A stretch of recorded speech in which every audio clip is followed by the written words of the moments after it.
Alrighty, looks like we might be live and alive. Let's get a few seconds here to change a few things around. Streaming on a slightly different account with a slightly different topic here, primarily because this is a thing that I am reminding myself to go back to. Because even though I find this material to be very frustrating and very sad to kind of cover, I feel like it's kind of important to make sure people remember and remind themselves um, that these people are extremely unethical. So, who are they? Well, we had a double special here. Is that two people, and again, it makes sense that it's a double special of Warren Smith and Peter Boghossian, two people we have criticized extensively in the past. The reason why this is pretty expected is that more and more you'll realize that all these people kind of, unlike a lot of leftist democratic or other kind of academic circles, these people only have like one or two circles, and they all know each other, and they all support each other, they all view bot each other, they all kind of gather together to create this little intellectual dark web bullshit, whatever you want to call it. And it's almost exclusively bullshit. Now, I saw this, didn't even have to watch all of it, and we probably won't watch all of it because Warren Smith has nothing unique to say, and Peter Boghossian is got nothing unique to say, other than just the very fairly traditional, I'm going to say highly controversial and completely incorrect in many cases, but highly controversial and highly uh, designed for, again, for maximum irritation, annoyance, and fear mongering, whatever, what have you. And then I'm going to somehow pretend like I didn't say something like that. And when somebody responds in a natural, normal manner. So there's an incident. Apparently, they were filming uh, a interview with this guy, Raymond Ibrahim, which is, I believe he is, I haven't looked too closely into him, but I do believe he is another kind of Christian nationalist. Islam is the greatest threat to the world, which is really big amongst these kind of pseudo atheist, pseudo intellectual spaces. Just another way to kind of help to reinvigorate American exceptionalism and Western kind of imperialism uh, as a bulwark against the terrible, evil, barbarian hordes of Islam. Just standard bigotry. But they were having this discussion, and apparently the two cameramen walked off in frustration and anger. They were triggered, according to them, and one of them decided to stay and talk for a little bit. So I wanted to look at Warren Smith just for a second, and I want to look at this just one aspect, just one bit of this story. It's always the framing of it. And I think that's always really important because how a conversation starts and how you frame kind of the beginnings of an incident are really telling, because that's one of the most important aspects of the story, of the storytelling, is, well, how do you frame it? How does it start? So let's look at Warren Smith, how he does his little quick thing here. Peter Boghossian was giving a talk when he made a statement about enforcing the border, which triggered the cameraman to walk out of the room. Okay, so the summary, the executive summary of this incident by Warren Smith is thus. Peter Boghossian was doing an interview with random guy. We don't get to hear him. We don't get much detail on what was said previous to this or how long. It's like a 2-hour interview, and this happens, if we look at here, I think it has a timestamp, about an hour and a half into it. So they have this interview, and the summary is, well, he was talking about border enforcement, talking about border enforcement, and this triggered. Now, I want you to think about the tone and about the nature of that specific style of of presentation. We'll listen to it again. When he made a statement about enforcing the border, which Made a statement. Okay. It's a fairly neutral kind of way. But again, it is important to note that we are presenting this as a statement. He just made a statement. Well, I mean, people make statements all the time. You make a statement on border enforcement. That makes this sound like, okay, well, what did Peter Boghossian say? He probably said, you know, we should have strong border patrol. Something like that, a statement. Okay. Now, it doesn't necessarily entail a completely neutral thing, but it clearly lends itself towards this idea that what Peter Boghossian said was normal, a statement. There is no need to elaborate on it. It's okay. And then what does he say happened with the cameraman? Peter Boghossian was giving a talk when he made a statement about enforcing the border, which triggered the cameraman to walk. Triggered. Now, at this point, we need to really use our critical thinking hats. I know it's just right at the beginning, but let's break it down. Break down each of these words. He says make statement, very neutral, very kind of non-aggressive, non-judgmental. And then he says, which triggered. Now, I know these guys are mostly frauds, and they're, again, speaking to a specific audience, and they at this point don't even realize the bias of their own language, but I don't think the cameraman ever said they were triggered. Peter Boghossian might be calling it triggered, but again, that if you're a third party, you should not be accepting anybody's wording or hyperbole, because are they a psychologist? Was this a diagnosed triggered event? Does this person have PTSD or not?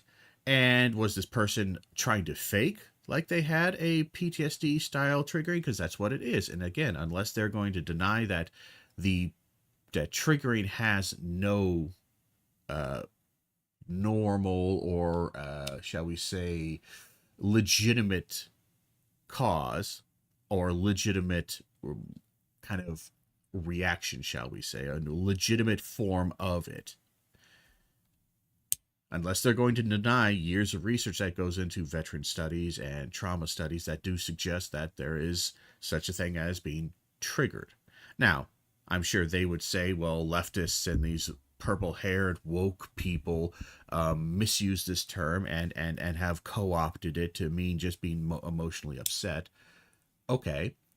I still don't know if that really justifies you continuing the further bastardization of a legitimate term by projecting it on somebody, especially somebody who doesn't claim to have this and is more often than not used as a source of mockery. So, Peter Boghossian, normal, calm, and the cameraman, triggered. Out of the room. I think the cameraman left.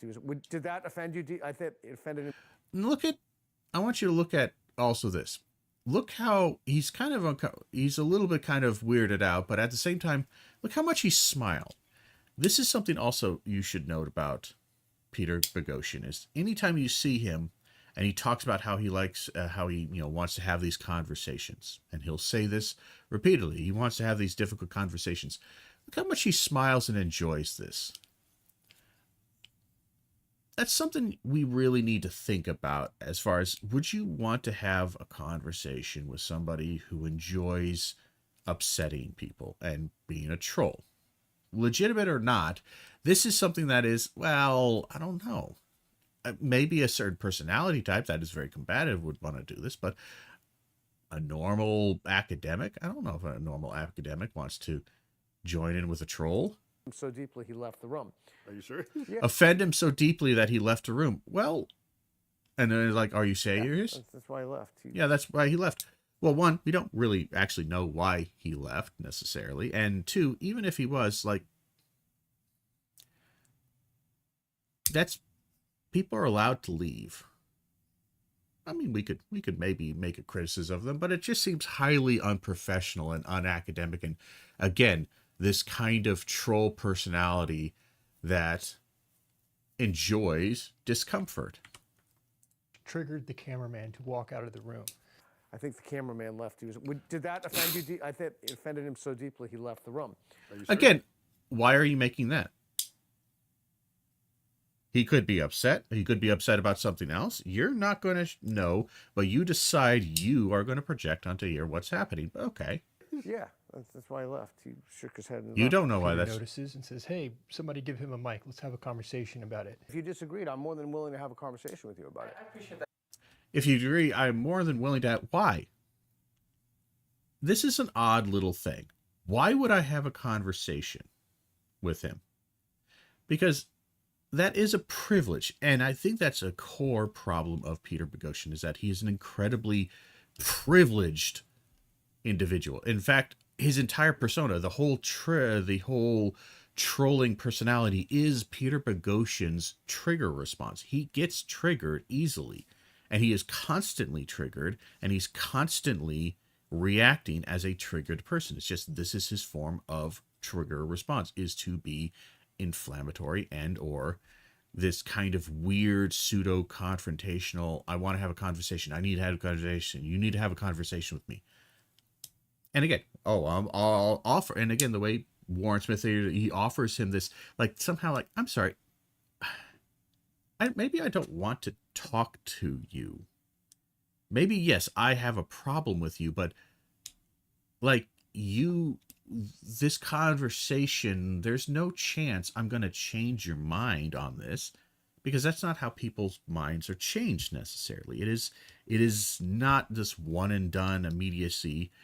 And maybe I'm not even prepared to fully do this. Like, I'm just a person who maybe I do know you're wrong or right or something, but I'm just off the cuff. I'm not sure if I can discuss this. And furthermore, again, it is this it's that privilege of, like, just because you say something inflammatory and upset me does not mean that I am obligated or somehow that it is a commentary on the weakness of my position that I won't debate you on it. Because again, that debate is what a troll wants. So it's kind of like, no, it's a lose-lose situation. Either I confront you and debate you, in which case I give you content and material for you to post up for people who don't care about what I'm going to say. They simply want the fight. Or I don't confront you, in which case I am then labeled as a weak person because I don't want to confront you on this. But Maybe we could do that. they have this talk. And I didn't watch all of this video. I only watched about maybe this amount because immediately I saw the warning signs of bad critical thinking, or the warning signs that good critical thinking were popping up in my head going, I'm willing to bet you this is bad framing, because Warren Smith is notorious for dishonest and bad framing and bad editing. But what did Peter Boghossian have to say about it? Well, Peter Boghossian says, in an LA studio, 2 cameramen walked off set mid-interview with Raymond Ibrahim, one fleeing to feed his cat. Again, one fleeing. Again, I know he wants to be entertaining or whatever, but again, this fleeing, very rhetorically loaded. Again, mockery, to feed his cat. Maybe he was going to go feed his cat after suffering alleged trauma. Or here's also another way to phrase this. What if, again, if you get so fed up with somebody's bullshit, you go like this, you know what, I'm going to go home. Yeah, I'm going to feed my cat. I'm going to do something useful with my time. It's not really fleeing, and it doesn't have that same kind of emotional context or flavor that he's trying to present here. But again, everybody who flees from him, who doesn't immediately confront him, must be a coward, is his kind of argument. The other storming back to confront us. Again, did he storm back to confront you, or was he kind of upset, wanted to explain it? And more importantly, this also somewhat contradicts the framing that Warren Smith just gave. Warren Smith said that, according to him and his analysis, or the way he wants to present the story, is that, you offered to discuss it with him. If I'm leaving because I think, oh, these guys are assholes, but I don't really expect them to want to debate me on this. But then one of them offers me, hey, we'll actually, we'll talk with you. We'll get you a microphone. We'll talk to you about this. And I come back because, okay, yeah, no, I'm willing to talk with you. That's not me storming back to confront you. So again, notice again, they didn't quite get their stories lined up on this one. Because again, they're not always going to be 100 set in there. But again, Warren Smith has his own. He wants to present it in the most, these people are logic, super awesome people. And look at these dumb leftists. And Peter Boghossian wants to keep that dumb leftist as well. But he's a troll and he likes to present them as being irrational, stupid things.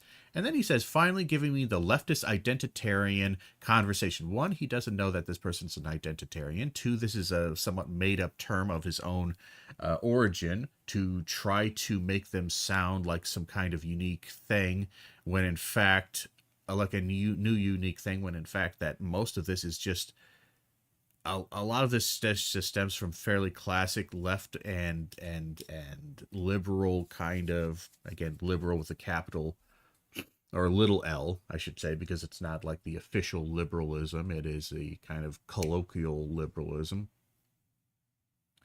But again, he finally gives the conversations of chase for years with thousands of unanswered invitations. This is the biggest cope he's ever said. And he keeps this up. This is his new thing, is that he's constantly tried to have conversations with leftist identitarians, and they've never answered any invitations. Two things. One, bullshit. He rarely ever actually sends these out. He just doesn't. He doesn't, because he doesn't actually... Now, he'll send it out to random talking heads or something like that, but he does not want to actually debate academics on this because he will lose, because he is not particularly strong in these academic fields. He doesn't know them, and he will get his ass blown out in an academic setting, not in a blood sports setting, which is what he wants. Two, of them, I have no doubt he probably has sent out a decent amount. Probably not at the amount that he's claiming here, but I think at one point in time he probably did send out a decent amount. But the problem is that when you develop a reputation as being a troll and somebody who is not a ethical and good faith debater and interlocutor, and you're nothing more than a slightly more intellectual version of a Tucker Carlson or some other random right-wing nutjob shithead who's just there to propagandize, who's just there to farm clips. Like, there's a lot of academics who's just like, why would I waste my time? I'm sorry, that is just not useful. That's just not going to produce any kind of productive conversation that is useful. What followed was a raw, unfiltered clash. Notice again the very dynamic nature he's presenting this. During my in-person interview with Ray Brahim, freaked out and walked out on set. 2 out of 2. So here's the thing that might also be something that might be leading you to think about this a bit. Maybe it is that 2 cameramen are completely and utterly super soy, soft little boys who can't handle hard conversations between 2 manly men, which is, again, the entire persona of this man, and also, in many ways, Peter Boghossian, the hard-talking dudes. I love the half-assed, dumb, retarded quotes of the unexamined life. Apologies for the R word, but I will use it because I do not like these people, and I do think they are genuinely intellectually retarded, and they retard people around them in the actual, like, scientific terminology. But I love just the half-assed quote from Socrates. The unexamined life is not worth living. Peter Boghossian is one of the least examined individuals, or least self-aware individuals I've ever seen. He's an absolute tool. But here's something to think about. What's more likely, just even before we look at any other framing, 2 cameramen walk out on an interview. What is more likely, that they just happen to be super soft soy boys, or the conversation was so out there, so offensive, so completely unacceptable, or otherwise just presented in the dumbest, most frustrating manner possible that two potentially rational individuals just thought, you know what, I'm done. I don't want to waste my time with this. Just a thought. One cameraman claimed that he had to leave to feed his calf. We never saw him again. Well, why would you see him again? If he left to go feed his cat, like, why would he come back? Like he's leaving. That's like saying, I went to the store one time and I purchased something from the cashier and I never saw that person again. Yeah, you didn't go back to the store. It's done. The event of purchasing, the event of the interview is done. You leave. Why would you see him again? I was subsequently informed that he experienced trauma as a result of our conversation. Again, I love this. Trauma. Peter Boghossian is such an arrogant asshole that he can't imagine that he might actually be wrong on this. Let's just say he said something reasonable. But the way he phrased it, or whatever reason, did cause, maybe this person does have trauma. Maybe this person had severe trauma early in childhood. Let's just say legitimate trauma. How does he know that he doesn't? How does he know that it put a scare quotes around it? It's so-called trauma, but it's not actual. He doesn't know that. He knows that they were upset to some degree, that they left in emotional distress to some degree, but they don't know. He doesn't know enough to know that this is just fake trauma. Maybe that person legitimately had some kind of episode that, again, part of the thing of trauma studies, especially if you look into specifically like veterans and people who suffered severe psychological or physical trauma that left scars on their mind to a certain degree, is that it can be triggered by confrontation. It could be triggered by any kind of emotions, happiness, sadness. It can be triggered by many, many different things of any kind of, maybe he was really excited. Maybe he wanted to debate Peter Boghossian on this, but the excitement to debate plus the mild frustration plus maybe other things that are happening in life may have caused a genuine episode. Peter Boghossian doesn't know that, and because he is an unempathetic and immediately a trollish asshole who has allowed himself to become more and more ridiculous because of his war against woke, he is now ignoring good evidence. He doesn't know. Stormed off, then came back and began firing questions at us. Again, notice the agency he gives to this cameraman in that he begins firing the questions at us. You offered. You don't get to present it like he comes back and just immediately starts answering. Like, yo, you're stepping up to the bat because he's the one who wants to do this. You offered.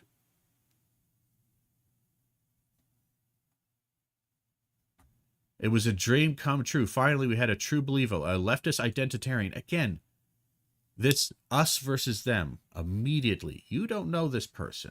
You don't know they're leftists or identitarians. Came on the show, engaged me and my guest. What a gift. None of our literally thousands and thousands of emails and social media invitations amounted to a single leftist identity coming to speak with me. Now, again, as I said before, one, I think he is very much exaggerating this because he's, again, it's part of the grift to sell. He needs to be the scary guy who no one is willing to talk to because they're all afraid of him. But also, quite frankly, most serious academics are not going to talk to him because you're not talking about anything really serious academic to any degree. What you're talking about is just, you just want to have some late night bullshit TV show, Jerry Springer style debate. It's boring. To be clear, I have interviewed Destiny many times here. I'm not sure if you've interviewed him. I'm not sure what these are. I think some of these are interviews, but mostly are not. And more, and David Pakman twice. Destiny and David, however, while both on the left, are not identitarians. One of the reasons why he says that is because, one, even though it is highly likely that the person he was talking to probably is probably in the same political camp as Destiny and David Pakman, because most people are not very far left, as despite what he says. the reason why he says they're not leftist identitarians is because he did not win against them, is because they're at least smart enough and reasonably well read on the topics, is that Pac-Man had to take on them more. Oh well, I'm not a radical, I'm not a troll or whatever. I'm just a humble little academic trying to get through this world, and there's some crazies out there. And they found more common ground than not, because again, he couldn't argue against some of their arguments and some of their debate aspects, because they are pretty bog standard liberalism, and there's no benefit for Pogoshin to present them as being extreme. And again, I love the hyperbole of him being an absolute just tool. He's such a pompous tool. But again, just to put it down here, is that the reason why he says they're not identitarians is because, in many ways, for his shtick, which is to confront and be kind of this, Charlie Kirk style, I destroyed and debated these crazy leftists, because they calmly dissected and, for the most part, presented him no opportunity to win. He now has to say, no, these guys aren't like identitarians, because I would never lose or not be able to immediately spot and crush and destroy an identitarian. Fucking tool. But this is also all premised. Everything about this, the reason why I wanted to talk about this, even though I've talked about it for way too long at this point, the reason why I would talk about this is, first 20 seconds of this video, we have a framing. He's talking about border enforcement, calm. He just makes a statement about it, normal statement. We don't hear the statement, and that's the first thing that I immediately spot. That's the critical thinking thing that needs to be developed and that you need to be aware of, is why these guys are such deceptive, absolute, untrustworthy assholes, is they rarely ever give you the actual full context, especially Warren Smith. Warren Smith hates doing that because he's a propagandist. He is, in many ways, an identitarian. So is Peter Boghossian, in that he is very much us versus them, and he has classified them as evil. But notice again, nowhere in here did we see Peter Boghossian was giving a talk when he made a statement about enforcing the border, which triggered the cameraman to walk out of the room. I think.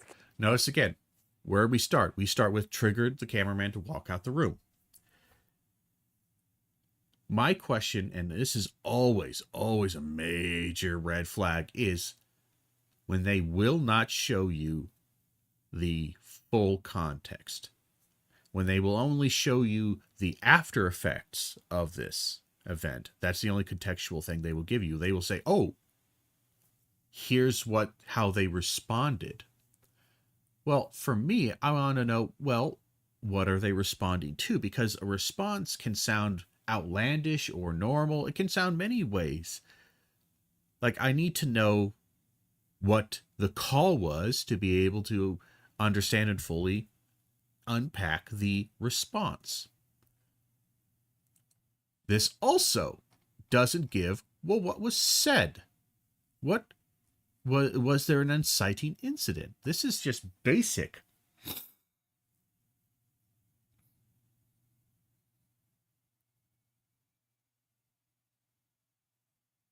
And I like this. I have a genuine respect for the cameraman who spoke up and was willing to ask hard questions and subject his beliefs to scrutiny. Truly, good for him.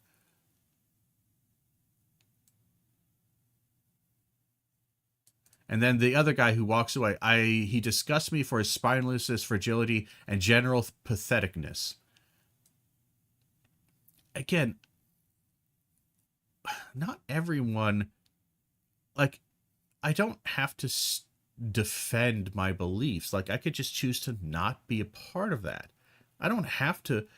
It's this other thing. And also, I have genuine respect for the cameraman. Really, you have genuine respect for the cameraman who you immediately said that he was storming back, that they freaked out, 2 out of 2, joking about it. So you have respect for this guy, and yet here you are presenting him as a mockery, presenting him as emotionally, utterly uncompromised and completely irrational. That's not necessarily true. And again, I want to see, well, what was the inciting comment? Let's actually see it. Unconditional moratorium on migration. The second order of business is, I'm going to say this, So let's go back. We're talking a about lot of problems. But the first order of business, you need an absolute unconditional moratorium on migration. first order of business. All right, so he's not talking hypothetical. He's not talking kind of in some kind of random, like in a completely imaginary scenario. Purely hypothetical. He's talking about here's what I think is genuinely a prescriptive idea of what we should be doing for immigration. In general, this is what I think we should be doing. It's not, it's not the end all be all. It's not like the exact perfect policy or whatever, but it's the general approach we should have towards immigration. First, a moratorium on all immigration. This order of business, you need an absolute unconditional moratorium on migration. Absolute unconditional. That's a fairly, okay, so we're just going to all migration of any kind. So we won't be accepting Canadian applications. We won't be accepting Mexican applications. We won't be accepting British just a complete total. That's already a pretty extreme. Like, we're just going to completely and utterly stop it for what reasons? What extreme thing is happening? It's a pretty extreme kind of thing, but okay. Maybe that upsets somebody. It's hard to say, but it doesn't seem to be. What does he say? The second order of business is, I'm going to say this, people are going to lose their shit, but it's true. You have to start shooting people if they attempt to come over the border. Yeah. Okay. And then that guy agrees. So I want you to very, very closely analyze what Peter Boghossian just said and all its facets. People are going to lose their shit, but it's patient. The second order of business is... The second order of business is, and again, they're talking very serious, and this guy's going to agree absolutely with this. Absolutely, 100%. This is a genuine, good, descriptive thing that we're going to say about what we should be doing. I'm going to say this, people are going to lose their shit, but it's... I'm going to say this, and people are going to lose their shit. So why mock, if you know that this is going to cause people to lose their shit, why mock somebody for losing their shit? Even if, let's take this in two ways. One, let's take it in the way that is unfair to Peter Boghossian's position, in that you know what you're going to say is morally and ethically extremely questionable. But because of your emotions, because of your desire for an end product, whatever it is, you're going to say something that you know will morally, ethically, and politically offend people for a legitimate reason. Why then would you ever act surprised or weirded out or otherwise mock people for a perfectly logical reaction to this? Let's take it in the way that is fairer to Peter Boghossian, or a little bit fairer. Let's just say you're saying something that you're using in the kind of colloquial senses that I know this is going to drive people nuts. I know this is going to rile them up because their position right now, because they've been woke mind virused into a position to where a logical and normal statement is going to make people feel like they're going to respond crazy, because like if I talk to a cult person and say a cult of people who've been told that if you drink water you will explode, and then I say, look, I'm going to say this, I know this is going to I know that this is going to upset people. The second order of business is, I'm going to say this, people are going to lose their shit, but it's... I know this is going to cause these type of people to lose their shit, these cultists, but if I say you have to drink water and then they lose their shit, why then would I necessarily mock them or otherwise be surprised by this if, again, I know the thing that I'm about to say is extreme and will cause a reaction? This is why this right here is a perfect emblematic issue of one of many, many problems with Peter Boghossian and the Warren Smiths and this type, is that they are dishonest.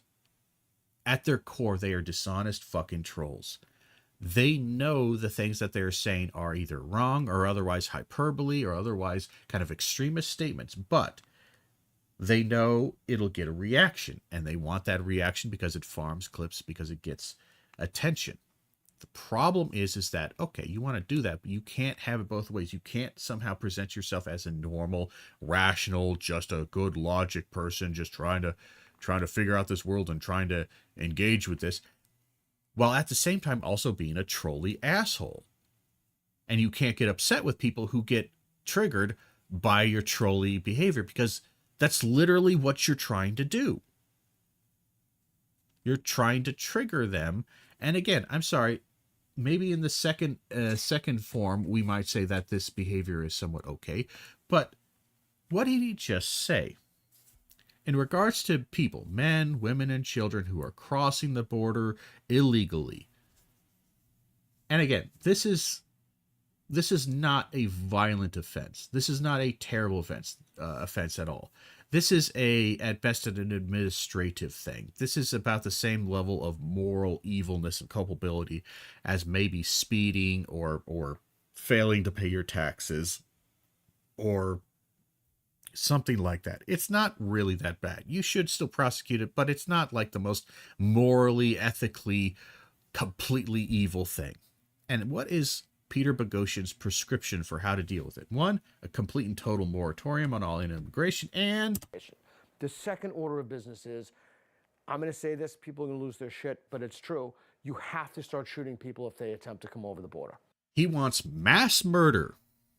He wants, if they are trying to come over the border and they are like trying to go through a port of entry, which again, this is the thing that he constantly is, they're all lying about, is that the vast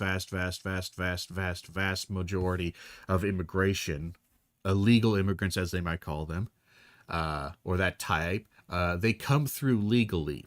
They just stay too long, and they come through specifically through a border crossing area, through a port of entry, and they claim asylum. That's where the majority that have come through is. So Peter Boghossian is basically saying he's trying to rely on the fact that you think that they're hopping fences. But let's just even imagine that. They're going to hop a fence. And he says that if they're approaching the fence, or otherwise look like they're intending on approaching the fence, you should shoot and murder them. Kill them. Men, women, children, slaughter them all. You have to start shooting people. Again, that is an extremist statement. People are going to lose their shit, but it's true. You have to start shooting people if they attempt to come over the border. Yeah. There's simply no other way to keep. There's simply no other way to keep people out. Okay.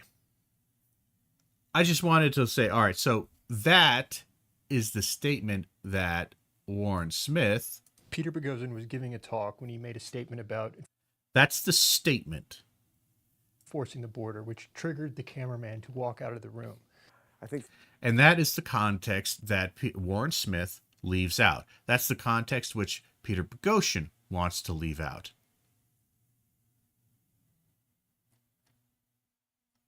And again, so I just wanted to have a quick little aside, a little 30-minute aside to kind of remind you guys, and I might do another video. I might do a video on this, kind of breaking down, based somewhat on this, about it's a small thing, but it is such a key part of understanding why these two guys are just some of the most dishonest sons of bitches you can ever meet when it comes to these ideas. Just absolute trash people. Hate them to my core because of what they do to normal discourse. Absolutely rotten sons of bitches. Anyway, I'm gonna get a quick little drink of water actually here because I just realized I'm really kind of thirsty. I will be back in just a second.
And we're back. All right, so let's go back to something more fun and let's slay slightly different monsters. So we slayed the monsters of bad rhetoric, at least a little bit. We gave a little shot at them. I'm not going to waste hours going over that video. I spend too much time doing that anyway, off stream. Though again, we'll probably make a short video discussing again the problems of this entire framework. The entire framework. And you can't just slide past like, okay, so yeah, they were maybe a little deceptive on that. And okay, yeah, sure, it was maybe they left out a little context, but overall they're so no. The problem is that not just that context reframes the entire debate, but the thing is that they do this throughout. This is the most common thing they do constantly is that they are extremely bad faith in their interactions. I might watch more of that video, the actual video, just to see the cameraman's response, because from what I've heard from people, he actually has despite the fact that, again, he's just a normal dude who decided to to take up the challenge, he actually comports himself relatively well, despite the fact that, Peter Boghossian is a professionally trained troll at this point, and he knows how he's doing that. He holds his own relatively well, which, again, you're never going to get, you're never really going to get that impression if you watch people like Warren Smith and everyone else. I'm probably not going to watch the rest of that Warren Smith clip, because, again, at this point, everything he puts out is just dog shit. It's the same formula over and over again. You look at his videos, it's all the same formula. It is all very, very selectively edited, cut together, short form, bullshit validation for people who have already come to a conclusion about every single topic relating to these things, and they cannot be convinced or otherwise engaged with. So why? Why engage with somebody who just literally can't be engaged with? I was trying to think of something actually to play here. I think we might continue on with the Rise, the Monster Hunter Rise run, I guess. Sadly, these runs are taking a little bit long. Oh. So, like, we're at Magdamala, which is kind of a pseudo end to low rank, but it's not quite the end of low rank. I just I don't know. I don't want to play something different. I mean, I could play World and do World's no hit, pick that back up, because I do have a run where I have a no hit run going on that one. We could play around with that. Should I beat the Neo demo. There was also another demo that I wanted to take a look at, actually. You can't see it on my screen, but that's all right. You will see eventually. What was it?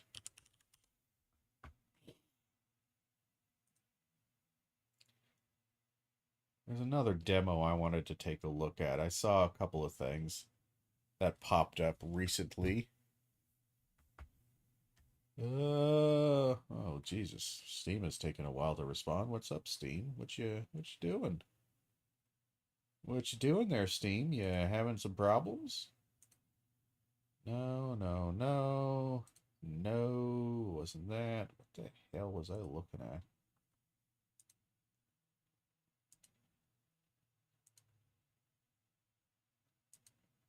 But anyway, if anyone has any recommendations for games that they want to see played or demos that are currently up that you're interested in seeing going through, I am always open for that.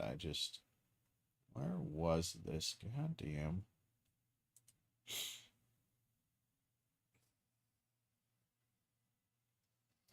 So there's the Monster Hunter Stories 3 demo. There's the Panzer Dragon Zwei demo.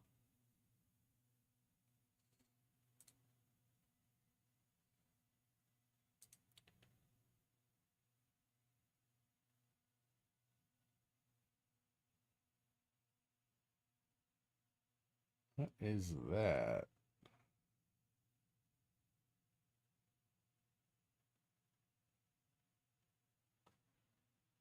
Well, there's some long waits on some of this. Not quite sure why.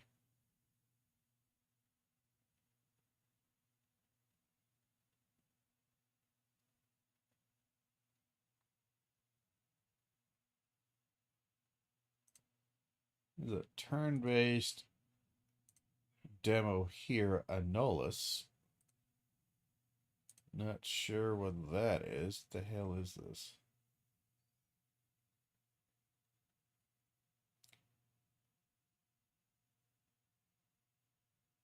Mobile junk. Oh no, is it a mobile game? Oh, that's too bad. Art style looks kind of okay, but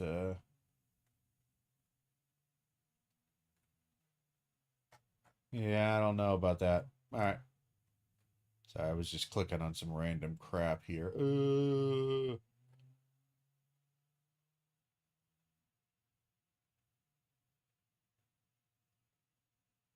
So many demos.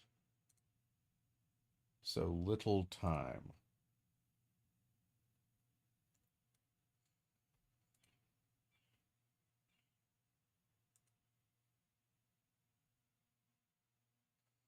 All right, I think what we'll do is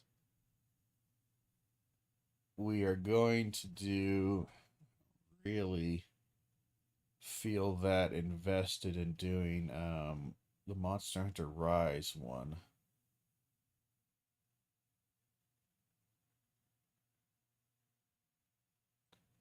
You know? I mean, it's a fine enough game, but it really doesn't spark much in me. You know, much interest. You know, it just doesn't. World has always just sparked way better with me. We could do some just simple arc veiled stuff and some kind of crap like that. Do proof of a hero, which we did. We joined up with into a game of proof of the hero for online. We did all right with it. But Monster Hunter Wilds has also been crashing a lot still, and I'm not sure how much I'm willing to put up with that. Part of me almost feels like I need to go back and do the Warren Smith video just to fully debunk it, but I don't know. It's just, he's such a boring son of a bitch. He really is. All at his core, he's just a boring, monotone, and I say that as somebody who's monotone. Um, but he's just kind of boring, you know.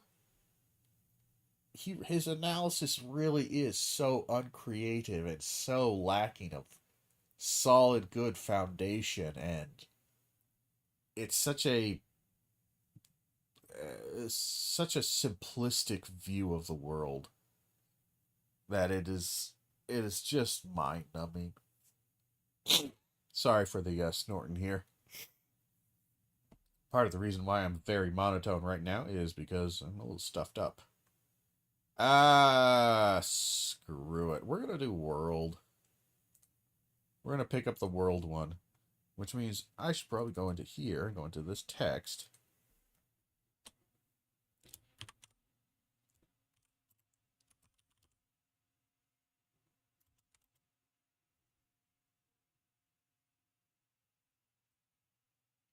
And I think the run I have going right now is up to Rathalos? No, or Diablos. I think it's Diablos.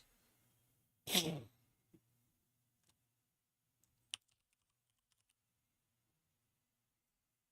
know? Not quite sure. I can't remember how many monsters. I think we have a list of monsters because they are kind of in order. So let's do Monster Hunter World monsters in order.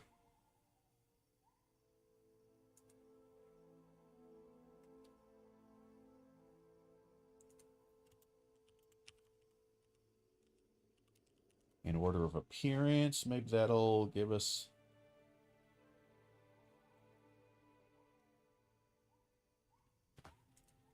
Because I don't necessarily want just the whole list of monsters. I'd like them... in... Well, let's see. Kuyaku Juratotus. That's not in order. Because you fight Baroth before Juratotus. Toby Kadachi sounds right. Then Anjanath Rathian, I don't think so. Tsitsiyaku, don't think. Yes. Palumo, maybe. Great Gyros, Radabon, Legiana, Dogoron, Rathlos, Diablos. This is kind of in order. Dodogama, not necessarily. Lavisioth, Uragon, Azuros, Rathos, Basilgeuse, Black, Kirin, Nergigante, Teostra. I don't know. That doesn't look necessarily in order.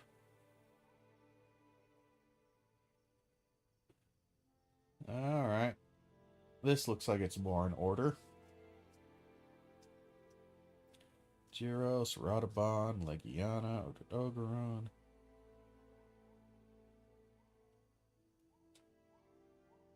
Alright, we gotta get to...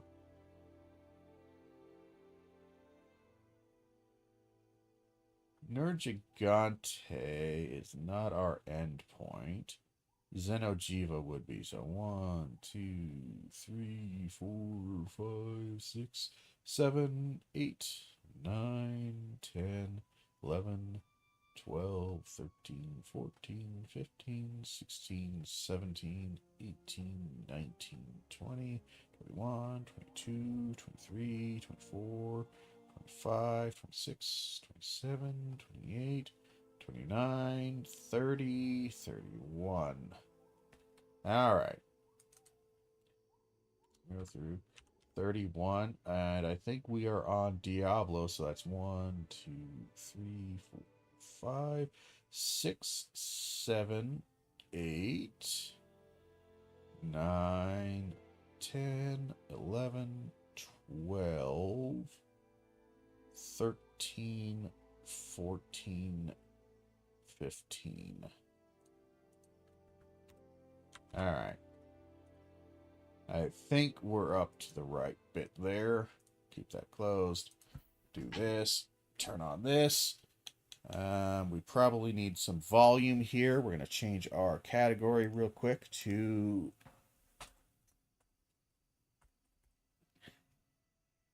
Monster Hunter World. Yay. We're going to change this over here. We got to change this category. Sorry, we're doing... Oh, I forgot to put in the right title. Haha! I'm an idiot.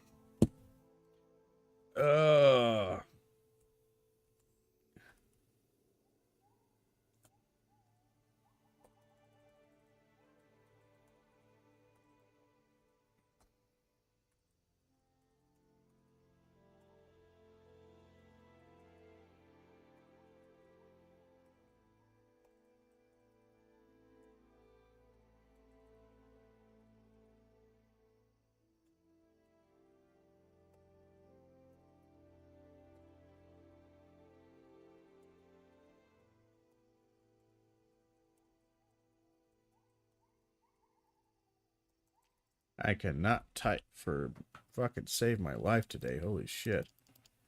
Absolutely dog shit.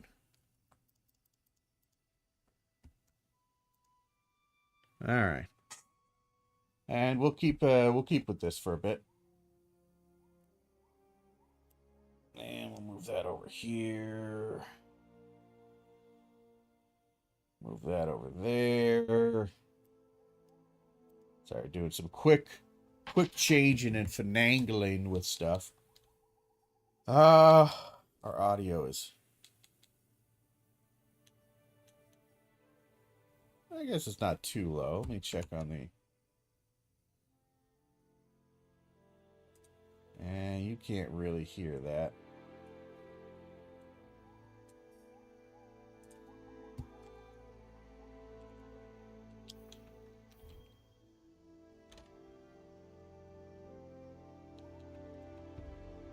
There we are. It is not you. It's you. Yeah, I had two things going here. I had you going. You are correct. This is my backup right here. I'm pretty sure both of these are still fine and good. Still operational, as it were.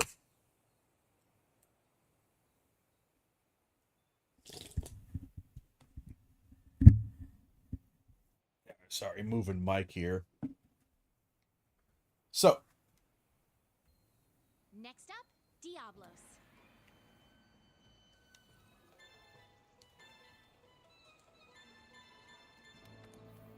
all right. So, yeah, I think the other one we were doing a little bit of working around with the light bow gun, which works okay. It's a fine enough machine. I don't think we have any light bow gun stuff here. I wasn't really doing that. I was kind of doing more the charge blade stuff, which, again, we have a decent setup for charge blade at this point. You know, full artillery, a little attack boost, a little weakness exploit. All that works out pretty decent. So, we have to do the Tyrant Below. Yes. Somewhat of a dangerous thing. Primarily because he hits really hard. He can kill you pretty quickly. We don't have anything to restock our potions, but that's fine. We can actually buy potions, I think. Yeah. We've been running low stock for a bit here. Well, we should probably just have all things in order.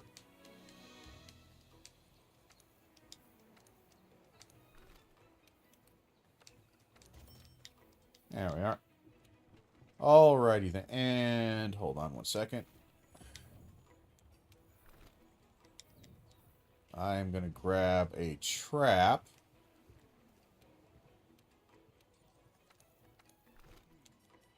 Couple of traps. And do we get tranks anywhere? I don't think we have any tranquilizers. We might have some in the... hold on one second. You can't see the game. I just noticed that. Haha. That's because it's on the wrong setting.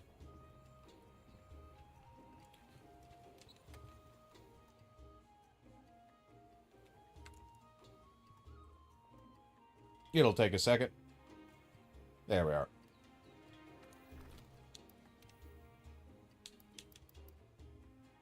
Alright, flash bugs, thunder bugs. We're gonna just grab a couple of thunder bugs. And I don't know if we have any ranks.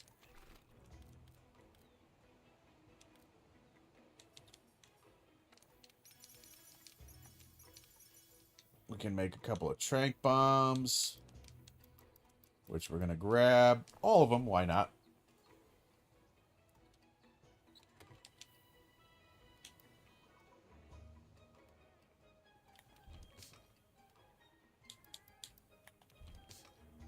Alright. Good enough. We need to accept our mission and eat a quick meal, which we are going to do.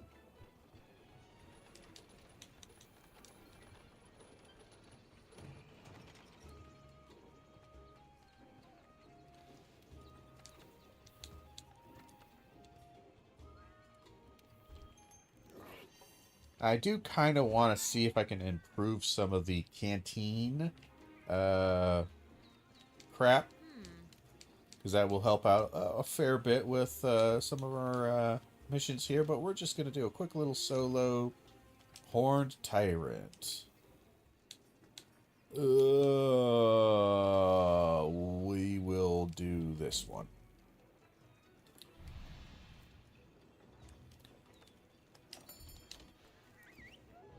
So, with Charge Blade against this guy, it's not too bad. You got a decent block, and the damage we're going to be doing is pretty okay. It's pretty solid. I know just from experience from previous playthroughs, you know, it's a pretty okay weapon to use against him. Any weapon that has a solid block is always good for these specific purposes.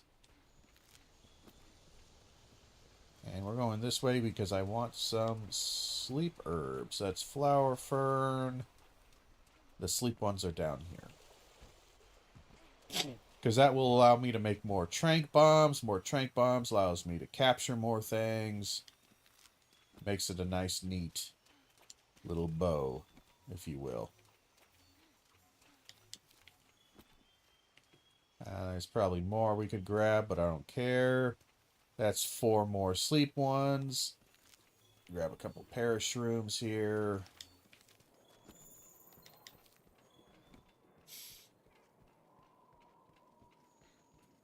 So we got a Baroth on the field, as is tradition.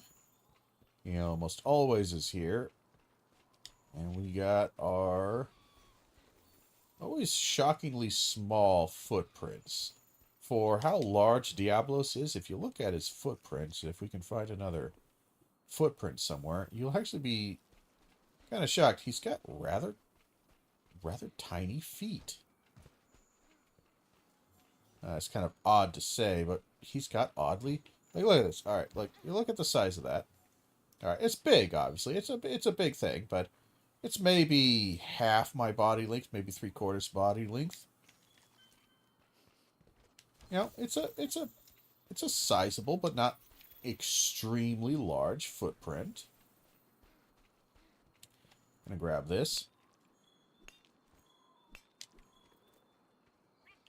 Because you might as well grab some stuff while you're here.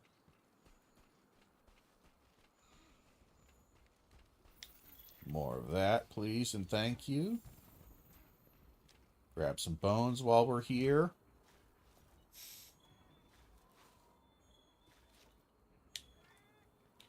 All right.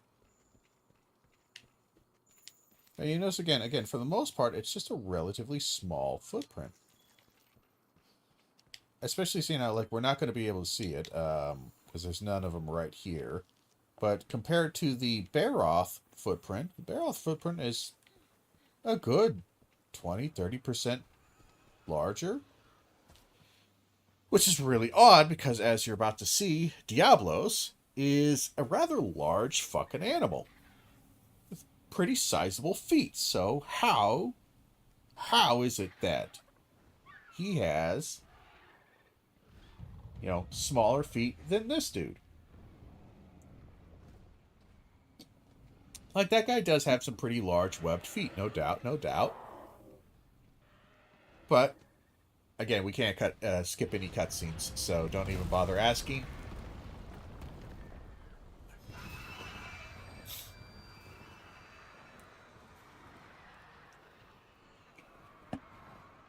They're gonna scream and cry and bitch and moan.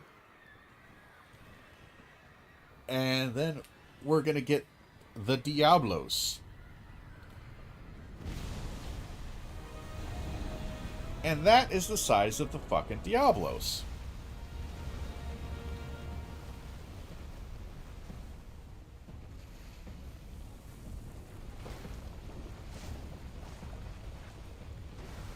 I don't know. You know, it's just something I've noticed every once in a while. Like, they're not that far off, I don't think.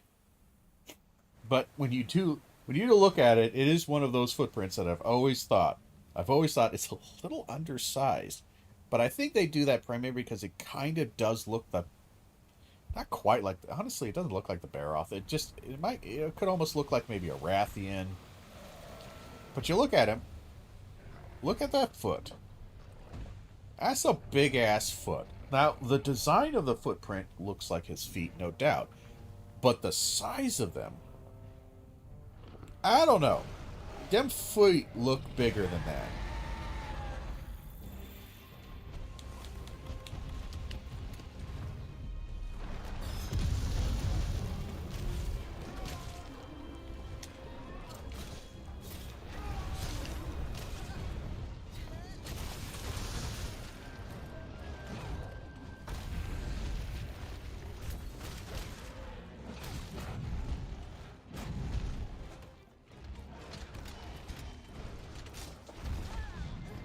We got it in our shield at least.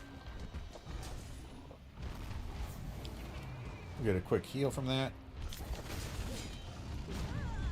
that. We sadly got positioned really badly for that.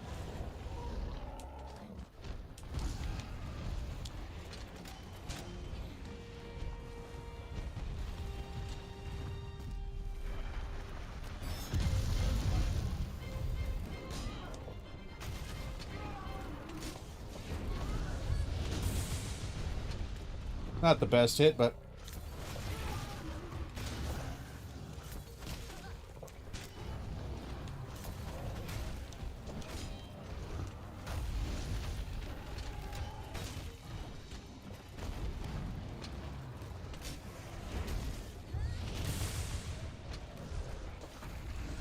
yeah, it was close, actually. Big sweeping attacks there. Do not underestimate the size of those.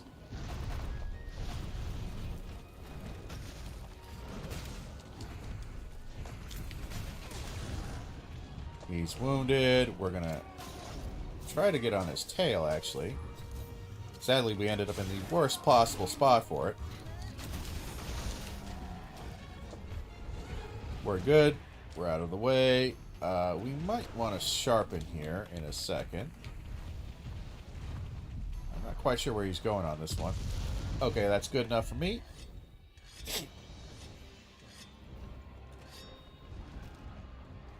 He is attacking, but my Palico actually disappeared.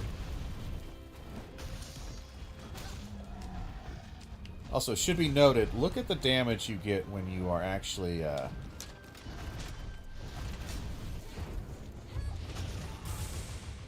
much better damage when you actually weaken them.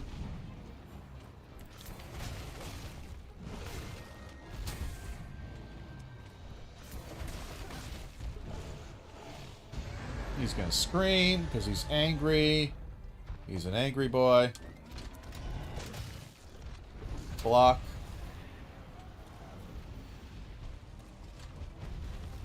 We're gonna do it again.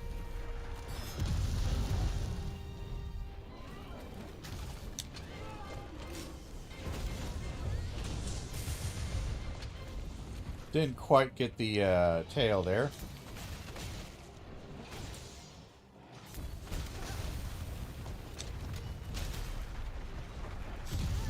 Yeah, nowhere to go for that one.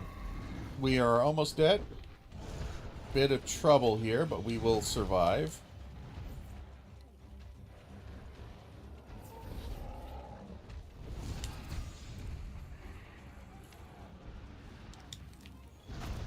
We're going to take another heal.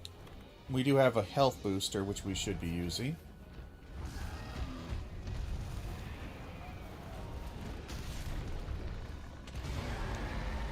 And nothing we can do about that.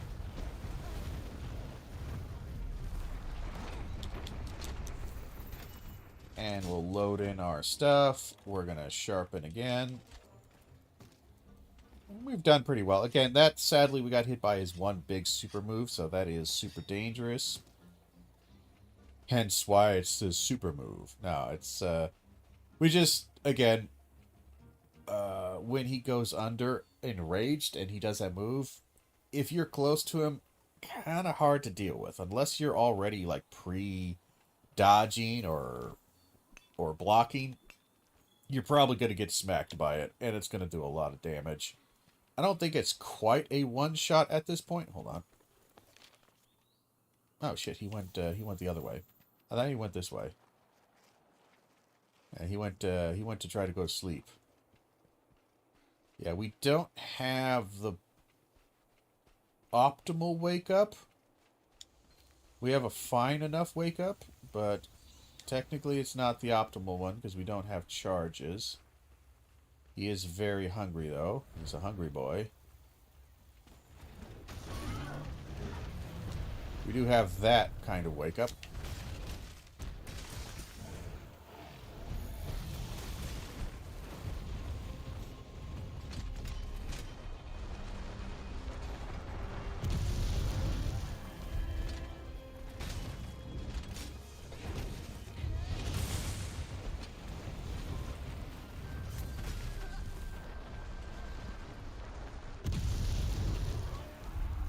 Now he is near death and very tired.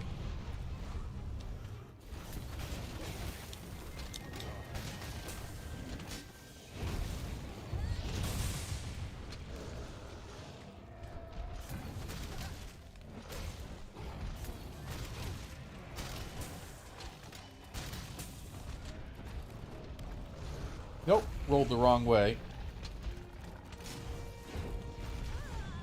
Rolled the wrong way. We need a heal. Wait for him to pop up. There we are. We're good. We're good. He's gonna do that.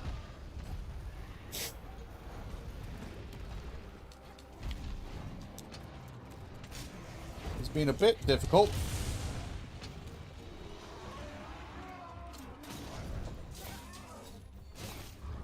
Oh. Nah, he's still enraged.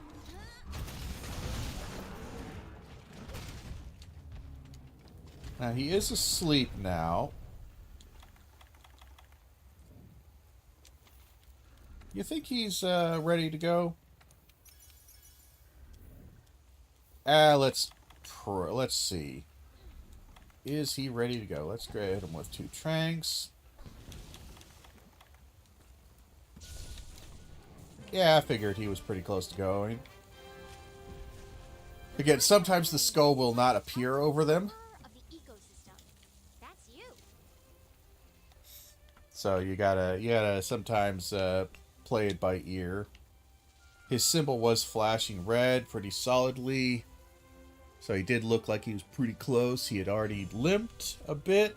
He was exhausted. We cut his tail, broke his horns, and being low rank, at that point, guy's probably close to death.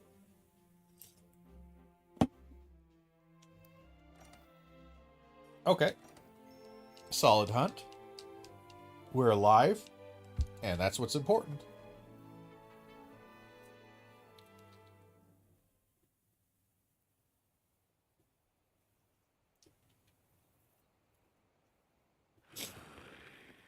Ascended Apex and proved yourself. Now you may know the secret of the bull dragon that carries a mountain of fire on its back.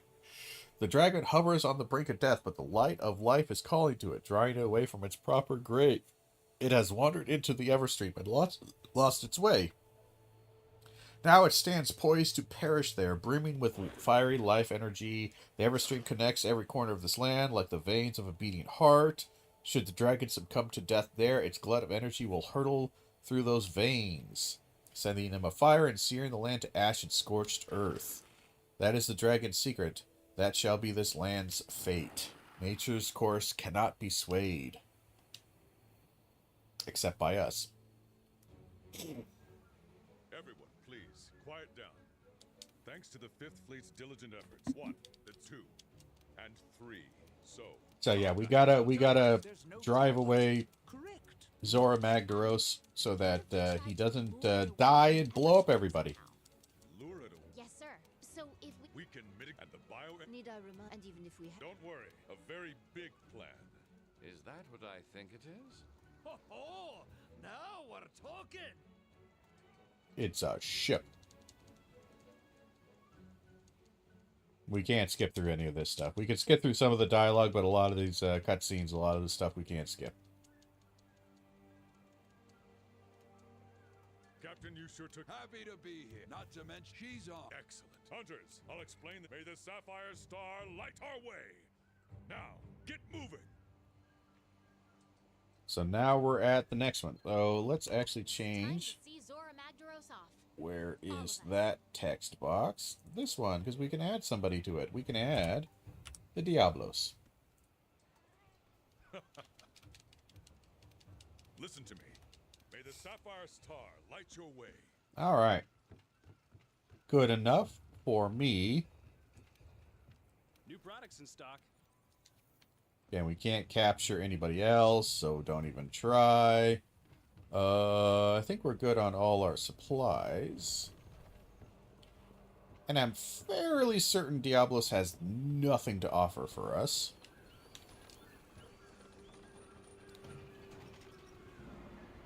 I don't know. I'll take a look, but I'm about 85% certain on that one. All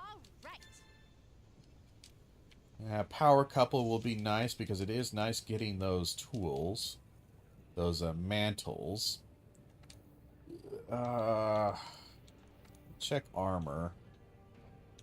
Now there's the Diablo stuff. Crit draw, slugger, heroics, marathon. Yeah, that's just nothing I give a shit about.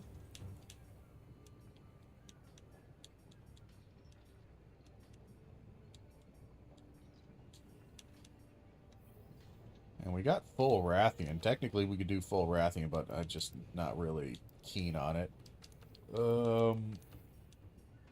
We could get more Tobi Kadachi, honestly, and 468 is pretty good with the element. I really like Impact File. I really like the Impact File. I like the ability to stun to knock him out. It's just an extra little bit of goodness that I just don't see happening anywhere else. And the rest of this is all pretty dog shit. We can always go back and kill a couple of Tobi Kadachis. He's got good sharpness. That's the only thing that's somewhat problematic about this, is that looks like a lot of green sharpness. It is not. That is not a lot of good green sharpness. That disappears very, very quickly.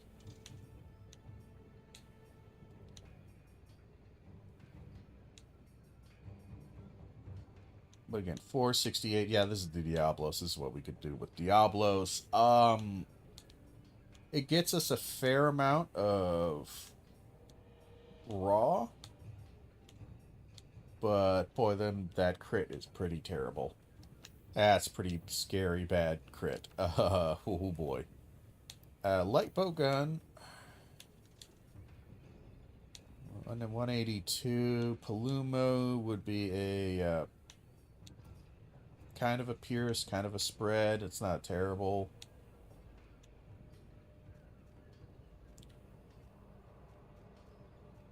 Do we have rapid fire on any of these? We have rapid fire on normal.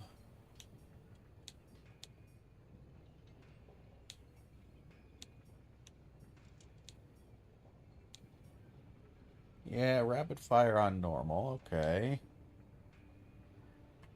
Anjanath have rapid fire on normal too. That's pretty okay. And spread ammo 1. That's a thought.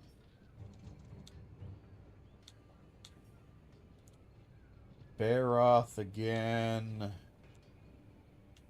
Dogoron's not terrible with the rapid fire.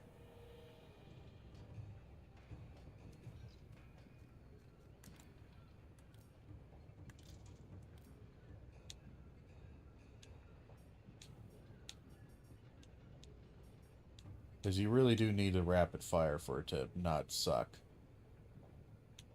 195, 15% affinity. That's not that far off from the... That's really not, actually. Yeah, Dogoron might actually be okay.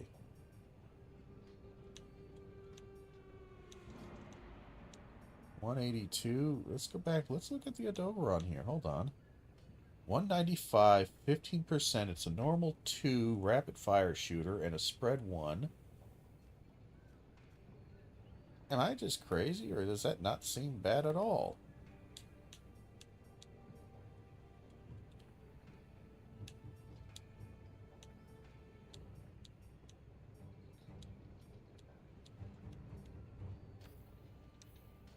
That doesn't seem bad at all. Huh.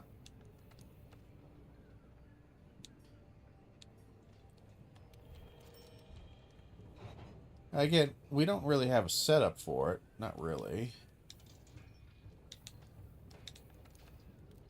But that... Call me crazy. It just doesn't seem that bad.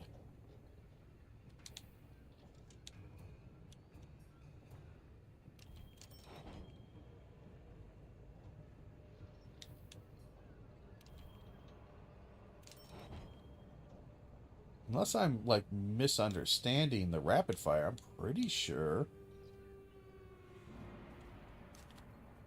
Like, yeah, it's not got a lot of pierce or anything like that, but spread 3. You got 3 shots of spread 1, and it's a rapid fire. You got 3 shots of normal, and... Dare I say that's not bad. I'm going to equip it real quick. And we're going to change out some stuff here. Turn that off.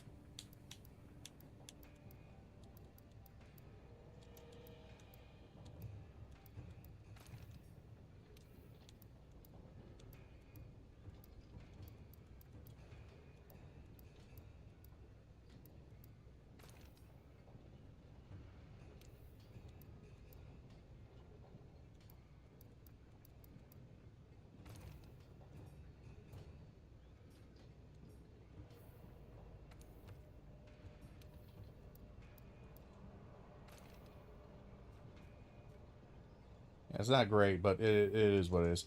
So if we do that... we need to add a few things, I think. Well, actually, no, we're okay. I want to check damage on this real quick.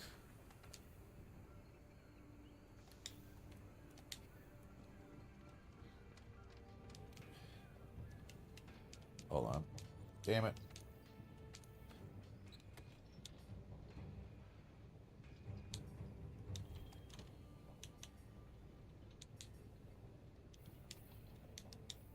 Part of me wants to do power couple. Just because if we look at optionals...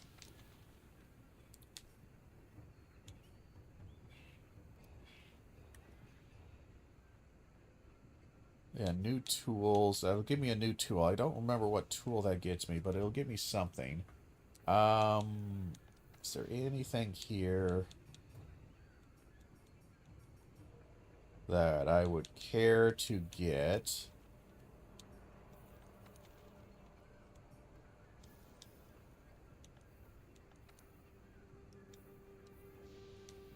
You know what? Screw it. We're going to go to world map. There's a Jagras here. We're going to kill a Jagras. I'm just going to do a quick little Jagras hunt, and I'm going to see damage-wise. Again, we should understand it's a Jagras. They go down very easily. Very easily. But I'm kind of curious, because we got rapid fire, which is pretty good.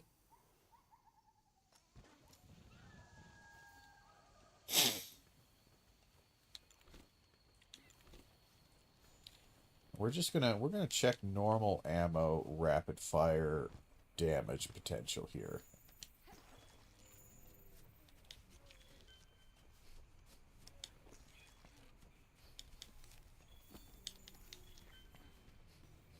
Somewhere over here there's gonna be a Jagras, because we know.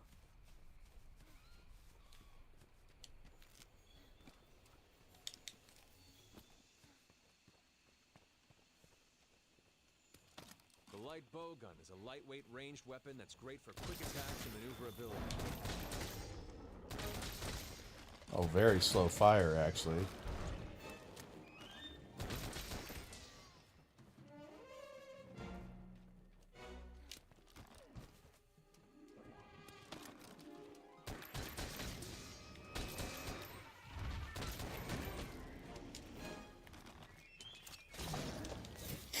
How's the, not the best.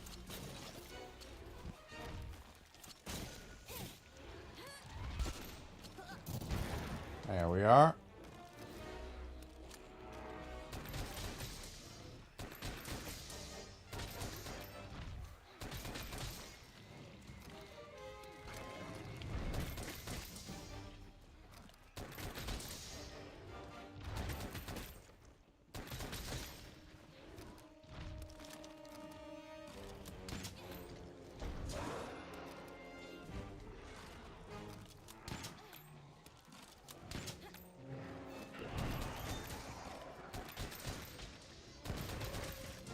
Come on, get over here.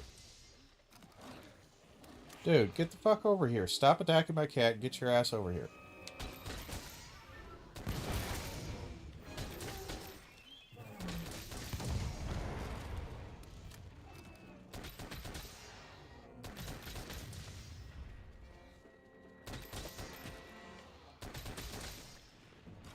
That's pretty boring, honestly. But we are using normal 1, which is probably, like, the crappiest.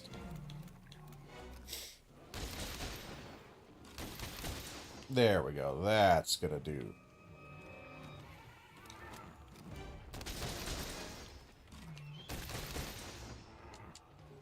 We got a little bit of recoil there, not gonna lie. But I don't know if I hate that. It's a little less speedy, obviously, than Wilds. And definitely less speedy than, whatchamacallit,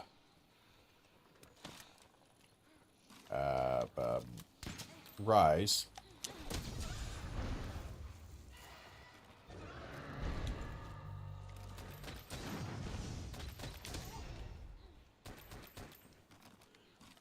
And you got a lot of weird deviation problems that are caused by environmental interaction, not necessarily just the weapon's inaccuracy. But, interesting. Interesting.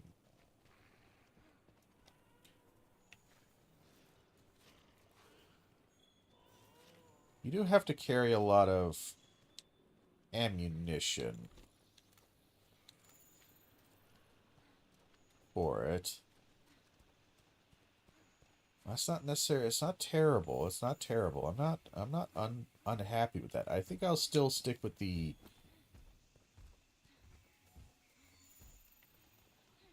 something big is near me. I heard its footsteps. I can't.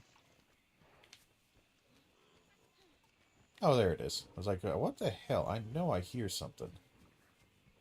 And it's big. Alright, we're just gonna do this real quick. And then we are going to return from expedition. Alright, I just want to test it out.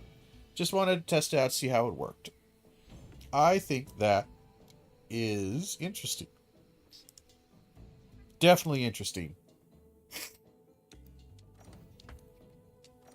And I didn't even customize the bow at all. I didn't put anything on there. I could probably put some kind of heavy barrel on there, something for extra damage. Might be able to put some reload on there, because I do feel like the reload was a little bit chunky.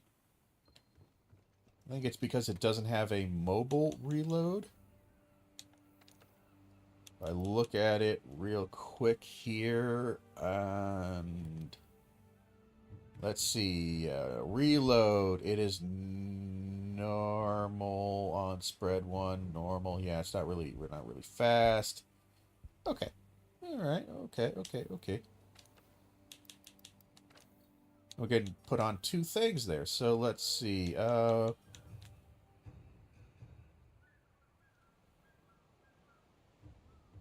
Evade, reload.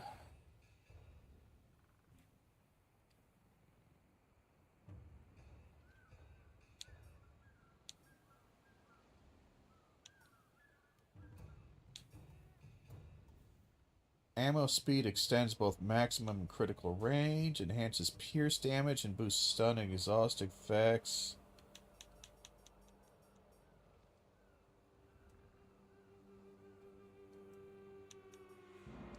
Reload assist doesn't really help too much.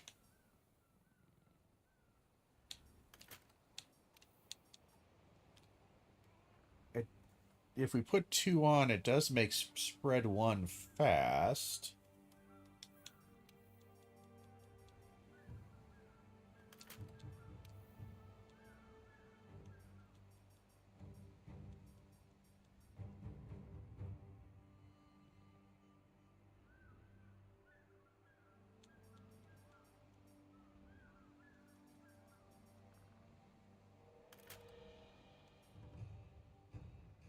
I'm not sure I need the evade reload, honestly. It'd be nice, but if we did 2 of that, we could do a bit of a close range attack bonus. I'm not sure how big the bonus is, but that could be okay.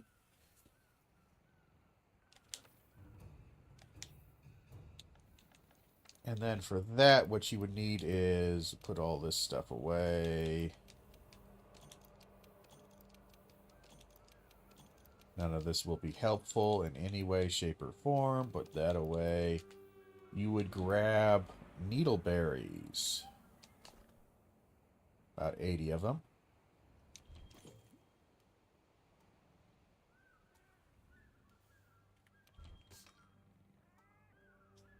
I think we're okay with that. You know, do I want to do this? I know one thing we're going to go is we're going to go change equipment. Heavy artillery. Because we're going to be doing a lot of artillery crap here.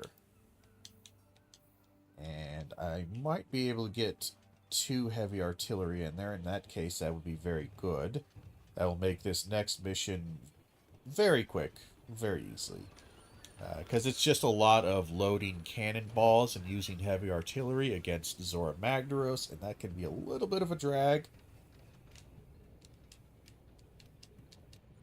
But if we can do this, and hold on, I think we can do...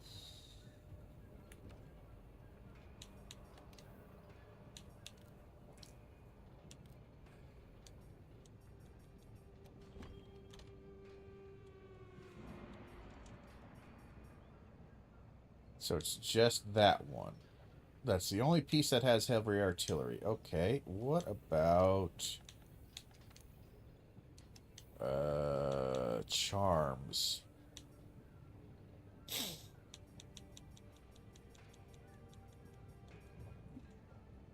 Ah, crap.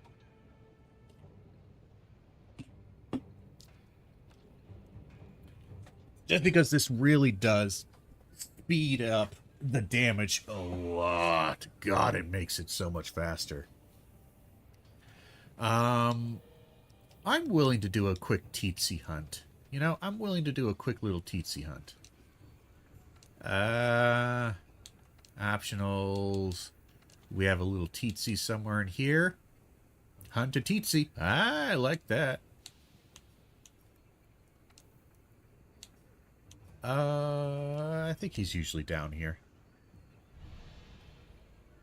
And just for safety's sake, because you never know, we're going to eat. Just to get a little extra life.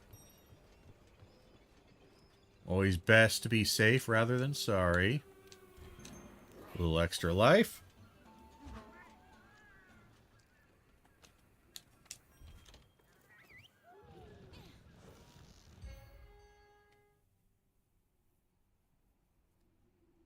And while we're here, we're actually going to do a bit of mining, if possible. Which means I probably should have been up here, actually. Bit of a mistake on my part. The mining locations are a little bit easier to reach from this location.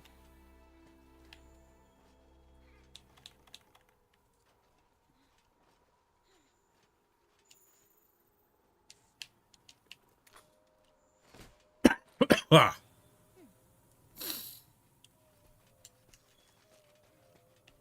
This is all Legiana crap here. Regrettably, the mining locations that I would like to get are bit further up. But this is going to be a relatively quick hunt here. So we're not wasting too much time.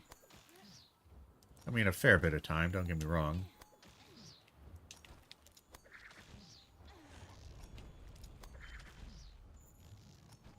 Always love doing that. Still surprised at, back when this was way more popular and a lot more people were playing it, I was always surprised when you would see people with lots and lots of hours in this game not do that. It's almost like they didn't know that you could actually do that, that you can chain all those together. Pretty easy, too. Alright, we only needed one aqua core. I think that's what we just got. We got the one. So we're good to go. We can now do our big jump. And somehow be okay. Despite the fact that I'm pretty sure that just broke every bone in my body. Hey, Legiana. Bye, Legiana.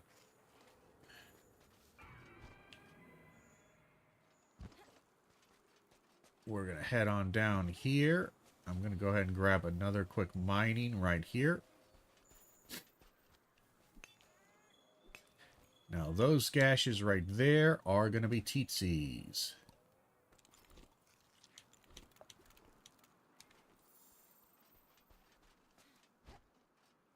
And we're going to use some spread 1 on him, see how our damage is. Yeah, the only problem with this is, again, the resource. It's kind of resource intensive, the bow guns, but their damage is pretty solid.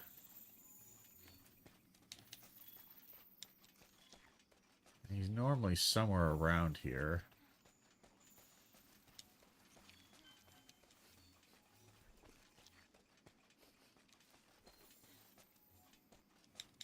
Looks like he's up there.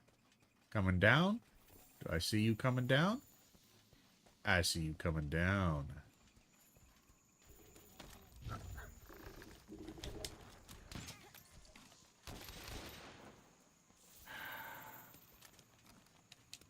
And there's a fair bit of recoil with this. Maybe that's something we could look into. Dude, where the fuck are you going, Teetsy? Hold on, I need a pit. Where's the pit? There's got to be a pit somewhere around here. A stone. There's a stone. Water moss. I'll take anything.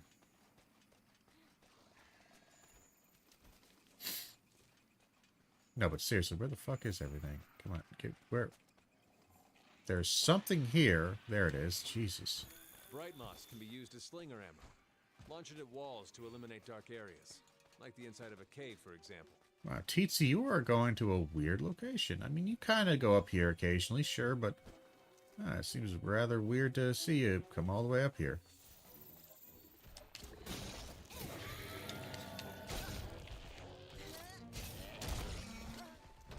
There we are. Fucking goddamn pieces of shit. We'll never get it.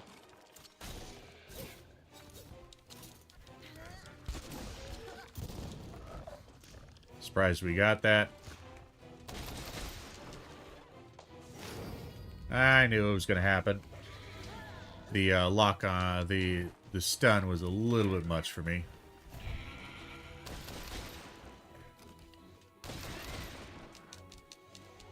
God damn, just let me get close to him. Alright, I guess we'll do this.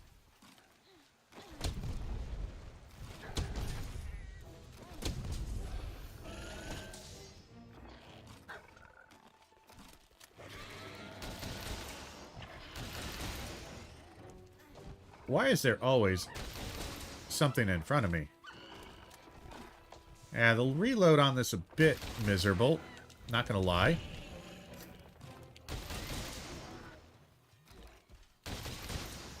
Damage is pretty solid. Not quite sure who you were after on that one. What the fuck are you doing, Deetsy? You were doing insanely weird shit.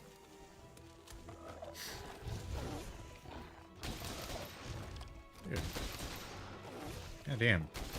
Pizzi woke up on the wrong side of the bed here because he's pissed.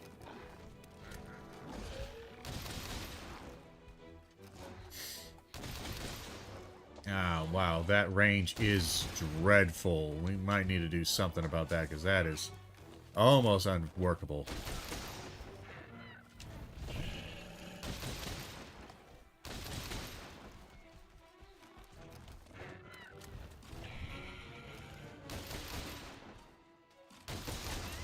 Boy, you really do need it weakened, though. I'm telling you.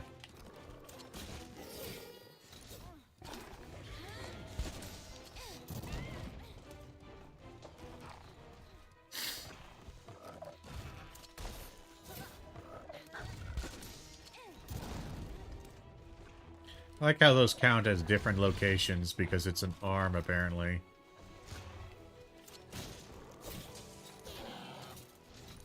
And it's also not his body somehow.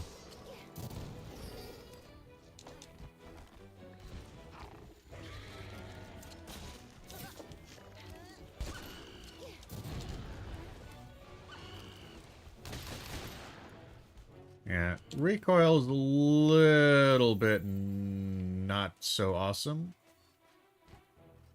We'll grab the quick little teetsy thing, because why not? Always grab the parts if you can. I guess the other one disappeared. Yeah, it would be about that time. You get one from wall bonking and from breaking parts occasionally, so looks like we missed the one from the wall bonk.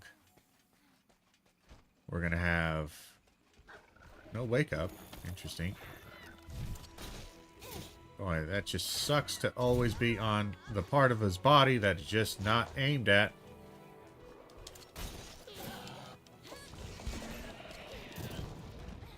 And he is asleep again. Okay. Well, this is going to hurt for you, buddy.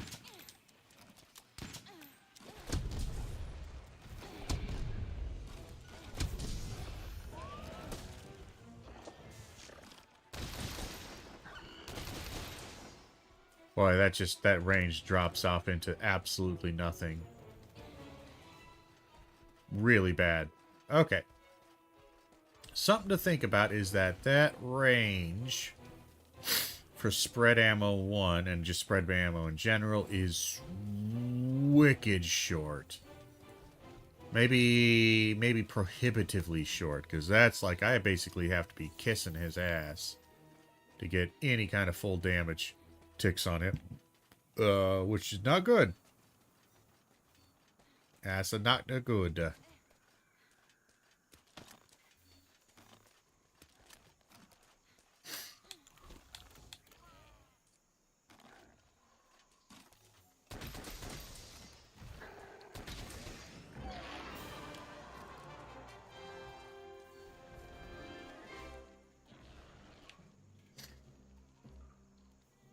Yep. It's interesting.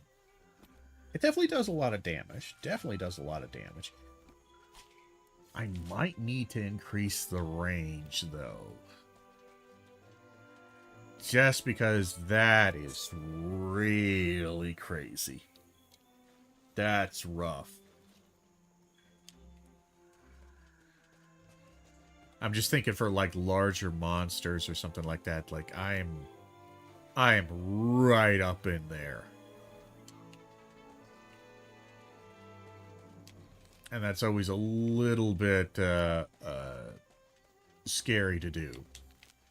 To be that close to a monster. Especially for a ranged weapon that's going to have absolutely zero defensive damage or reduction. Like zero. So, I don't know. Bit iffy on that one.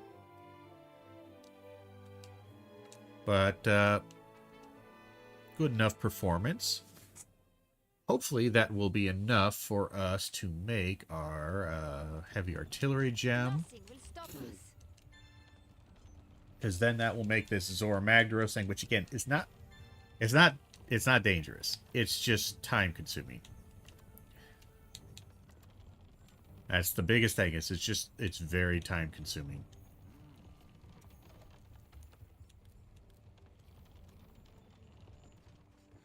And,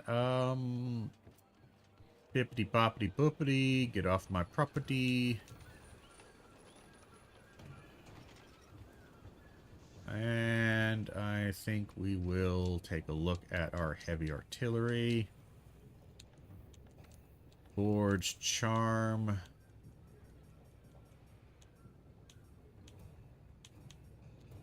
Heavy artillery, fantastic. Ah, yes.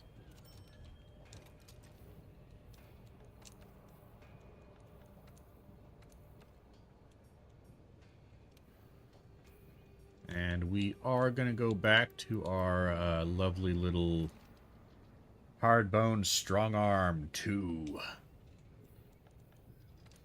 I don't think we can upgrade it. Yeah, okay. Just making sure. Alright. Let me actually check a few things here. Change equipment. I'm going to put the capacity back on. Put the artillery back on, so at least we have just one artillery, one capacity, but too heavy. That is good. 'Tis good.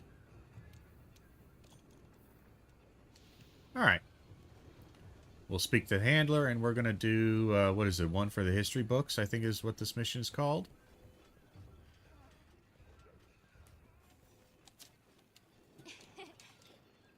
He's excited, happy, yeah. On the hunt. Nothing can stop us. Or, no, it's a colossal task, okay.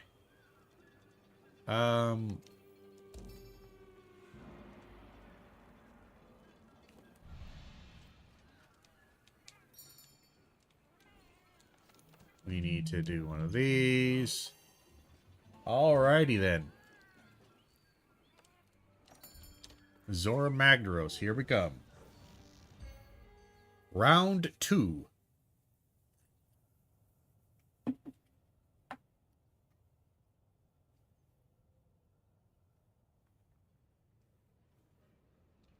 Yeah, we can't skip through any of this.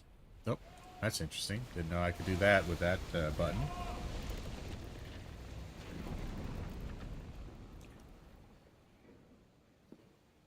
All right. Let's go over the operation. The subterranean channels Zora Magdaros is using continue deep underground. We'll have one shot to divert it here when it surfaces.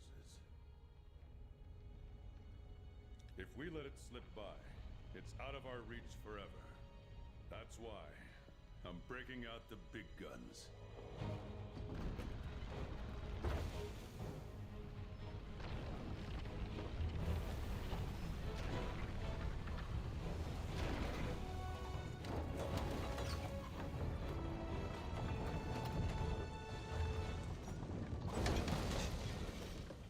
This is the Dragonator. We'll The use it to run Dragonator. Zora back and divert it out into the open sea.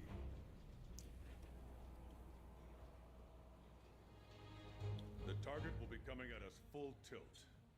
So your job is to wear it down and try to keep it in check. Be relentless. Are we clear here? Very good, sir. One more thing. Nergigante is bound to show up to try to make a mess of this. If it gets in our way, it's up to you to stop it. This whole operation rides on how well you do that. We can do this. Scout ahead. Signal us if you spot any trouble.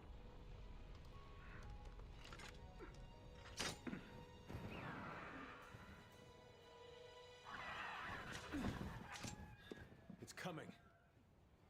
Move out! Use everything at your disposal. I want eyes everywhere. Fight hard and stay smart. Hunters, we need to weaken Zora Magdaros enough to capture it. Once you're on its back, give all you've got. All right. Destroy the cores to weaken it, or try dropping some of those stalactites on it. So we'll try to do that. I always forget to drop the stalactites. Hit the stalactites with gunpowder. Use your slinger to blast them loose. Because I can never remember when to actually do it. Like there's a timing to it, and I can't remember Proceed with caution. when that timing is. Can we just drop already? I feel like we've been doing this a while. Thank you. Okay, we're on Zora's shell. Destroy the magma cores to weaken Zora Magdros. The success of the whole operation comes down to how much we manage to weaken the target. Magma core located.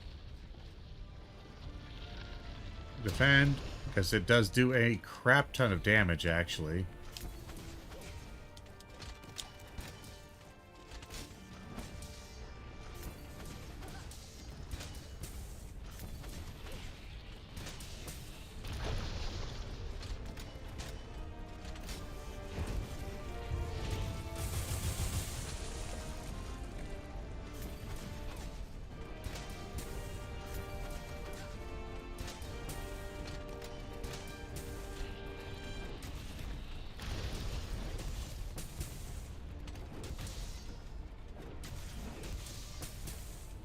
Magma core destroyed. Good work. Look for the next magma core. Something's happening to its shell. The flow of magma is changing. And again, you have to get up kind of high to do those right there.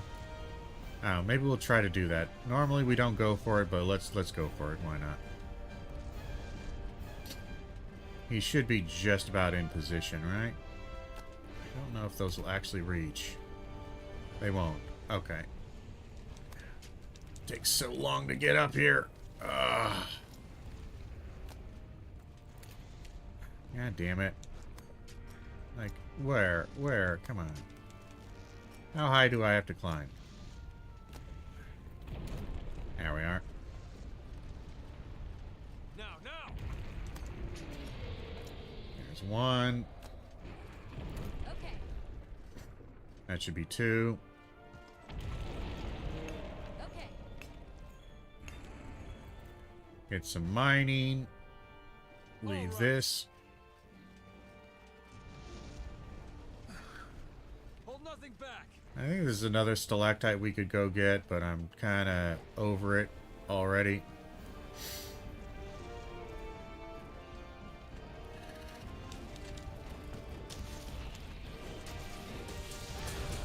Really didn't want to step forward 85,000 feet, but okay.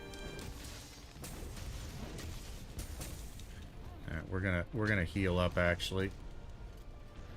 Just on the off chance it blows up and hurts us again.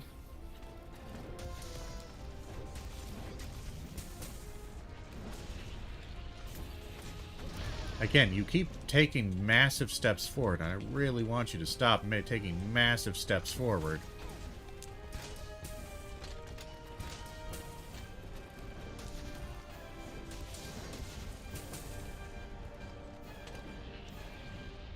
Fuck it.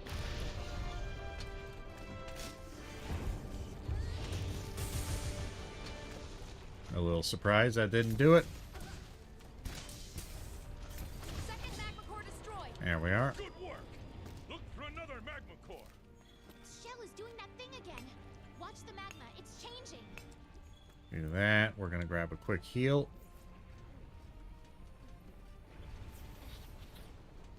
And we should have some mining locations down here we're going to take a look at. There's the floor. What's with the tremors?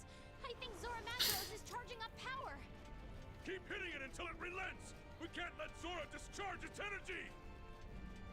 I mean, I don't know what I'm supposed to do with that.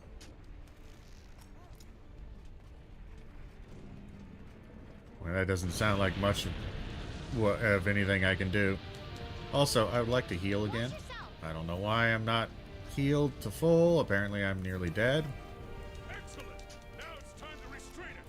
Hunters, hold your positions. Are the binders ready? Good to go, old man.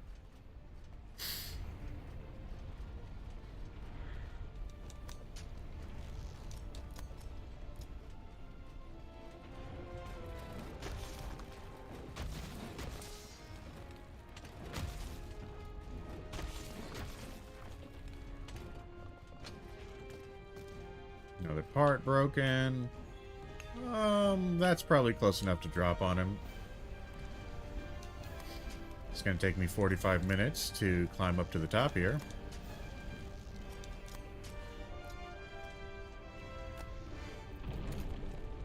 Yeah, we got that angle. All right, binders ready.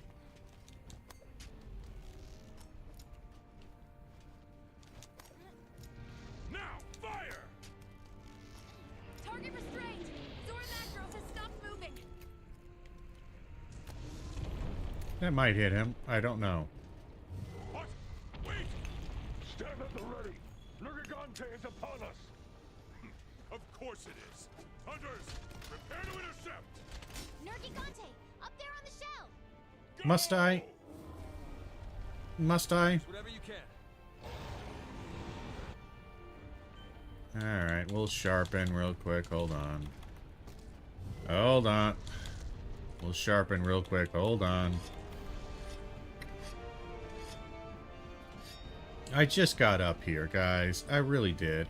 No, I just got here. I'm sorry. I just got here.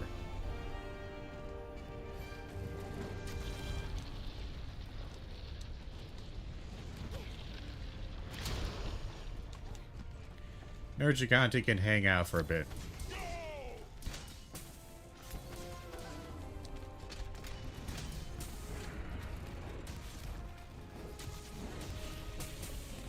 Zora's broken loose. Ow. And you really do need to put... Hunters, stay focused. We have to drive off Nergigante. Zora Magdaros is changing position. Ah, shit. Hold on. Race for the shot. Get it. Don't let 1, him shake you off. 2, 3. We got those at least. I don't think we're going to get the other ones. Shit. He's standing. Can't get the standing here. Zora We can get this Magdaros is guy. starting to rear up. Hunters, keep at it. It's all up to you to drive off Nergigante. Go!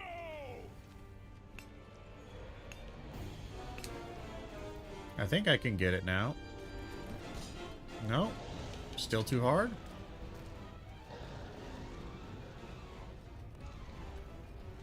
I mean, he's pissed. He's up somewhere. The problem is that he's just in such an incredibly awkward area to get to that I really don't want to get to him.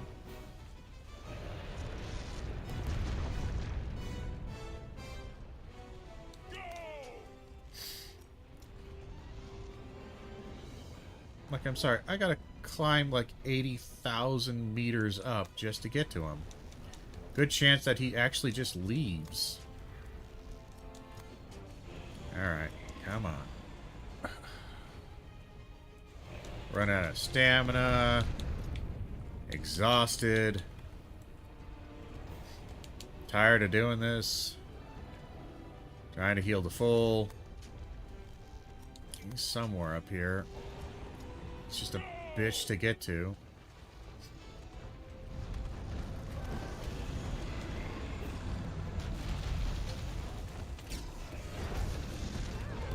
Get fucked. You fucking got me with that. God damn you, Nergy. Why are you such an absolute fucking ball bag? Fuck off! God damn. Nothing I hate more than that repositioning attack.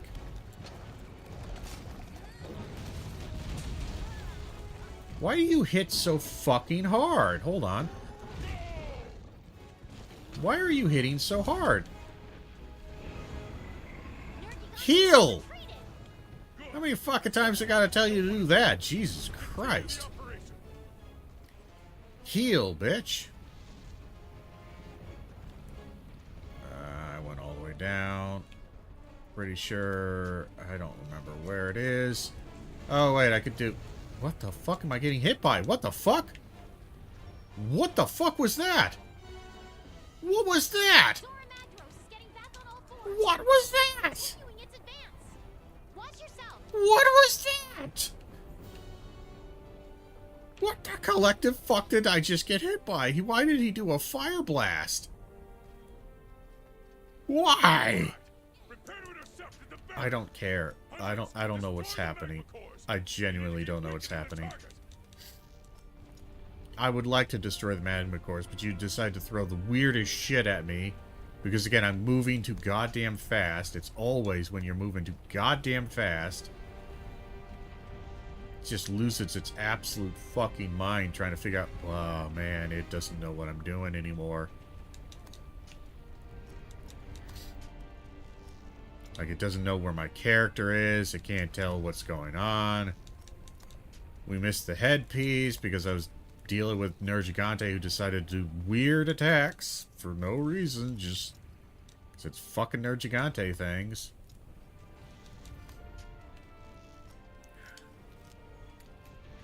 Alright, will you actually let me now, for once? Actually, no, you're gonna hit me.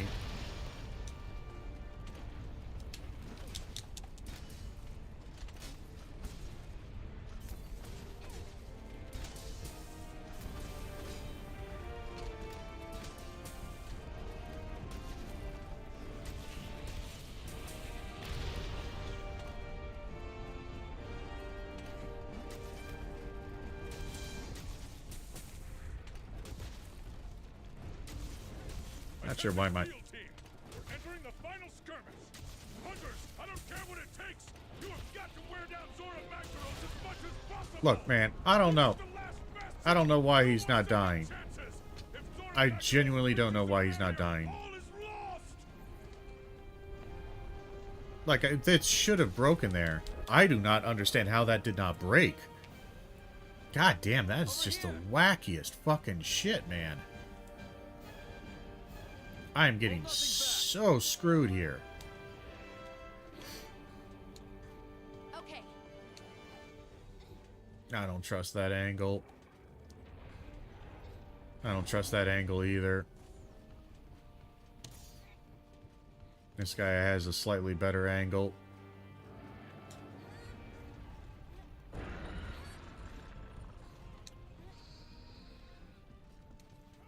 This will do a lot.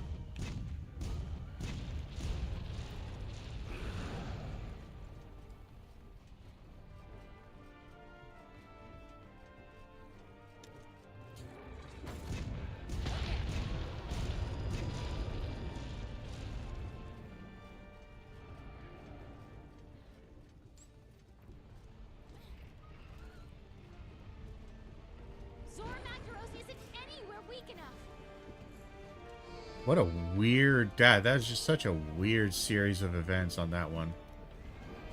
Sorry, I just can't get over. That was weird.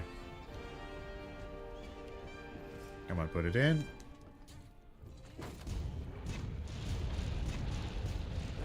Okay.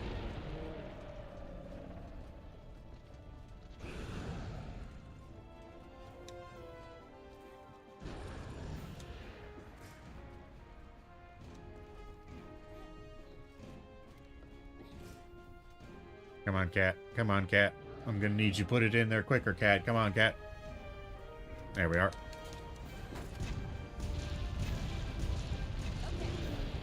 And again, I'm doing double damage here, so this hopefully will be quick. I don't know.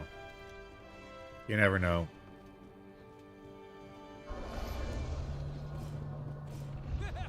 He's too slow. We're just gonna grab... Oh, nope, never mind. I guess we're not gonna grab things. All right. Come on. Time for the Dragonator. Yeah, well, first we're gonna do this. Zora Magdaros still isn't weak enough.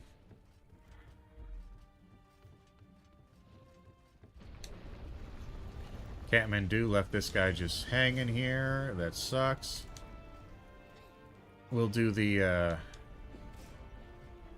Dragonator in a hot second once we're done with this guy. Hold on. Come on. Get back up. Come on.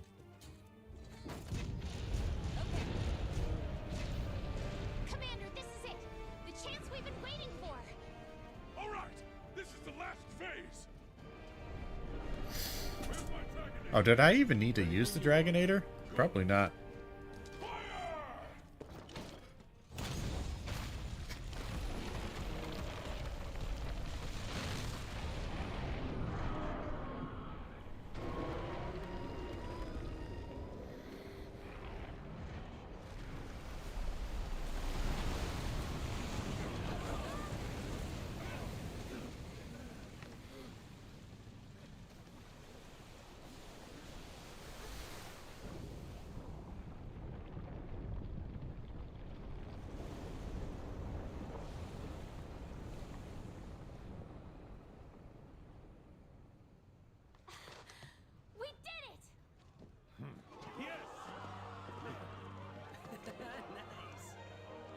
Yeah, having double artillery, heavy artillery makes that pretty trivial. It's over. You're doing 100% damage, so again, it's 100% faster. It only took 40 years. Yeah.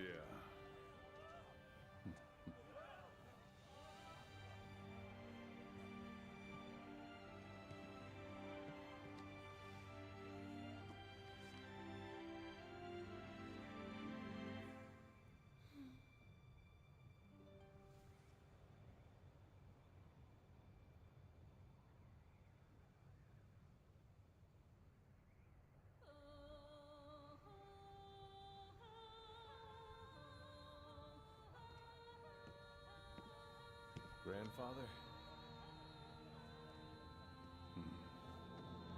So, ready to go home?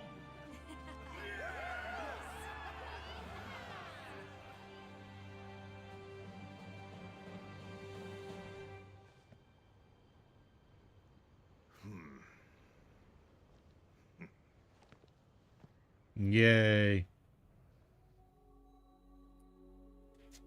I guess, I don't know. I don't really care. It's a boring mission. I was just mildly annoyed because again, Nergigante got kind of aggressive there. I did not like that. I didn't like his aggression.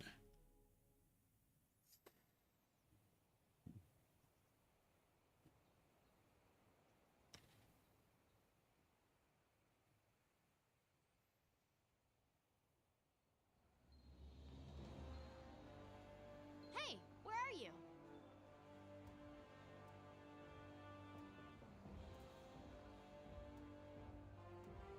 All right. Yay.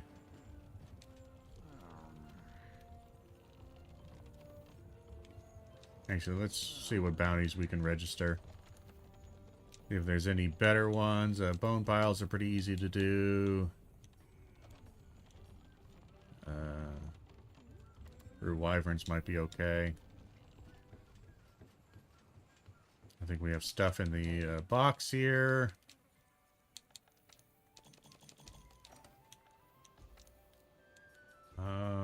I want to cultivate probably some needleberries for a bit.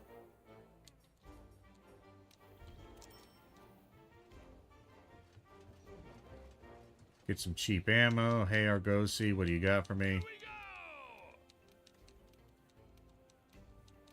A lot of text is what you got for me. A lot of text.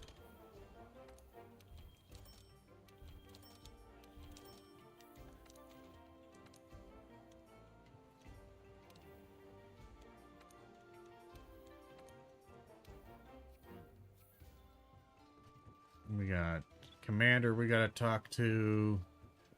What's wrong? Don't care. We go back up.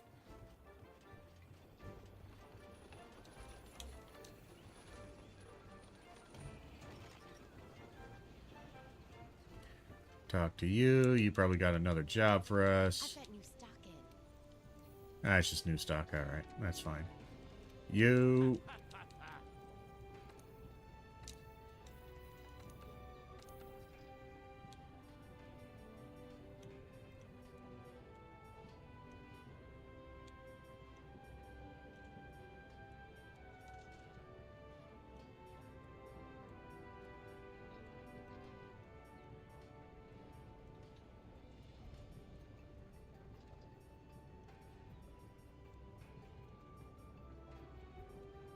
Alright.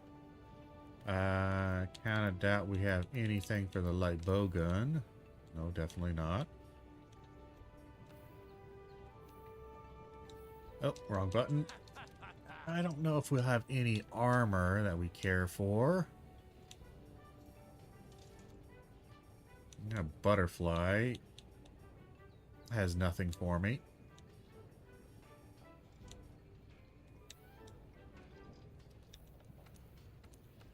And change equipment. We don't need high metal at all anymore. Keep capacity boost. Keep that. We can get rid of that one and put. Wait, hold on. I think artillery.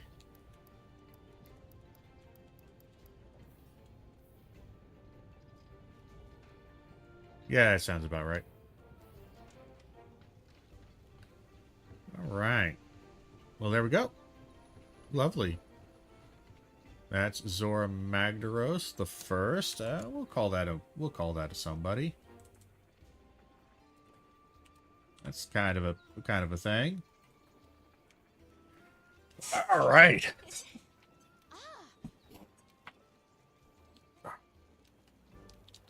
Hey, partner. So is this high rank? I think this is high rank. I think that was end of low rank. And we're finally in high rank. But I don't remember.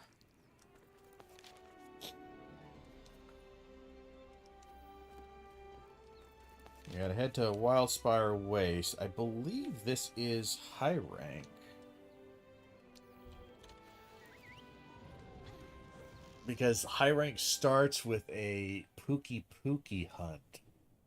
A unusually strong Pookie Pookie. If memory serves, I'm pretty sure. It's been a while since we've done this, huh?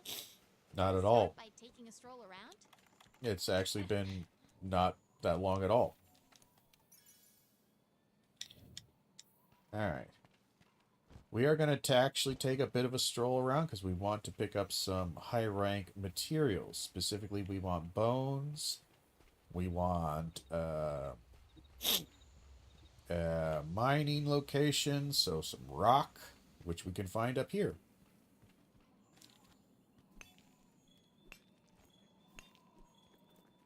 Basic dragonite ore, that's fine.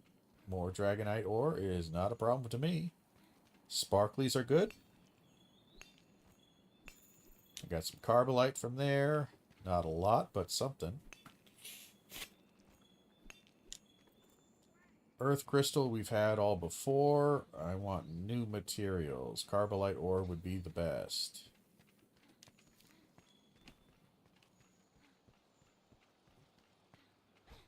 We're going to take a detour over here. Because I know we can find a few pieces of stuff this direction.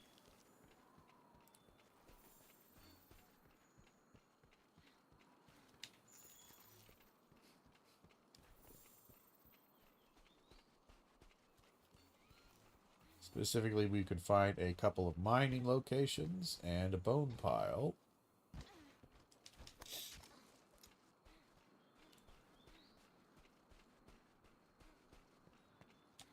And we can find that guy who will help us do some damage, do some work. Mining location here.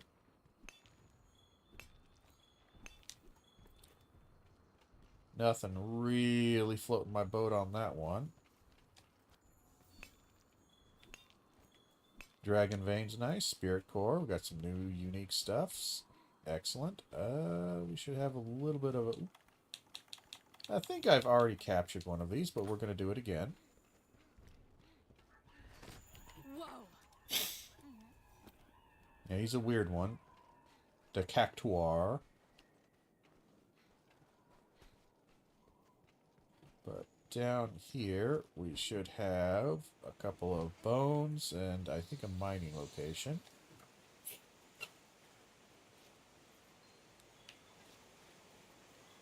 Yep, new bones, quality bones. We want the newer stuff. Light crystals, always nice to see.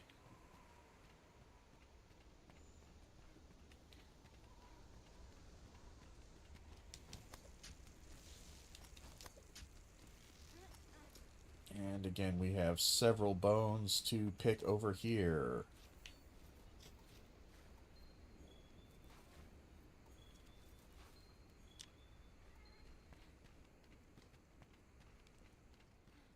And one right here, and we got one more down that direction.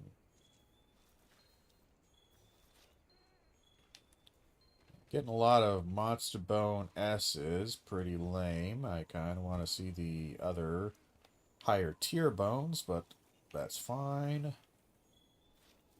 A boulder bone? Okay, sure, I'll take it.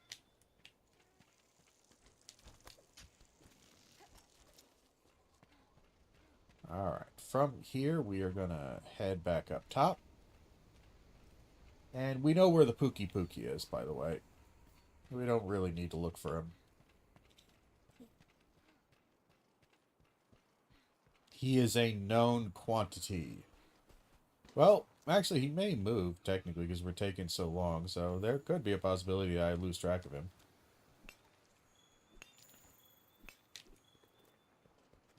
We have a Diablos on the field.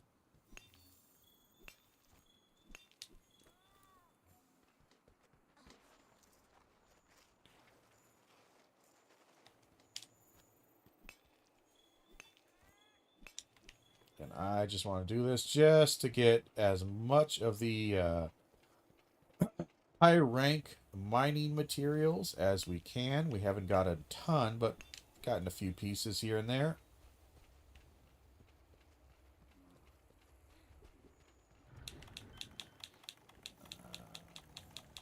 Fuck a duck. Not too pleased to see him immediately right there.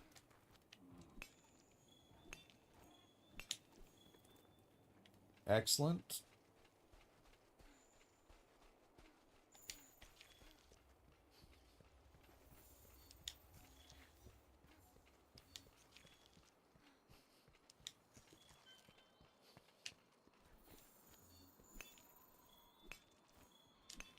Alright, so from here we're going to go find the Pookie Pookie.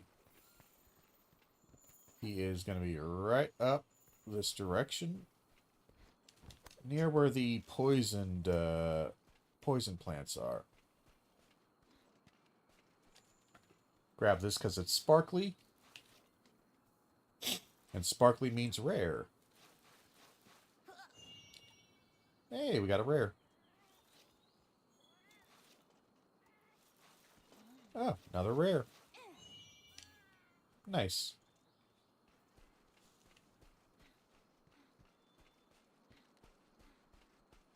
Yeah, so he should be, unless he's moved, because we have spent a fair bit of time wandering about here. Hey, this is a Rathian trail. And we got Wait, Rathian, what? That can't be right. Something's wrong. pink Rathian materials, Huh? and a high rank Look at Pookie this trail. Pookie. It is a Puke Puke.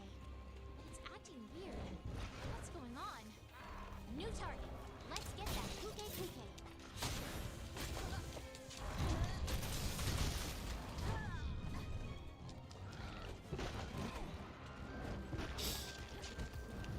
Watch yourself.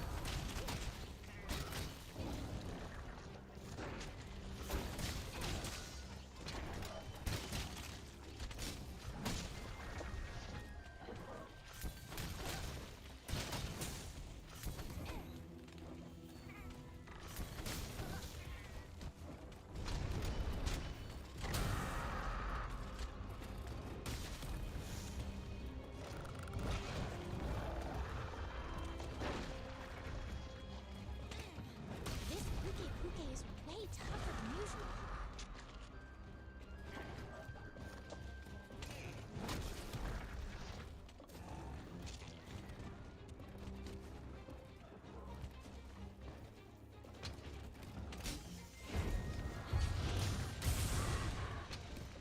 Nice.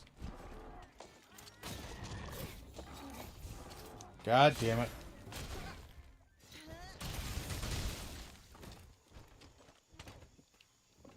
Well, that's annoying.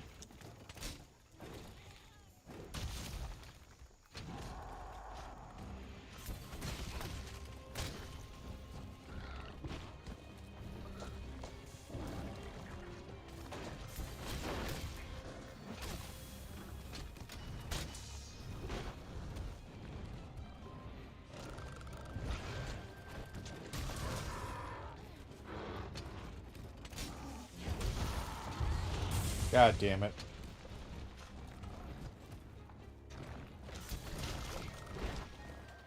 Really didn't want to get poisoned there.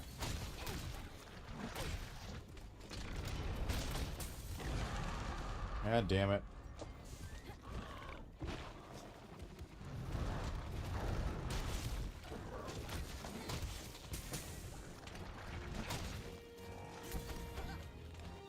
God damn you, Pookie.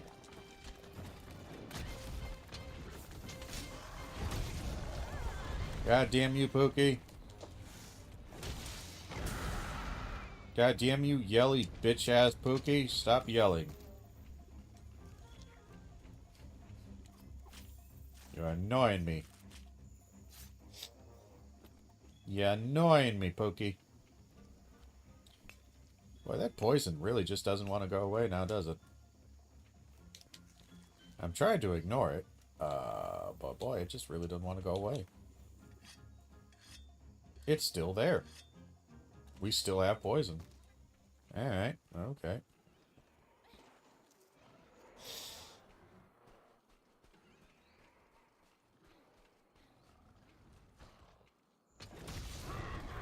I'll take it.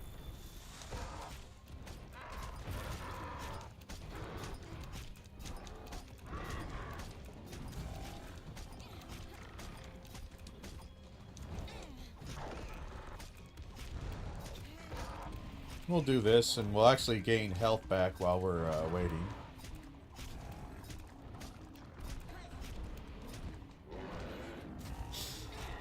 Alright, well, he sucks.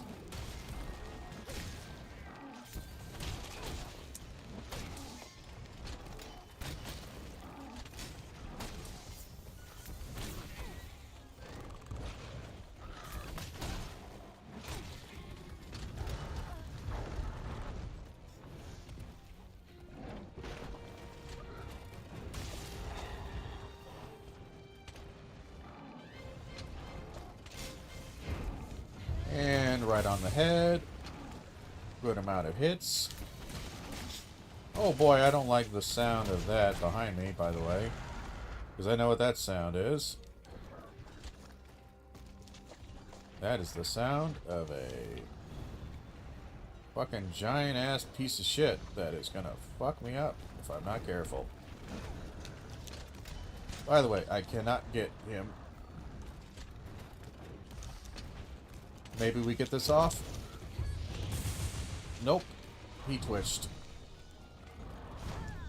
He twitched. God damn, it takes a long time to recover from that. What are you doing, Pookie?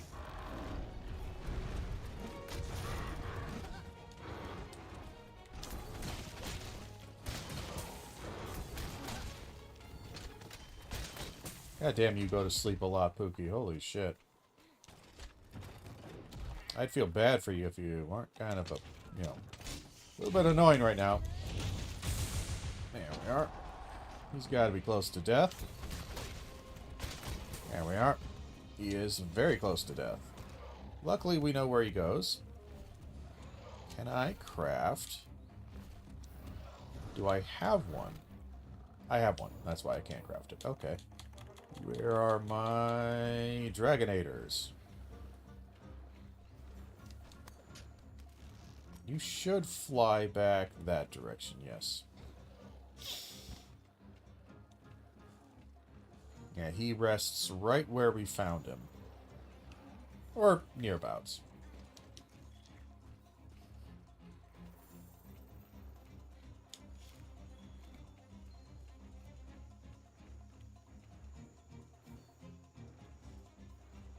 No rush on this one, so we're just going to wait till he is asleep. Then we will trank him. After we trank him, we will capture him. So 2 tranks. 1, 2. Shock. Are you okay? We should head back and report to the commander.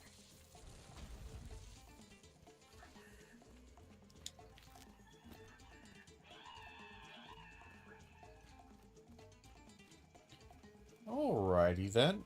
So, from here, we could do the doodles thing. And by that I mean following this, getting this side quest here, it would be to kill, I think, a low-rank Diablos. Just not too much of a trouble.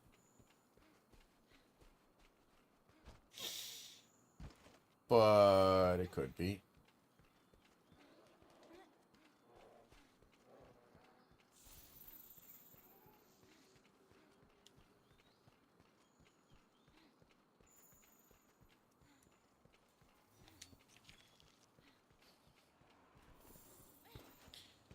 And we should be able to catch up to him just about over here.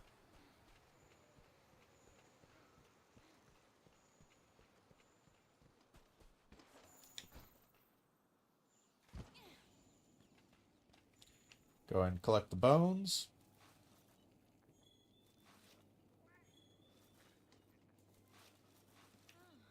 Oh, that's somewhat rare. That's nice. I like rares.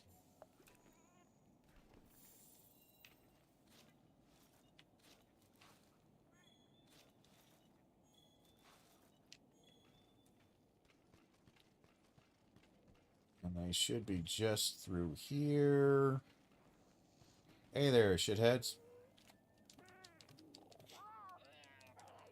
I don't remember what it is.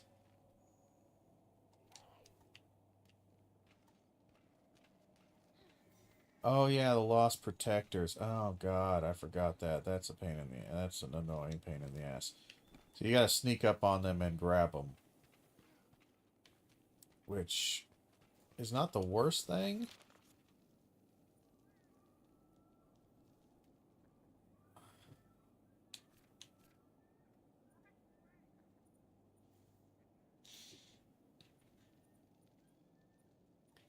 So yeah, there's one protector up there. I don't remember where the rest are.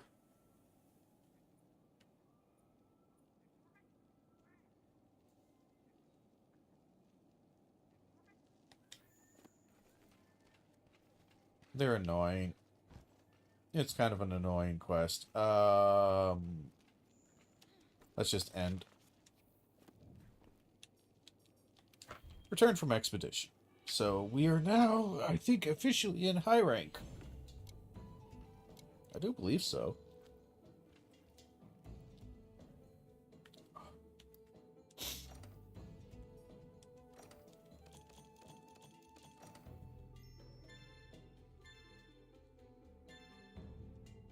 There we are. I don't think high rank Pookie Pookie is going to have anything for us. Since we were The field team are on top of the much more power number of hunt, and I believe... Yes, sir. My opinion, the size. I highly doubt. Sir, what do you suggest we do, Commander? Our damn job. And while we're at it, first. The second. While you're out there. Understood, sir. Good. Dismissed.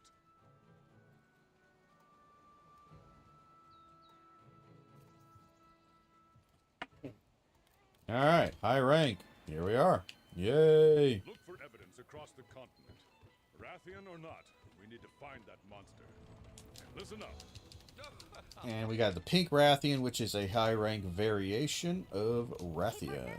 We need to find more of our mystery monsters trail. We should check every region.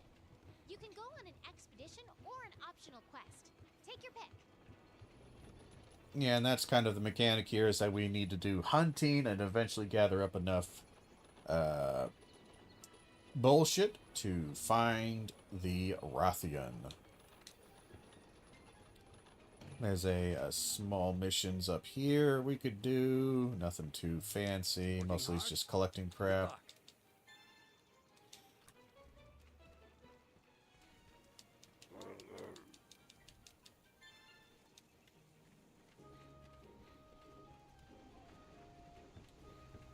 Come around here. I don't know if there's anything we really want to do here.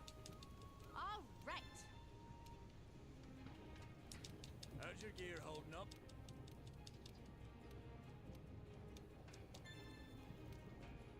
Alright, so, armor. High rank armor. So things to look for. Handicraft is nice. It's not quite as necessary at this point. Because you're not going to get any blue sharpness, or you're not going to increase your sharpness to any degree. That is useful. The free element ammo up is an interesting thing, but not for this particular build. Bombardier and blast attack, not really useful. Pookie Pookie. Nothing for us. Just nothing. Gaju. Nothing for us. Kestodon. Still has affinity sliding, but now it has focus if you want to slot it in. Which that's good for a greatsword, not really good for anything else. I mean, it's okay for other things. I shouldn't say that. This kind of stuff. Evade windows fine, quick sheath's fine, botanist and honey hunter and all the rest of that's not really... Don't care. Alloy. Yeah, nothing here. Bone.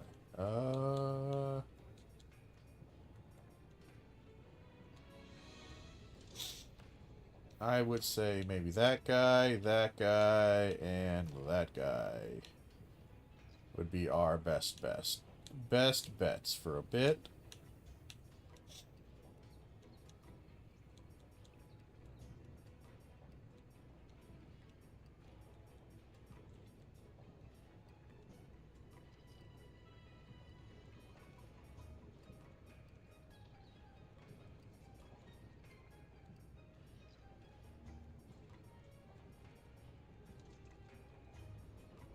So yeah, the bones would be okay. With that setup, we would have 3 attack, 2 artillery, 1 health boost, 1 slugger, 1 capacity boost. Which doesn't sound really great, but again, we sacrifice essentially 1 artillery. And a little bit of crit, which we're not going to have a lot of crit for a long time. A little bit of crit for a fair amount of good stuff. We don't quite get full attack, but I think this has a 1 slot, so we would actually get up to 4, which is the break point we like.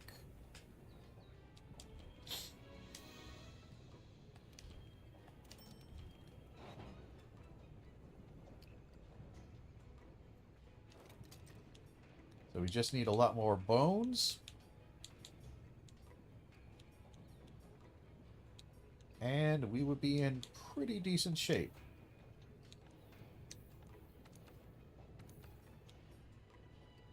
We probably should have saved our quality bones for that. Anything getting close to blue sharpness? Not... Well, 504. Blue sharpness. That gets you a little bit.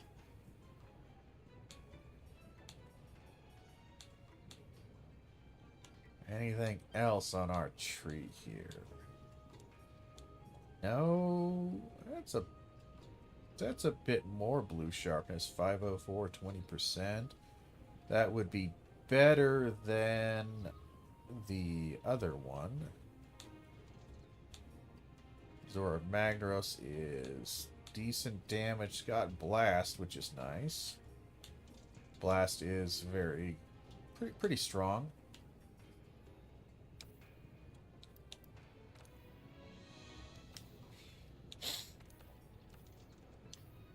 I think we're good for a bit.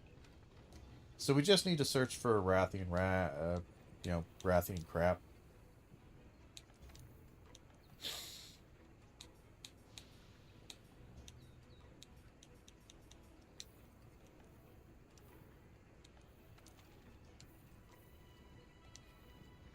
Okay,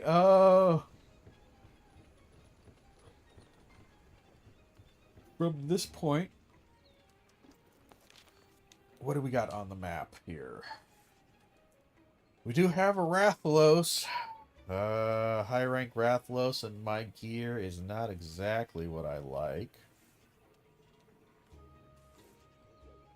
We would have a high rank Dogoron over there. That's always a interesting pain in the ass. And a mystery monster over there. Don't know what that would be. So, boy, I think I might go with an Adogeron. We'll eat when we get there.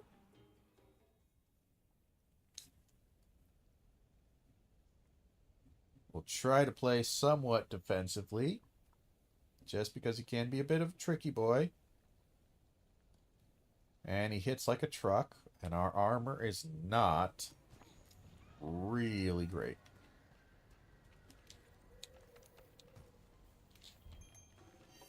We'll do that for the health and the attack up.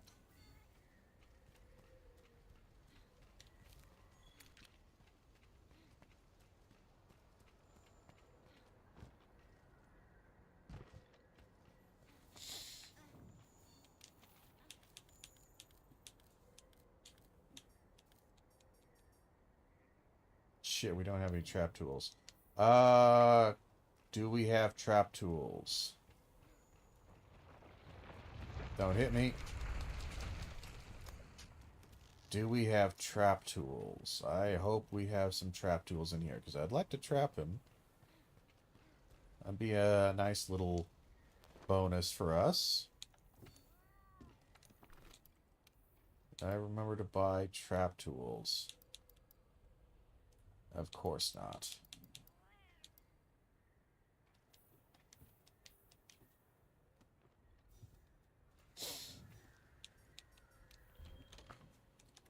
Alright. Waste of time here.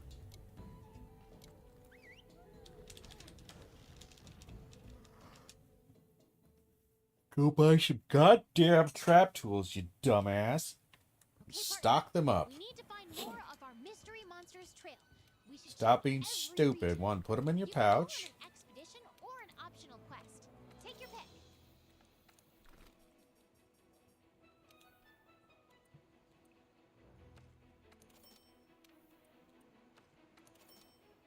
Buy 20 of them. Boy, those are expensive. All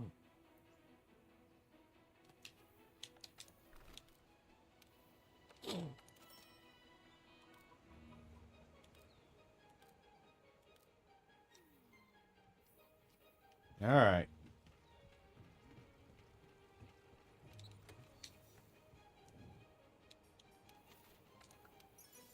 There we are. Now we have that. We should have also in our inventory. Yep, we got some. Good. Okay.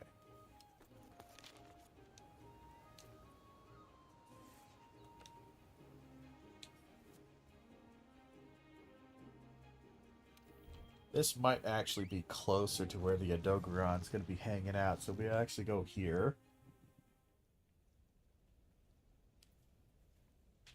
We will go here. Hello, friend. Really love your content, so I follow you. I'd love to be both your friend and your fan. If you don't mind, feel free to add me on that. Well, Richard Cheris, that is nice of you to say. Fairly certain that's, I feel a robotic tinge coming from that one. Alright. So let's go find old Odie. Hey, Odie. I found Odie. He's right fucking here. His mouth is full of shit.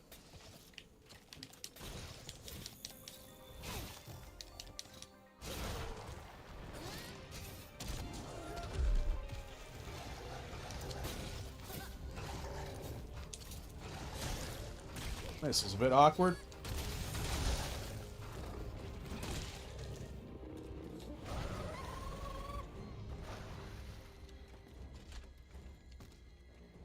Caught him with his bullshit in his mouth. That's a little bit funny.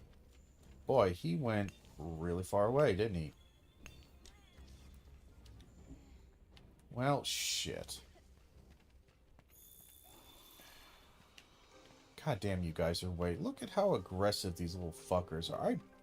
He barely spotted me from like a mile away, and that guy's already on my ass. Ugh.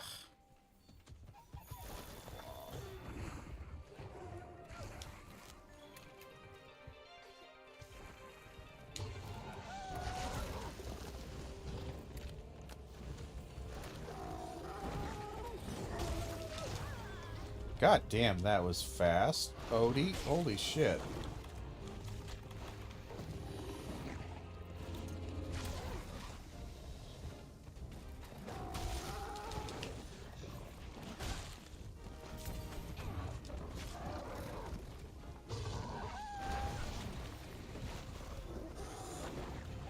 Still not exactly sure when you're supposed to hit this motherfucker, realistically.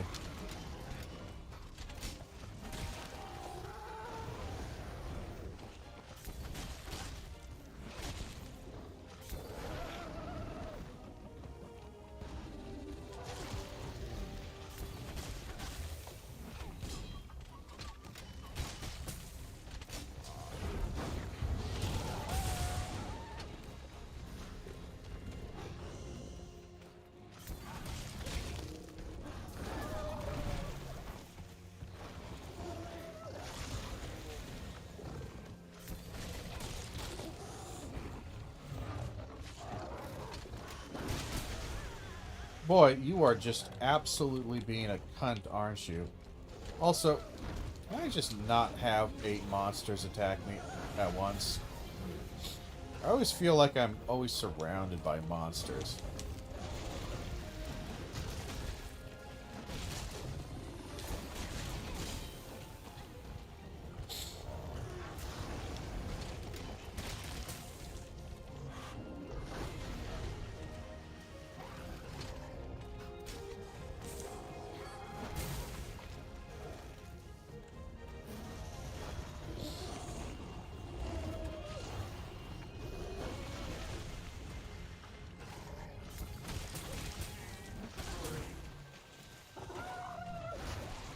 Like, this just doesn't seem fair, you know? It never has to me. The fact that he can just attack that much. Because he is attacking an insane amount. God damn, my eyes are burning. I rubbed my fucking eye, and I am burning. I'm dying here. Ah.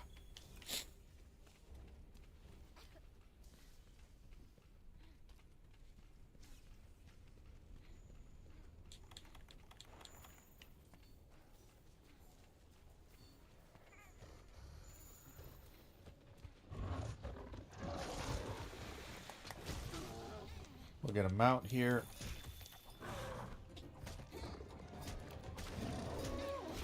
Sadly, we don't have a ton of stamina, so we got to be careful with our work here.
Like, I'm sorry, that's not an opening you should...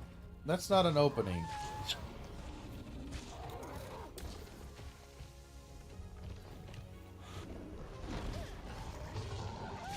Dude, seriously, you have got to stop attacking. He hasn't stopped attacking.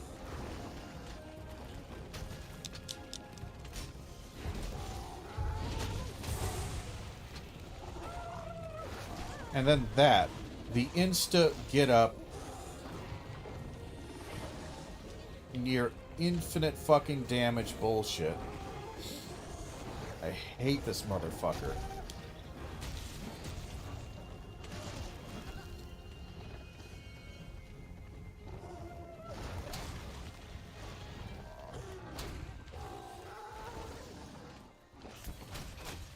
Again, that is just nuts levels of aggression.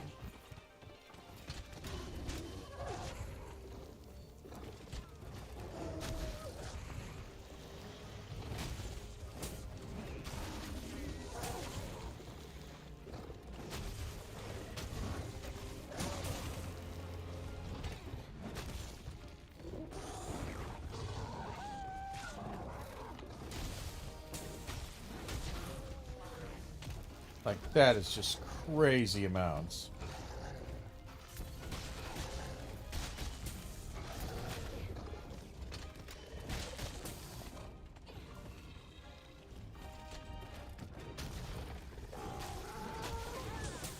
Nearly dead. Nearly dead.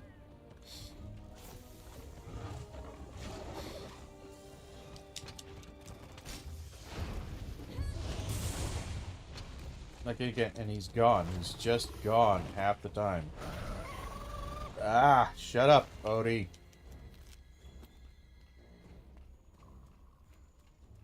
Look, it's that mystery monster's trail again. Alright, we gotta sharpen. We're very dull. Again, we beat him up decent. Not a lot. But we're doing okay-ish on him.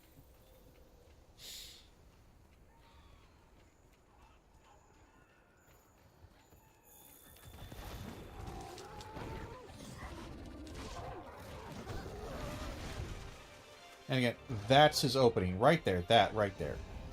As he shakes his head.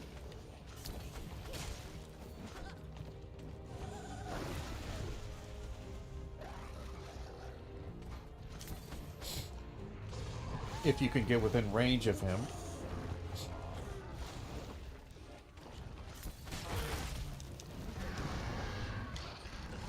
Wonderful. I lose my...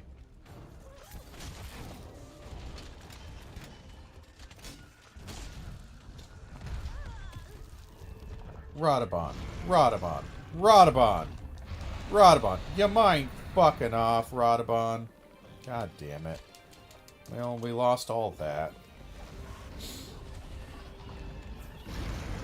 Yeah, would you fight each other? The monsters are fighting each other? Maybe we can use this to our advantage.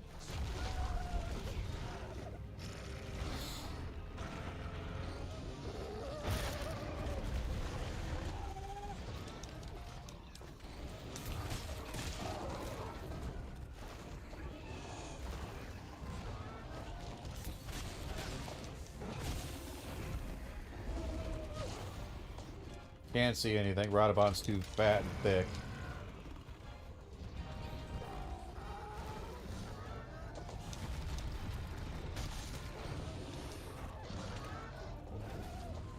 God damn it, I cannot hit you. For fuck's sake! Would you little fucking shitbirds stop throwing all manner of goddamn bullshit at me? God damn. What a... Oh, let me heal, you fucking piece of shit. God damn you.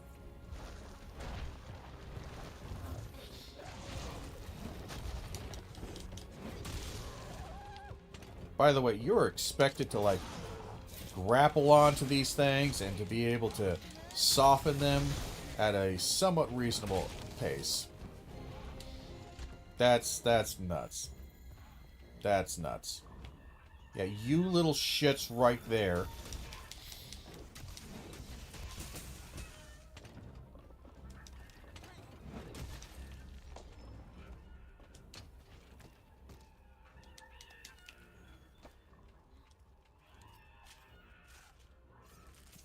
I fucking knew it. I fucking knew it. I fucking knew it, you little mother fucking hunk of goddamn dog shits.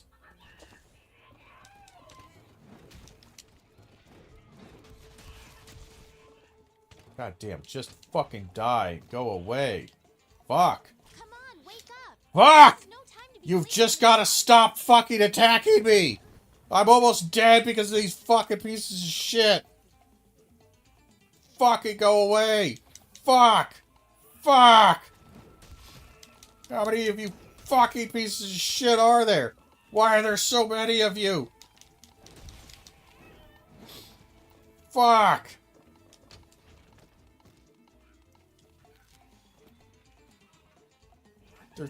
I literally can't farm anything until you go away. Ah! Sorry, I'm having a bad day there. Jesus, all I want to do is carve this cock-sucking tail. But you won't fucking leave me alone. And all they ever drop is first aid medicine. Useless.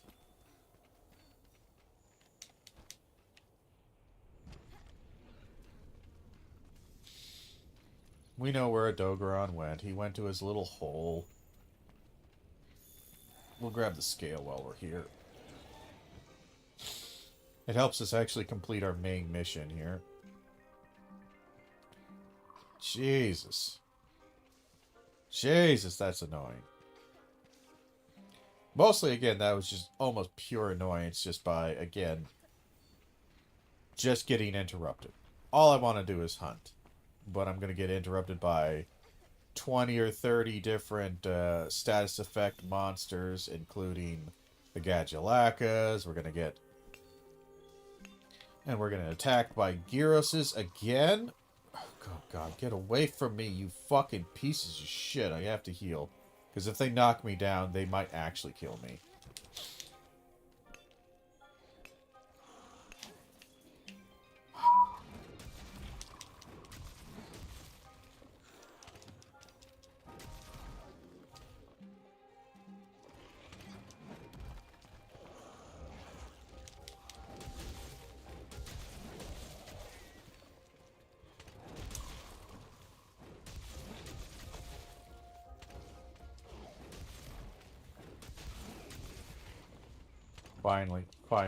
Finally, they're gonna leave me alone.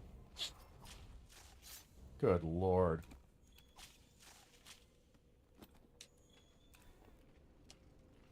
Alright, he should still be capturable. They don't recover that much life. Even though it has taken us 45 minutes just to get down here, because holy shit.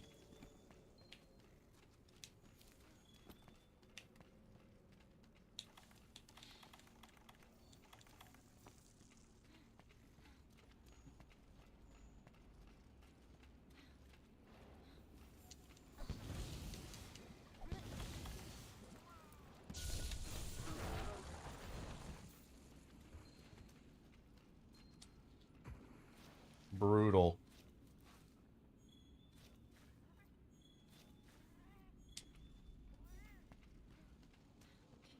Get these bones here. I don't think we'll go for the Radabon. I don't think we need to go for the Radabon for anything actually useful.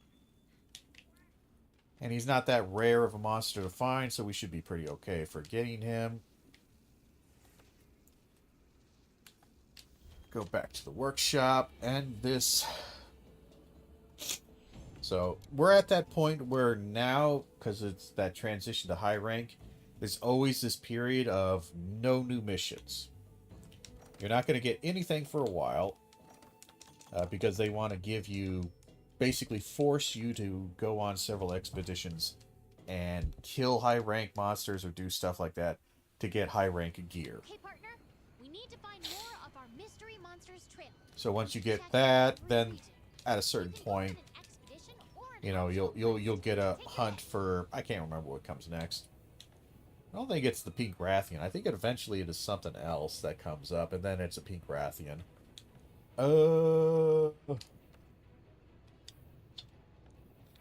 Actually, can I upgrade you? I think I want to upgrade you first.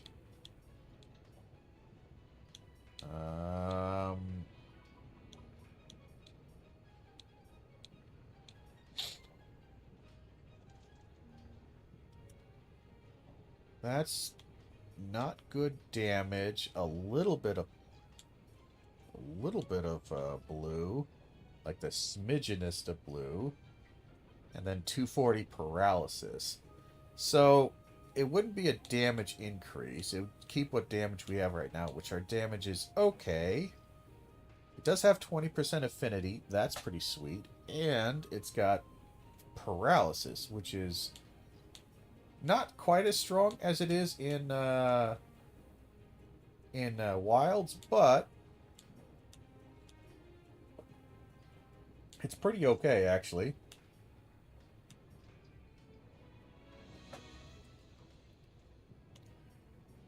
We can actually get one of those. 540, okay, blue, decent amount of affinity. It's probably our highest level weapon that we could get of him, but I think we will stave off on doing that for a bit.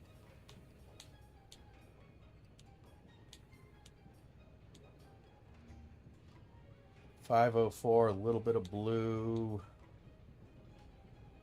576. Decent damage. Okay, affinity. A little bit of element. Not exactly my jam.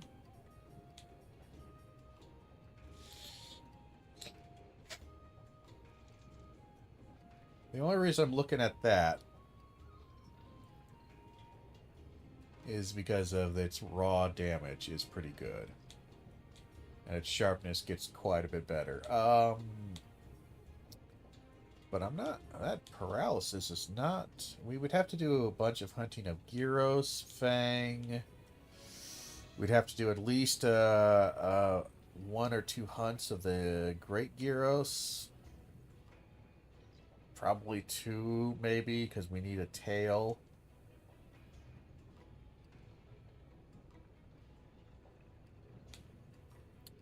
I'm not quite sure what we go for as far as our next upgrade.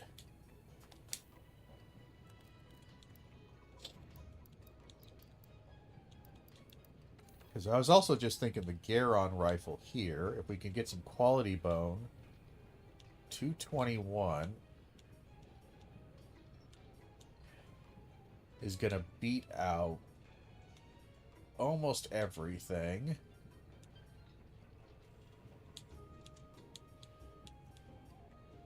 Kind of the same gear. It does have really good crit. That's interesting. Still has the standard normal rapid fire stuff. Okay.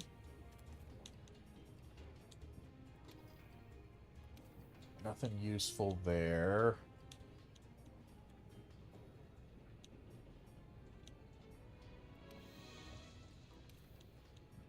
Yeah, I think we save our stuff for the Garon actual rifle here. We do need a lot more Odie fighting. Lots of claw, lots of scale there. And quality bones, which we just need to collect. But we have the plate to make that, which is rare. I think we save that. Armor-wise, we do have the plate for the chest piece, which is not too keen. It's not too good. Not too happy with anything else. We would need a gem for this guy. He would be nice to have. Gyros, I don't think Gyros has got anything for us. Yeah, no, nothing. Nothing there. Bone. We do have quality bone for that.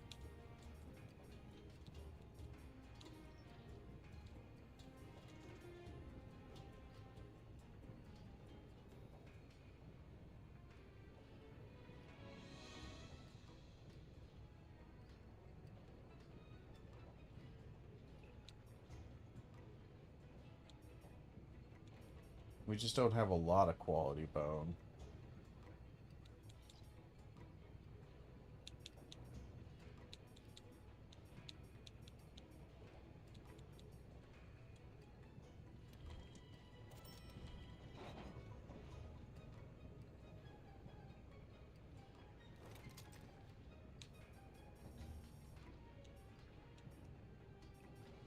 So that's going to prevent us from getting any upgrades on our weapon of any kind. Yeah, because we're out of quality bone.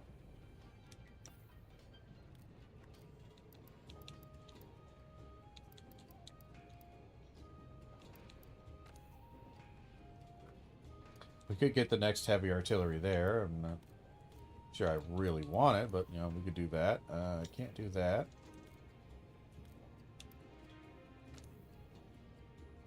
We would need a gem for that. And we need quality bone for that.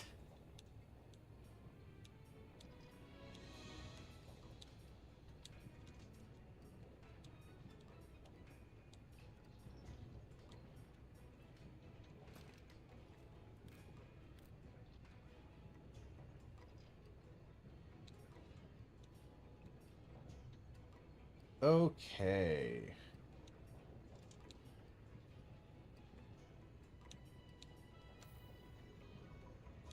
Okay, I think we're all right. All right, so who else do we want to hunt for as far as basic equipment? That's a question here. I think we have a couple of bounties we can turn in. We might as well turn those in, get some free stuff here.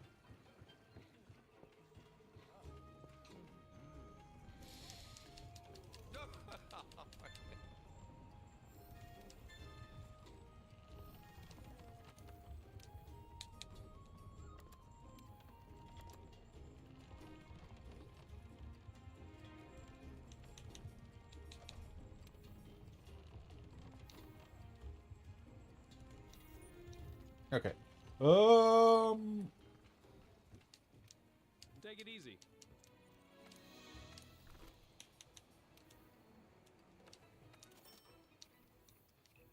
We'll buy that. I am going to check. Oh, wait, hold on. I want to check the investigations here. See if we have a good high rank one.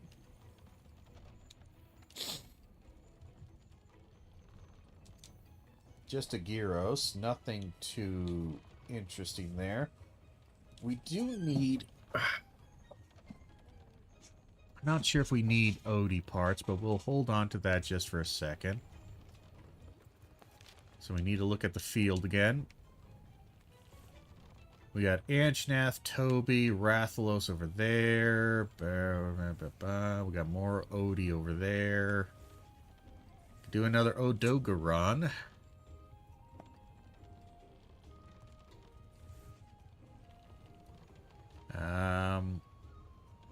Not too keen on that. We could do maybe Anjanath. Or Toby Kadachi. Both of those are possibilities. Palumu probably has an artillery thing for our wrists, which would be nice.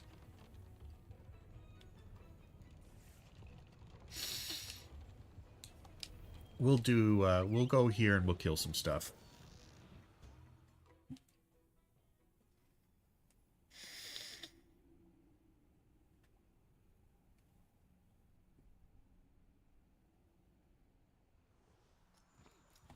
Alright, we are, however, going to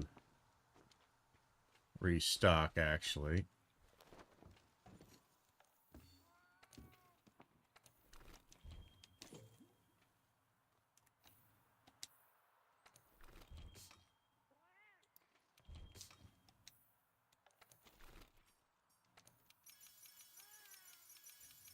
Create a bunch of potions here.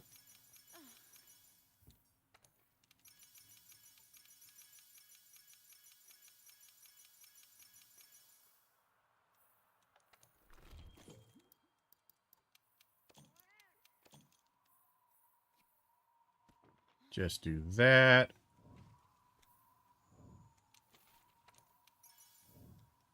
Craft a shock trap. I think we still have some trank bombs. Yes. Lovely. I'm 85% certain that Legiana has nothing for us.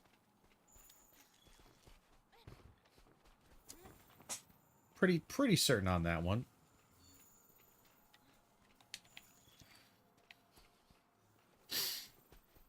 We do have some Rathian bits here.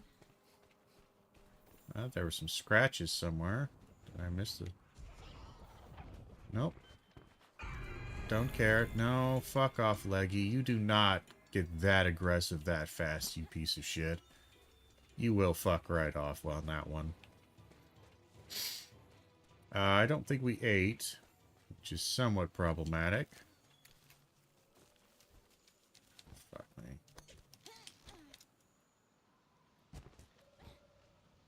There's Palumu.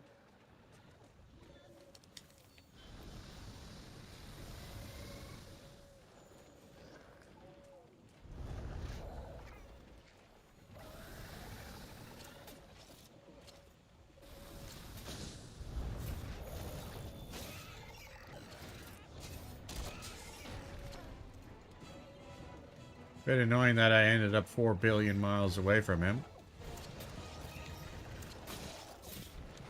Get a weekend on him.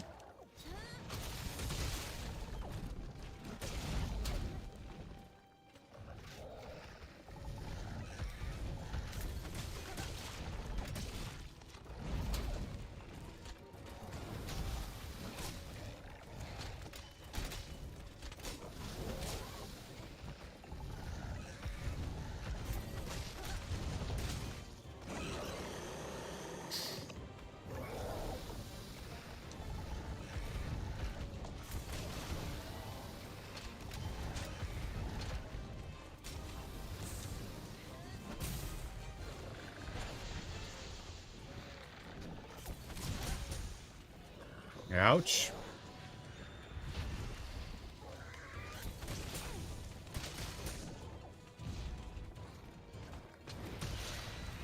Do that just to get him out of the air because he has taken way too long.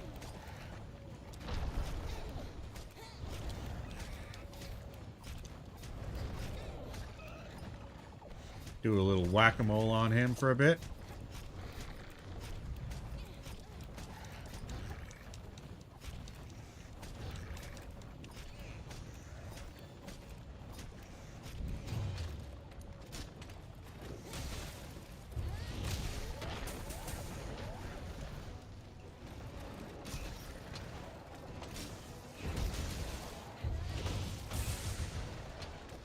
Decent damage.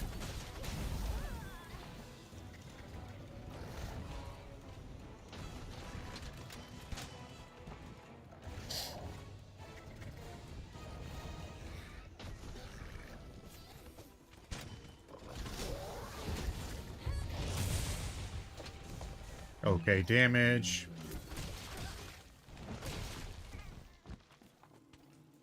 He's asleep. We're going to do a couple things here. We're going to charge this. Don't hit. Damn it. Fuck that up a bit.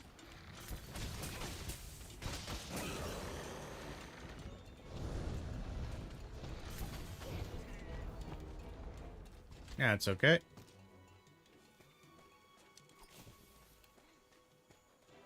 Not quite sure where he's going.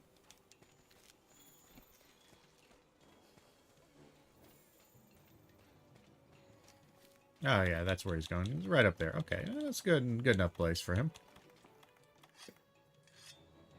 I'm going to put a flash pod in my slinger just in case, because we're not going to be able to wall bonk him. I don't know. Maybe he's enraged. This is part of the reason why I like having agitators, because I can never tell when the monster is enraged.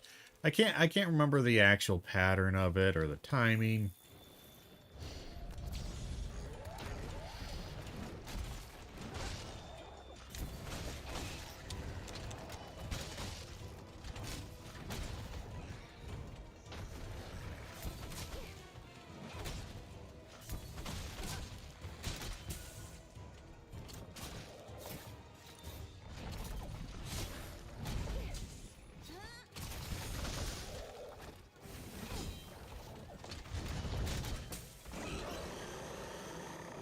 I thought I got that one.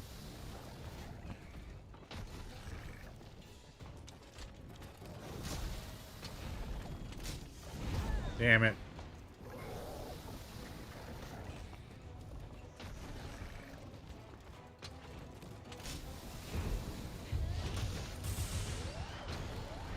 That'll do it.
I'm going to let him run away.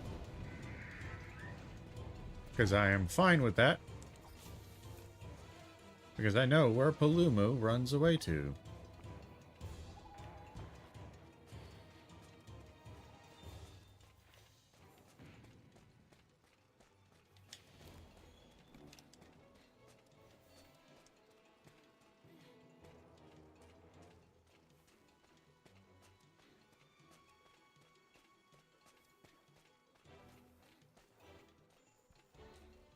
Kind of taking a while to get there, because I'm running out of stamina.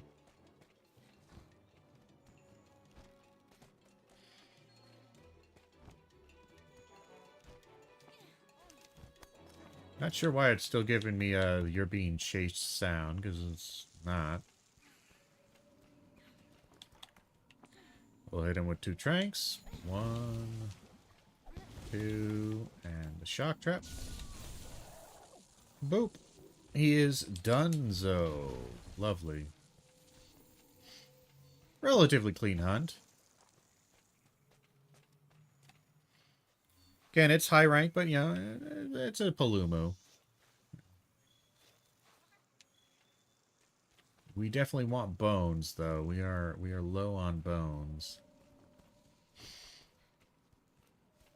Very low on bones. I don't, however, know where bones are. And I'll be honest, it's not the first time I've been in this area, I think. But it's probably like the second, because I don't think I ever actually come into this tiny little alcove. This is what I love about these maps. One, massive, but at the same time, they feel so much fuller and more intimate than the Wilds maps. Wilds maps are big, flat kind of areas where it just doesn't feel like you have these kind of... You walk into this alcove and you find a fun little thing. They do, kind of, but they're off. They're so off the beaten path and kind of weird to find. I don't know. It just... There's always something about it. It just doesn't quite, you know, doesn't quite do it for me.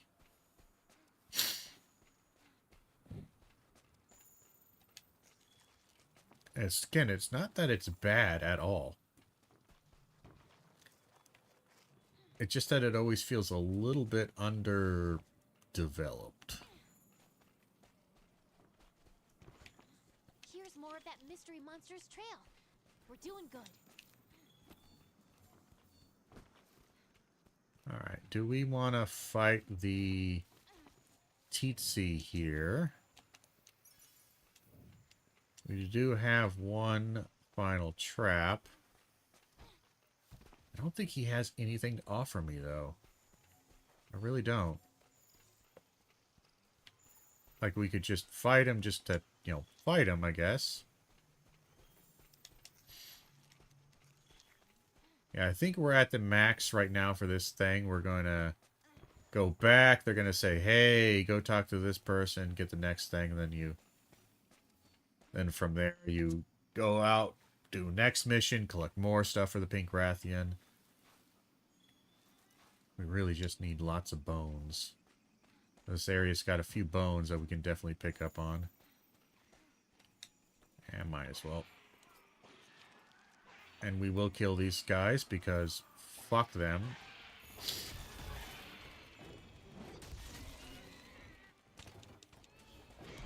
God damn it. Fucking ledges. I swear to you. I swear to you. Oh god. Teetsy, why are you here? Just fuck off. God damn, man. I do not want to kill you. Just, you need to leave me alone.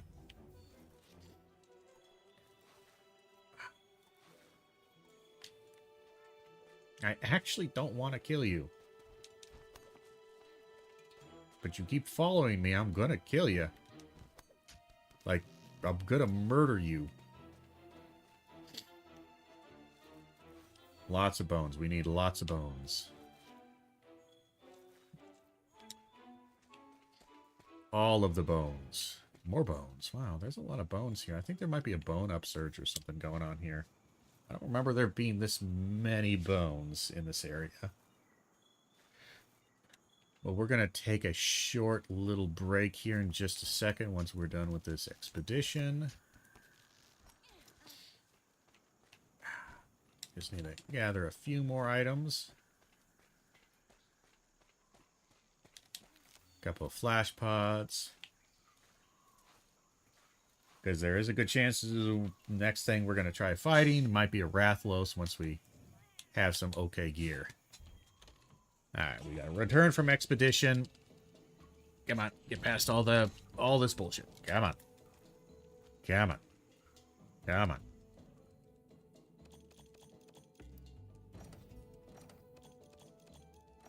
Come on. Get past all this. There we go. Alright, we'll be back in just a second. Okay, partner? We need to find more of our Mystery Monsters trail. We should check every region. You can go on an expedition or an optional quest. Take your pick.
Hello.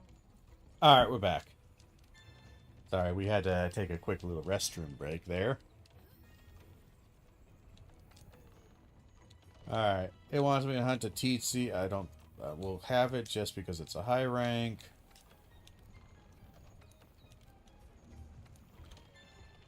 Sure, we'll do that. We don't care. Register bounties. We really don't do much of that crap, but we might as well have it just in case we do. We will come back up here.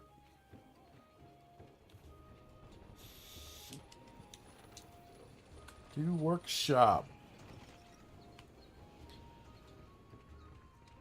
And see what we have available for us as far as armor.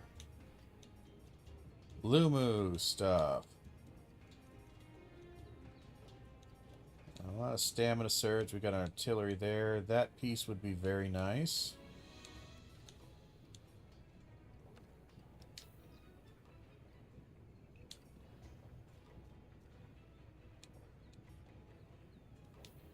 we currently have? Hold on, I gotta look here. So we got an artillery charm 1 there.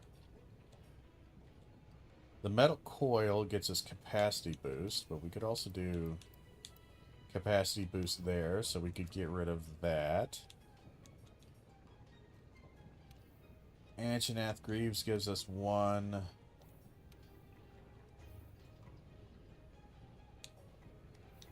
Okay, so that's why we still have 3. Alright.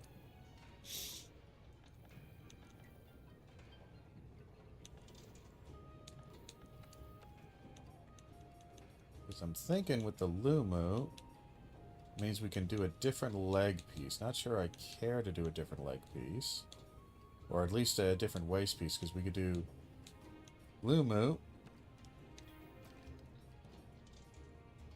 We have the Anjanath one, that gets us 3, so we could drop the... We can change out our charm for capacity, and that gives us something here. So we could get Divine Blessing. That's a nice little thing. We're never going to get Crit Eye, because we need a gem for that. Like, we could try going for it. It'd be cool to get, but it's unlikely. Extremely unlikely.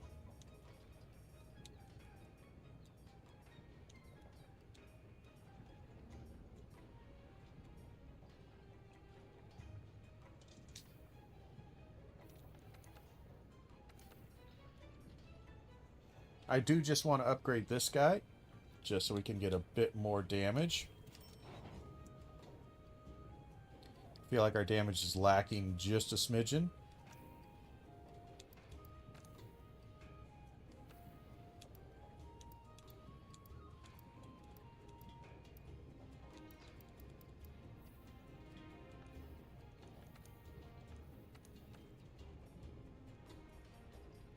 But yeah, Lumu, we do need some Lumu stuff.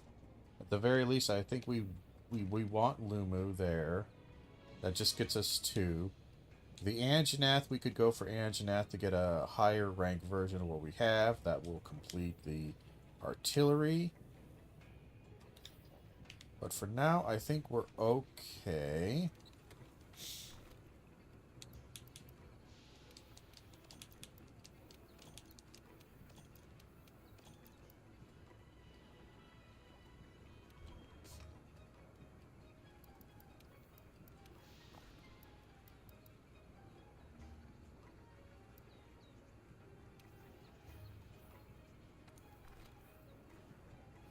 Alright, I think we're gonna...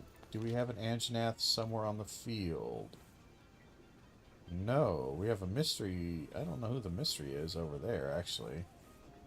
Who the hell would that be? Arathian, Arathos, who's there?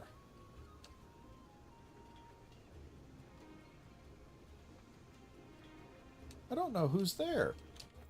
We have a couple of mystery animals out there that I don't know who this would be. I'm trying to think. Like, it could be like... I'm trying to think, like, I don't think it could be an elder yet. It seems a little bit early for elders. So I don't think it could be an elder. So who is it? Who's out here?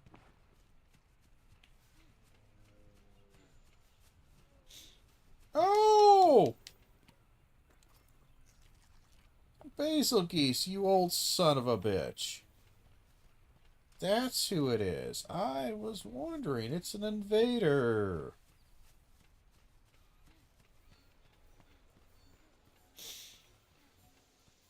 That's problematic. Fun, but problematic. Interesting. Very, very interesting. We need some parashrooms, I know that. Do some quick grabbing of some quick parashrooms here. Nope, pick that up. Pick it up, there we go. Interesting. It's interesting because I'm not sure if I would want to fight a basil geese at this very moment. He's a bit of a thing, ain't he? No? He's kind of a something to deal with. There's also a Rathlos here. He could be kind of tricky if we're not careful.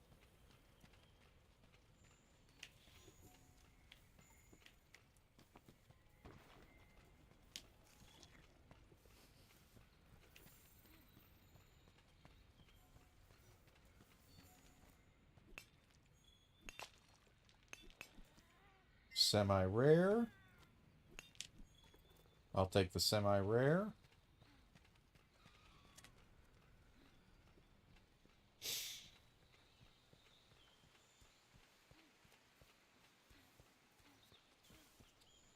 Yep, there he is. God damn, he is a big fucking boy now, ain't he? That is one frightening monster. Those scales. Be careful, partner. This is gonna be one nasty fight.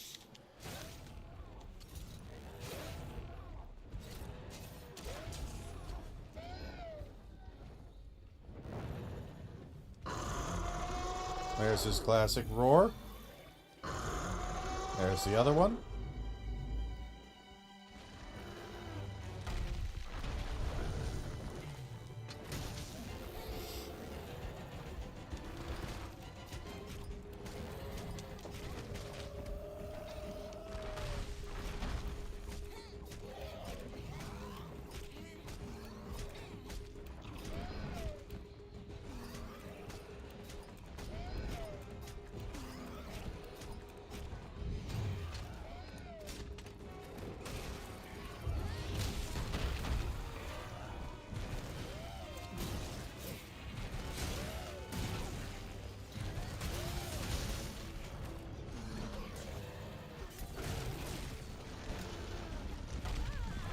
Oh my, he almost one-shot me. We can't fight him. Not without eating some food. That's a death sentence. We need to leave. Come on now. Fucking run, you fat little bitch. Yeah, our armor is not really up to task for that one without some upgrades. We're gonna go back into here, eat some fucking food. God damn, why is everything so slow?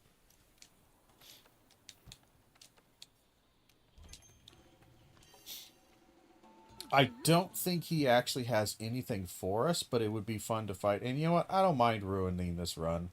I really don't. Like, it would be bad, but at the same time, fuck it. You know? What good is a run if it's not fun? And he's angry. How are you always angry? I'm always surprised that you're always angry.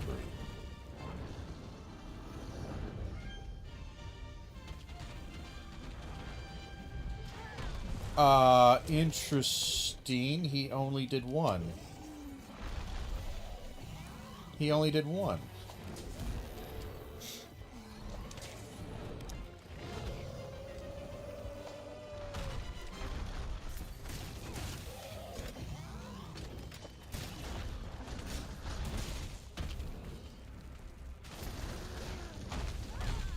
I'm sorry.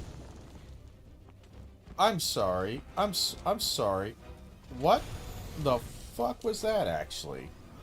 Also, why does this heal so little?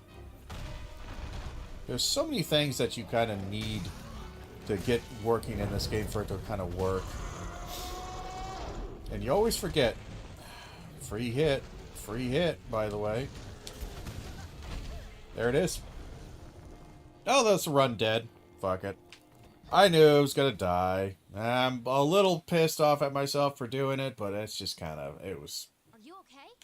If you need help, use your SOS flare to call other hunters. Why can't I quit? Why can't I quit?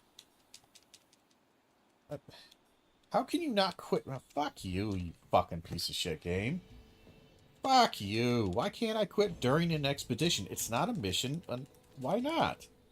God damn, what a fucking janky-ass bullshit fucking design.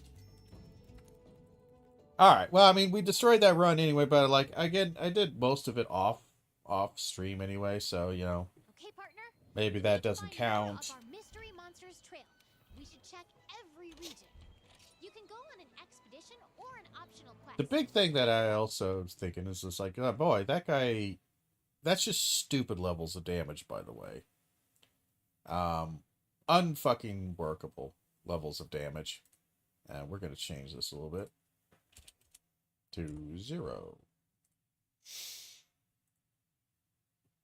Alright, well, that was fun. We could go to the Rise. I'm just not feeling Rise. Like, World is way harder than Rise.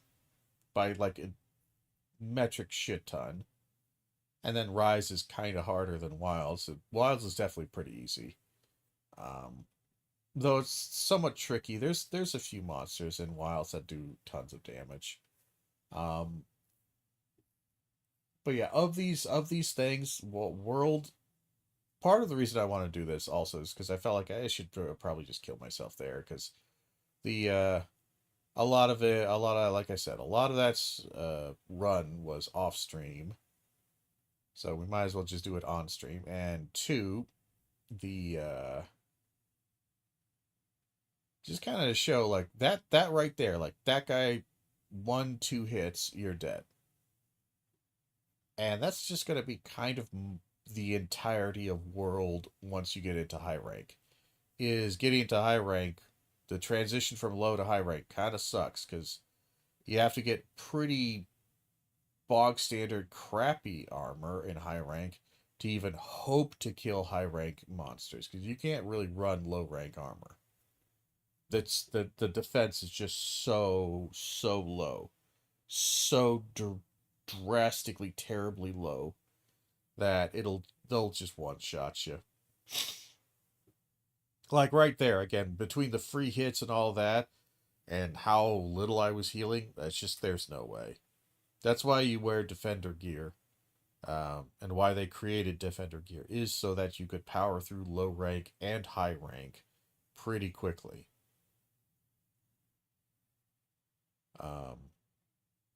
But I'm not going to use those on these runs because I think it kind of defeats the spirit of that run.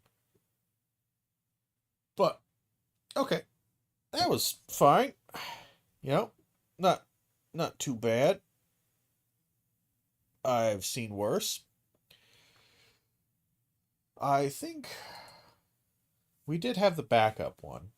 And that's the reason why I create two. It's, trying to get past the really slow opening, because it is dog ass slow. Like, it takes a solid, because you can't skip cutscenes, or at least I haven't downloaded the mod to skip cutscenes. It takes probably 30 plus minutes, 40 minutes before you hunt your first monster. It's a pretty substantial thing. But we have this one right here, which we were running. Again, we are, as you could tell kind of by the armor setup, we are very early in here. I think I have killed 2 monsters. Pretty sure we've killed 2 monsters. Maybe. We might have killed Kuluiku. Now, let's see what the handler monster is, and that'll give us a better indication of how far we are. Because I think we've just killed the 2. The Jagras and the Kuluiku. Hey there, partner. Yep, Pookie's 3. Now, I'm pretty sure Pookie is 3, so let us go here. Click on this. 2 of 3. So we're on a small hiatus from the Rise run playthrough. It's still live. It's still good. We have not died on it. We have not failed on it, which is always nice.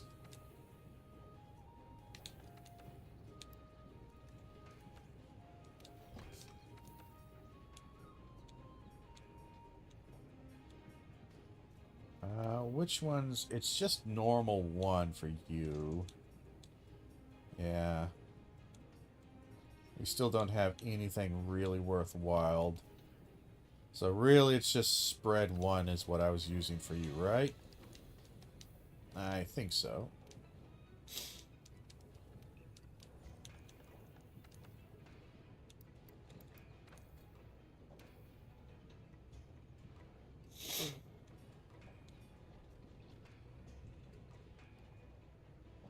I think I was using normals on this, right? Yeah.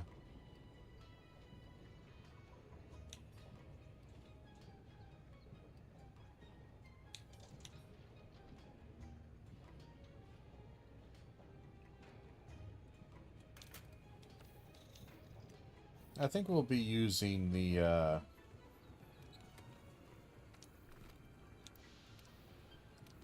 whatchamacallit, the close range stuff.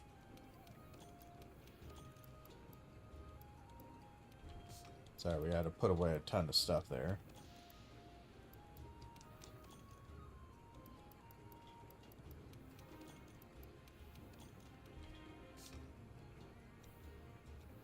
Also, I should probably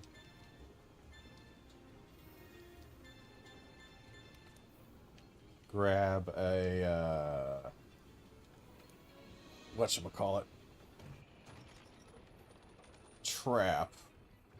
That's the word I'm looking for. Good luck out there.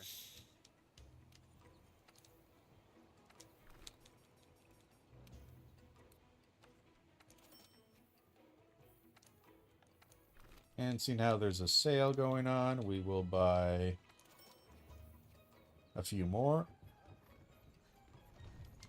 Thank you, thank you.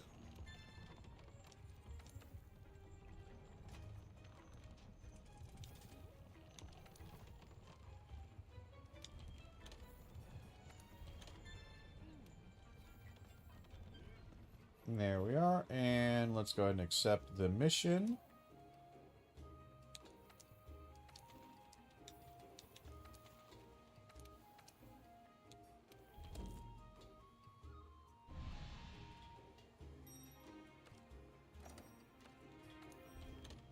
And we will depart.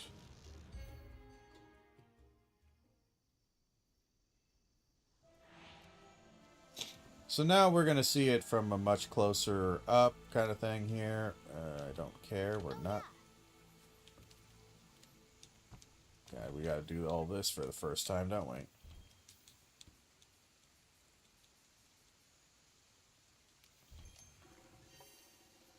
Get some food. It doesn't hurt. Gives us a little extra. A little extra life.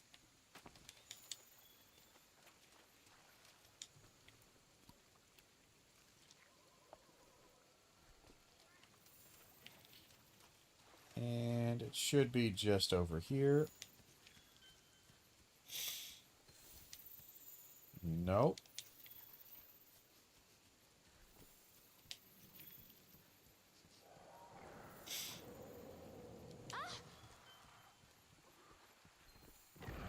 Stop.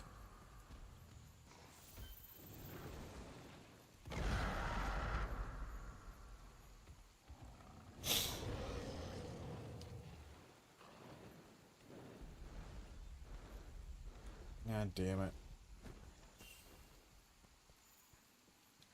He got driven away, but that's fine. We'll just follow him over here.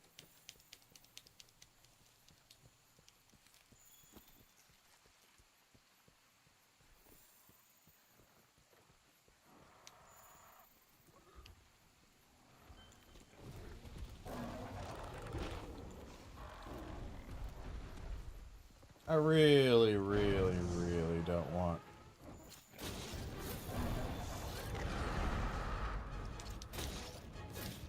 Nope.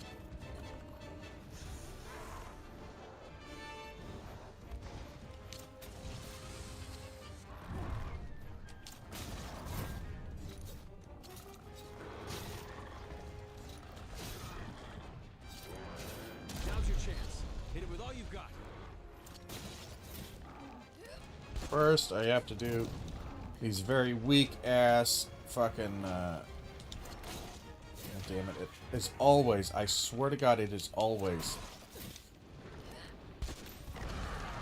You motherfucker.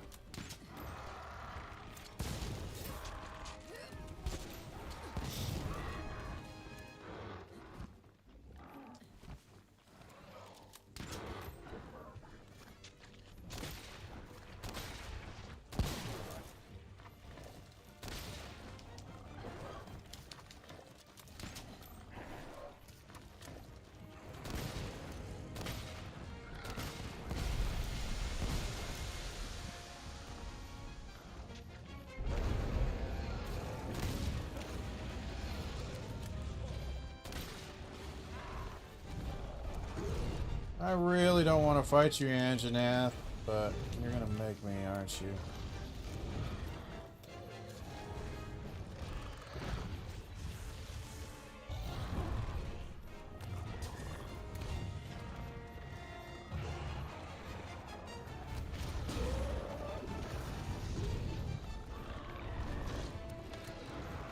I'm sorry, did a fucking convention open up here and I missed something?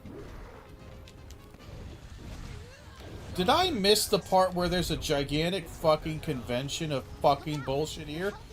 Why the fuck are there so many fucking monsters here? Leave! Good God.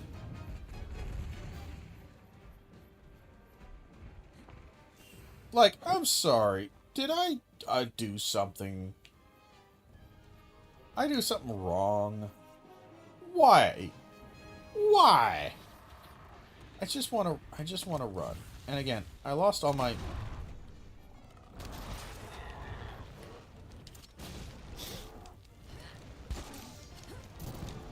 Gotta soften that up again because we lost track of it.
I know I'm poisoned. I just can't get up because I'm knocked out because it's an instant knockout.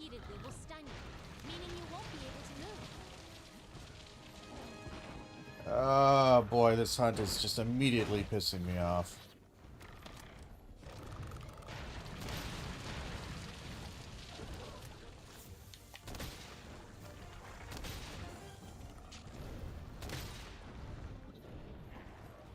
Dude, would you stop?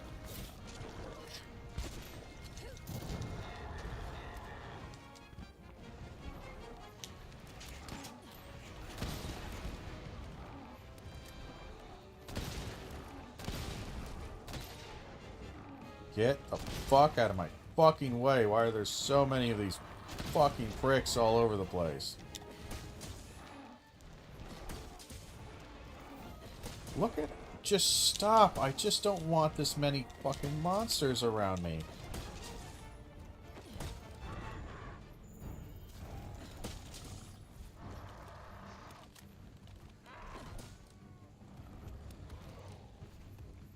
Fine, I'll carve them, but good lord.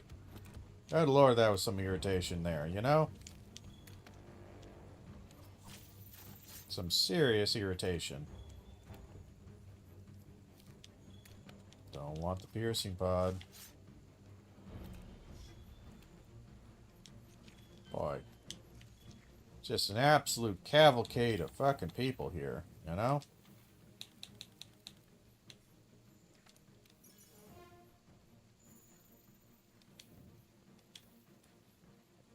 Like, we had the Anjanath. We had the Jagras. They're all just hanging out here.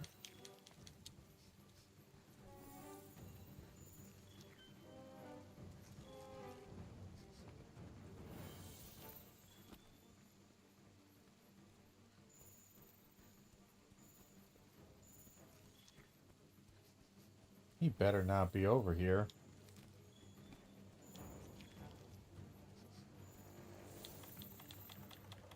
Stop dragging my shit away.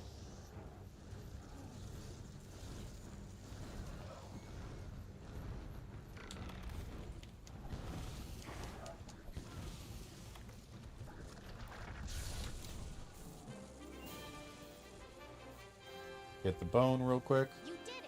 Now the commander can send someone out to see if that slag will lead us to Zora Matrix.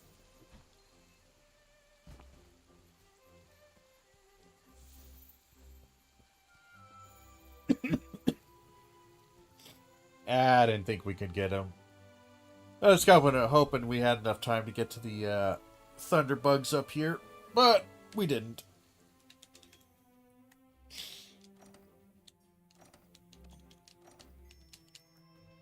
Quick enough, easy enough hunt.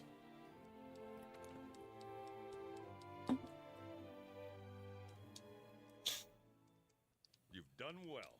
Now listen up. Counting on you. Alright, good enough. So now we need to protect the scholars. Let's regroup at the Wildspire Waste.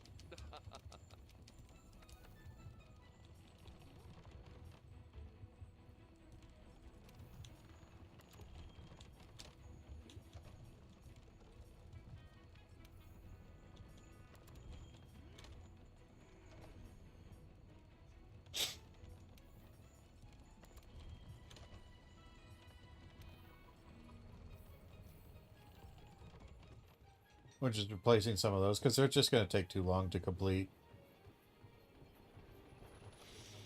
I'm pretty sure Pookie Pookie's got nothing for us. Even for this particular build. How's your gear holding up?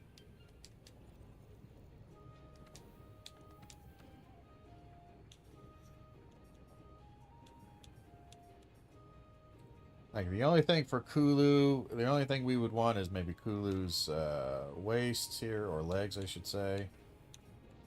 Pookie, again, nope, nothing. Orion, definitely not. Jagras, definitely not.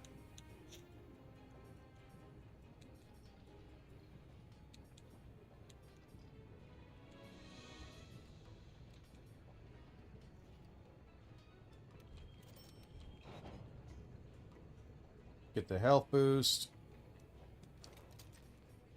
What do we need for Kulu? Just Wingdrake hide.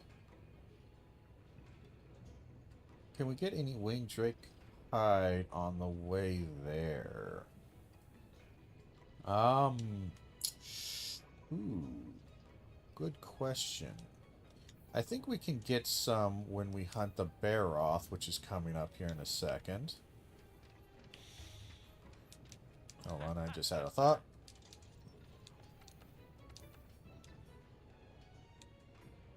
We don't have any ancient bones, so we can't do that.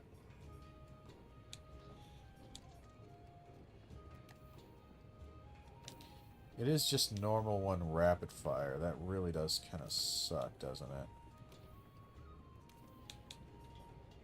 Yeah.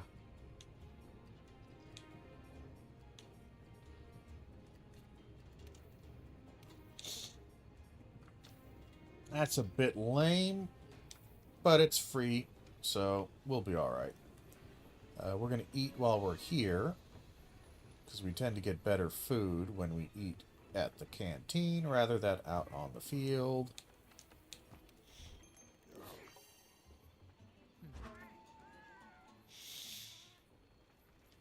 Hey there, partner.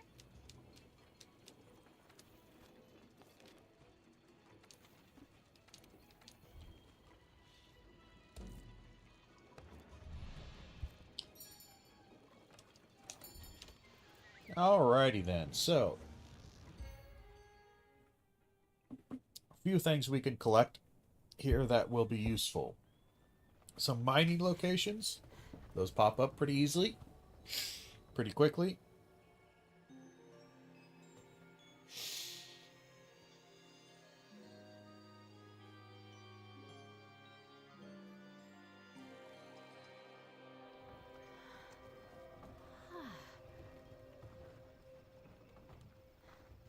Okay. Got it?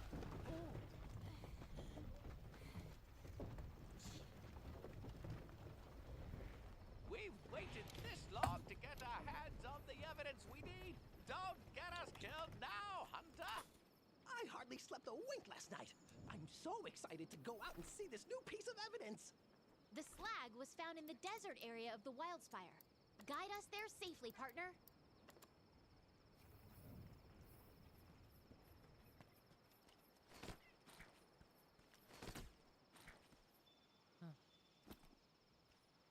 Again, they're just going to be marching along at their own speed. It's completely different from the ancient forest. Yes, the Wildspire waste features a mixture of dry land and swamps, which naturally supports its own unique ecosystem.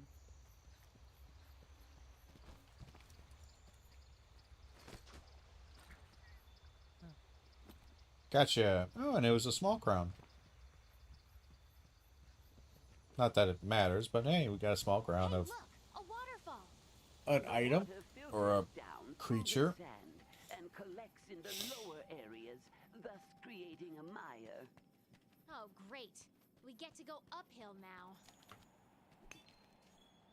Come on now, my dear handler, put your back in it!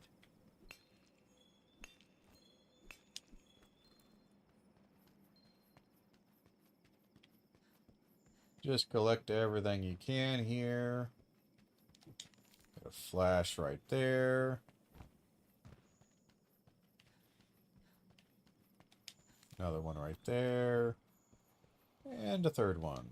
Look at that insect. Is that some type of beetle? The wildlife here are quite resilient creatures. They have adapted excellently to the dry climate. Even the plants have learned to survive. The fruit scattered throughout the area has a hard shell that helps retain moisture.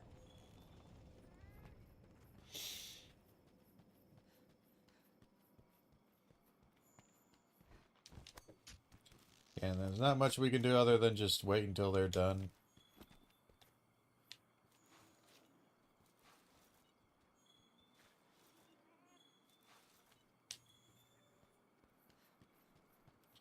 I gotta get to this point eventually.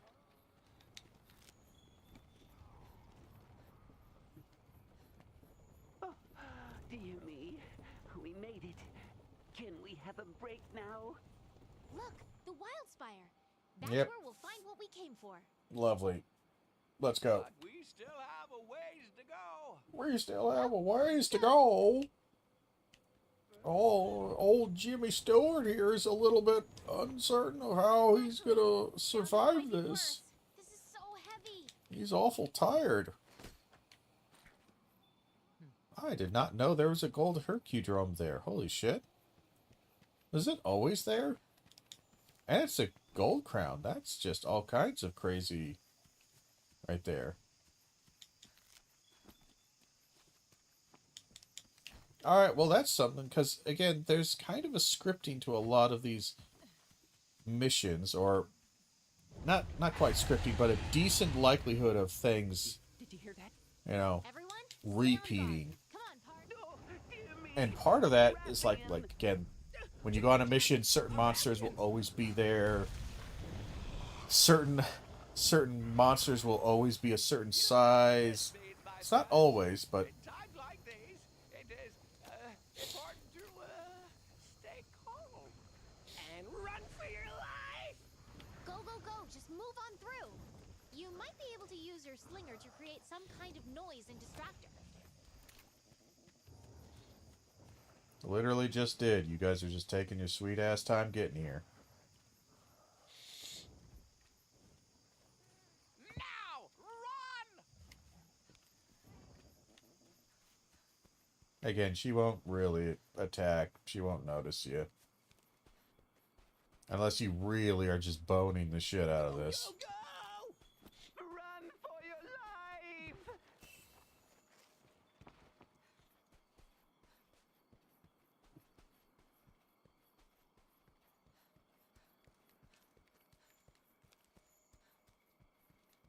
Yeah, I didn't think there was too much of interest right there. I keep forgetting.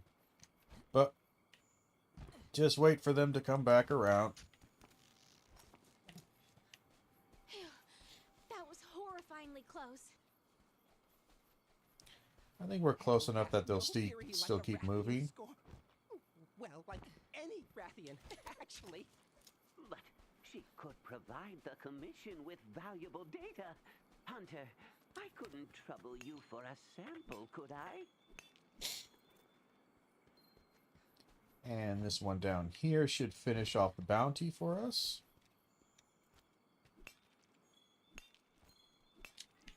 Lovely. And they're still on the way. Still moving. Was an enormous beast, but I am in shock over how gargantuan it really is. Yes, it certainly seems to exceed the measurements in all the guild's writings. I wonder, how many years does it take for a beast like this to grow to such an enormous size? 2 years. That's my guess. Maybe 3 if they're a slow one. Alright, again, there's not much we can do. We just gotta wait till they get here. We could run around and do a little bit more mining, I suppose, but not much of need for it. I don't know if I get here, if I can force the cutscene. I thought we'd never get here. Can I force the cutscene? No. Didn't think so. Glorious! It is absolutely massive. What a magnificent specimen! We're almost there. Keep it up.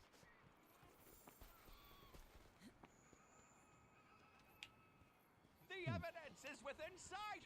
You've done a fine job, Hunter.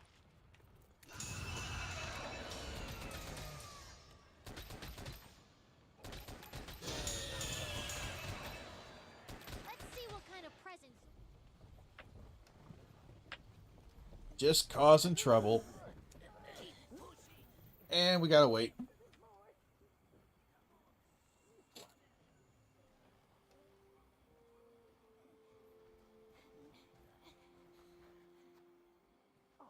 Look over there! Another clue! Me first. Eureka! Me first.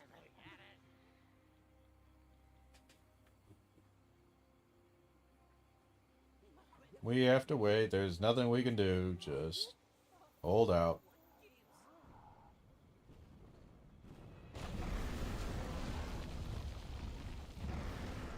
Something jiggies! It's a barrel! Run for your life! Follow me.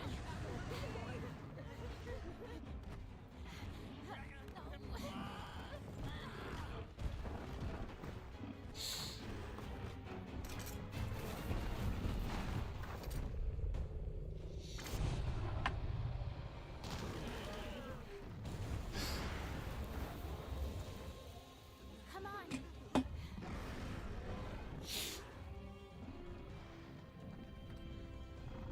So are we going to fight this guy with normal ammo? Probably. The scholars are still in danger. Sadly, it takes an absolute fucking metric goddamn ton I'll of keep the time. scholars out of harm's way.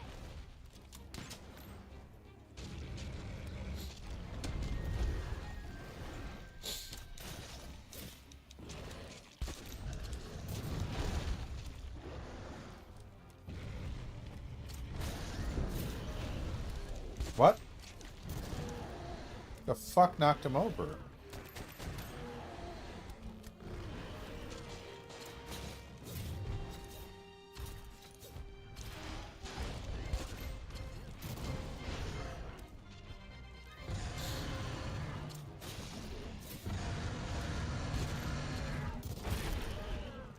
I'm just trying to figure out what knocked him over.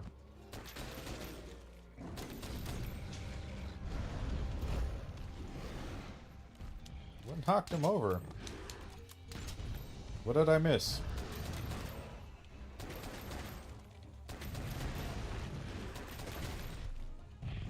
I feel like I missed something.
God damn, he is already ready to go, isn't he?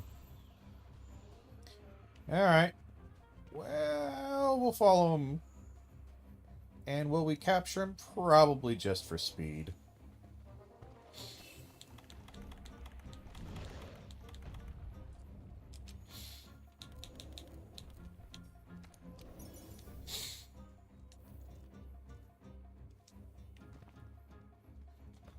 Get the mining location here.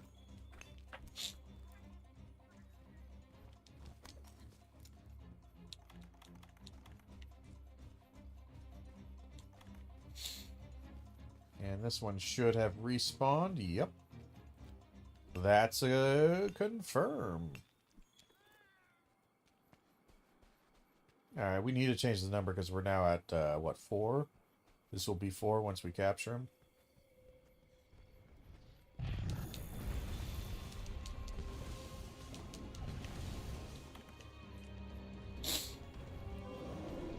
Shit.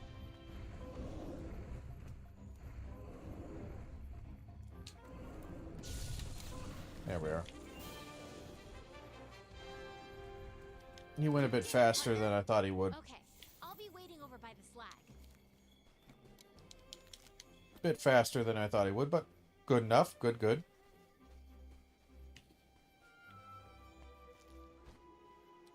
And we're gonna run out of time. I was hoping we could maybe get something in.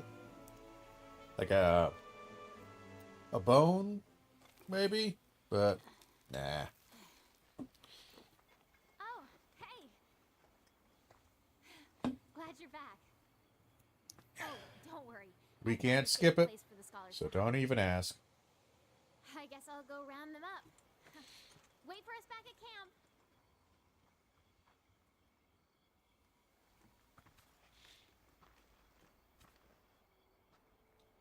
You there. Are you part of the Fifth Fleet?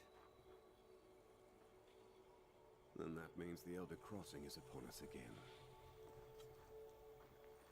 The years fly by faster than I can count them. I too am a hunter of the First Fleet. Might I trouble you to share your tale with me? Let's find a suitable place.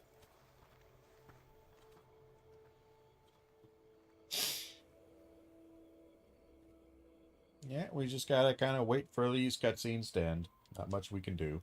So, my old friends are well. Praise be. It sounds like the good scholars are as incorrigible as ever. Might I ask, are you tracking the monster that dropped that massive slag? I as well. It seems so easy. Follow the trail, find the truth. Well, it has been a pleasure. Nearby you will find my camp. I trust it will be of some avail to you and the others. Please pass a message on to the commander that I am safe. But a force compels me on, and I intend to see where it takes me. If you too feel so compelled, then we will cross paths again at the end of all of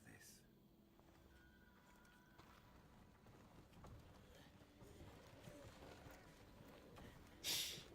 And we're just waiting. Not much we can do. Was that who I think it was?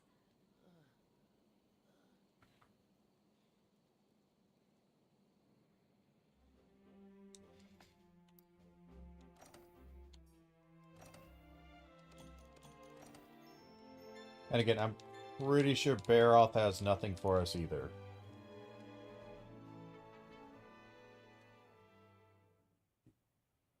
Good to see you. Okay. Head to the Wildspire Waste immediately.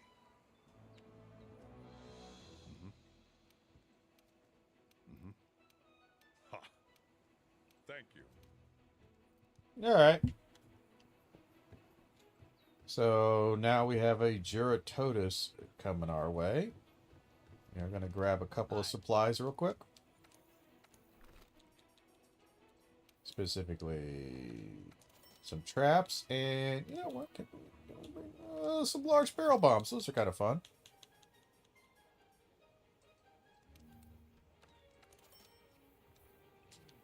Might as well top off on a few things.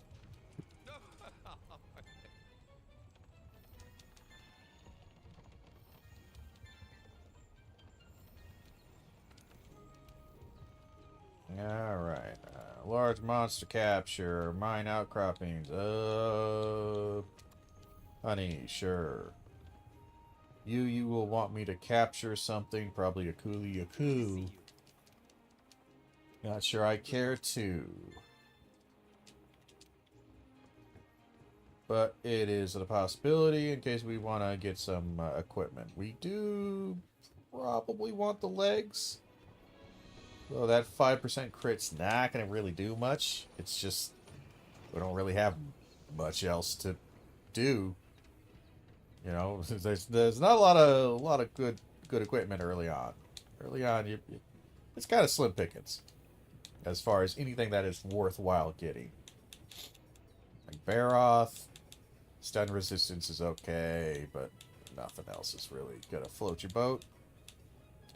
The defense boost of this is okay. But yeah, the crit eye is about the only thing that you would care for. Beyond that, you might just get some stuff just because it is better. Well, just kind of better defense. But for now, there is nothing here that is at all good.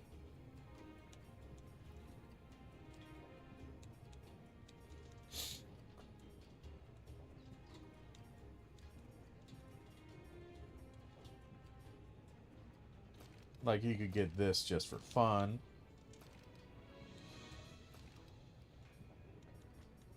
You can get bone. That's usually what I end up getting, is just bone, because it's an easy enough to get. And that'll improve the armor by a couple of points. But we still need Kulu, which is Winged Drake Hide, which I could not get in that mission because I forgot.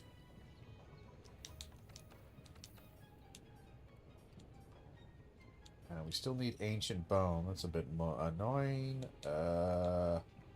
Baroth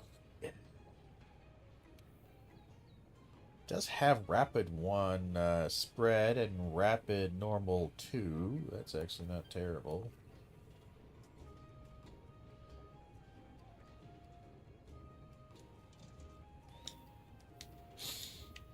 I'm okay without it.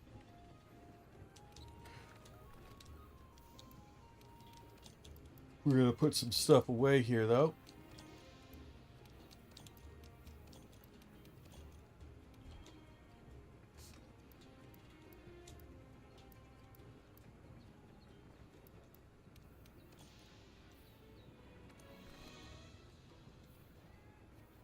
Okie dokie. We might do the Kulu Yaku. No, we don't need that. We just need Wing Drake, right? So you want me to go to Sinister Shadows in the Swamp. Okay. So for that guy, I think we're okay.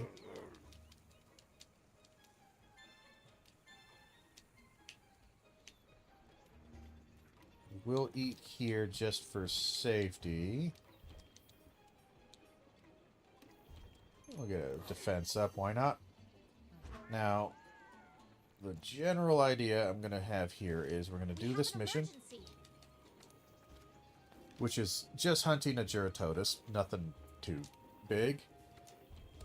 But we should be able to get some Wing Drake hide from those weird Wing Drake pieces of shit. I think we can find some in the forest area, and if not, we can find stuff near the Okay, let's look for the sorry, yawning there. Wildspire.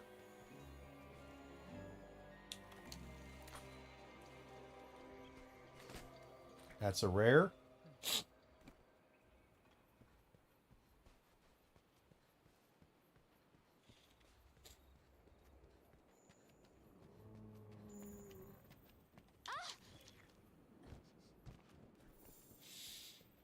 We don't really need to track the scholar. We know where the scholar is. He's pretty easy to find.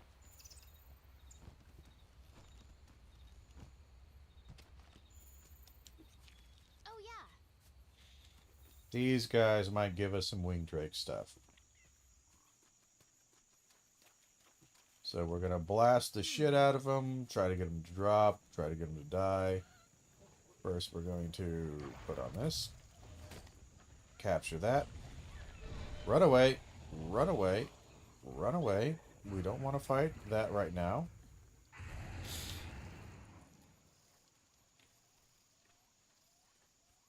It's incredibly unfortunate that she has decided to show up here.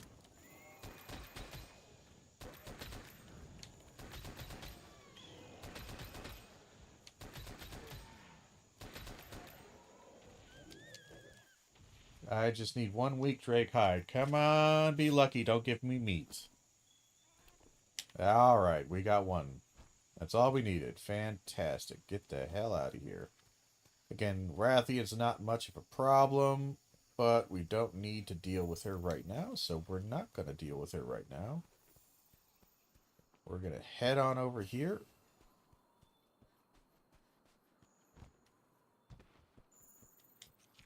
Takes us a bit to run over there, but we should be able to get over there eventually. We're going to grab these 2 mining locations on the way.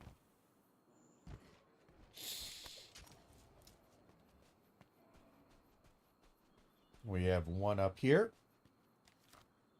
Bip, bop, boop.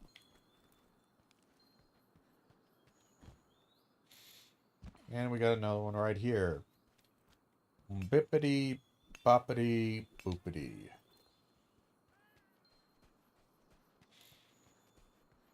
Now from here, we run back on over this direction. Capture that, because I just like to do it.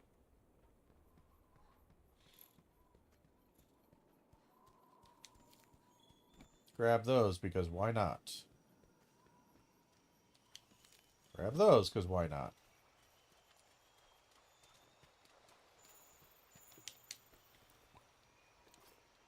It's interesting. I wonder if we skipped the Because there's a moment here where it goes, ah, stop, look at that, and it wants me to look at this, you know, these spikes on the ground. But this normally happens up front here.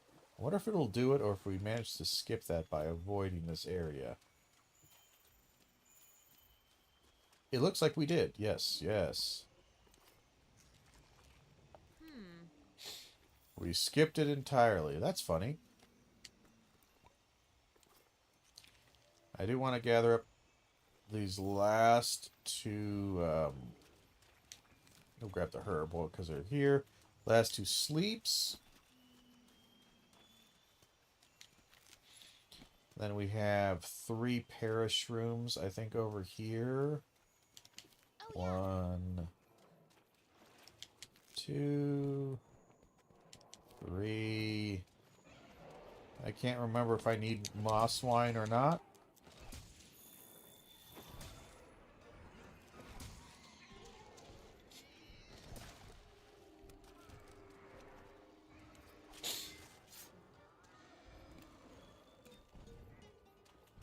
Oh, shit.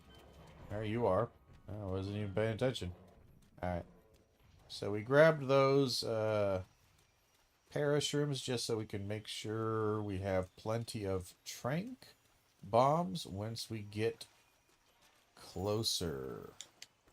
Because that's one thing we'll run out. We can always buy trap tools, and thunderbugs are pretty damn easy to find.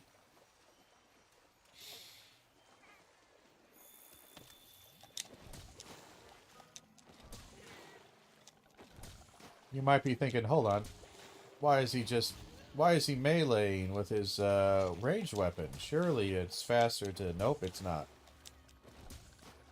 It's faster to actually just melee them. Because your melee does about 30 damage. Your full 3-hit combo maybe does 27-ish or so. It's just not going to be that much damage. You can also knock them out with your melee.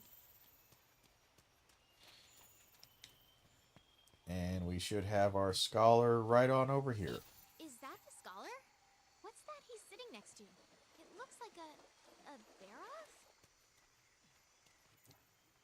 Alright, now we have Juratotus, who I really don't mind. I know I've said that many times now, but I don't hate him. I don't think he deserves all the hate he gets.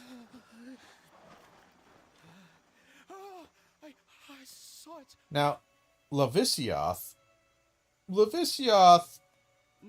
might deserve some solid hate, I'll be honest.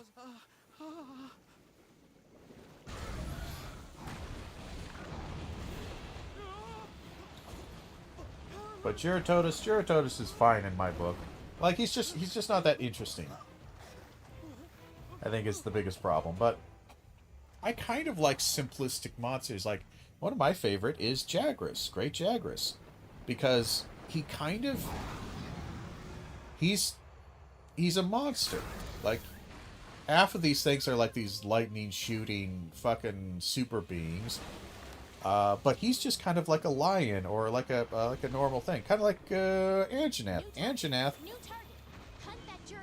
has a bit of strangeness with him, with his fire breath, but realistically, he's just a big T-Rex.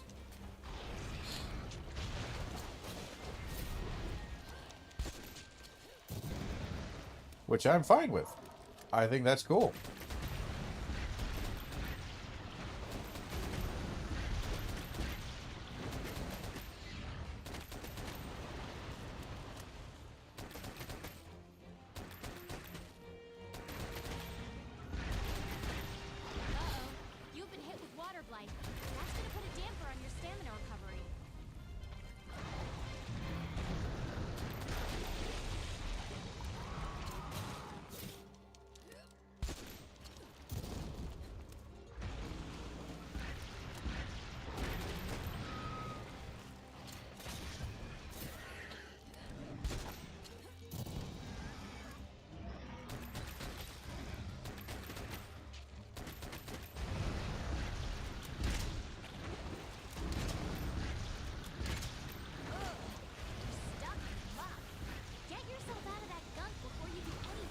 But I just kind of wanted to get the fuck out of this mud, but he keeps shoving me back into it.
I just want the material, thank you.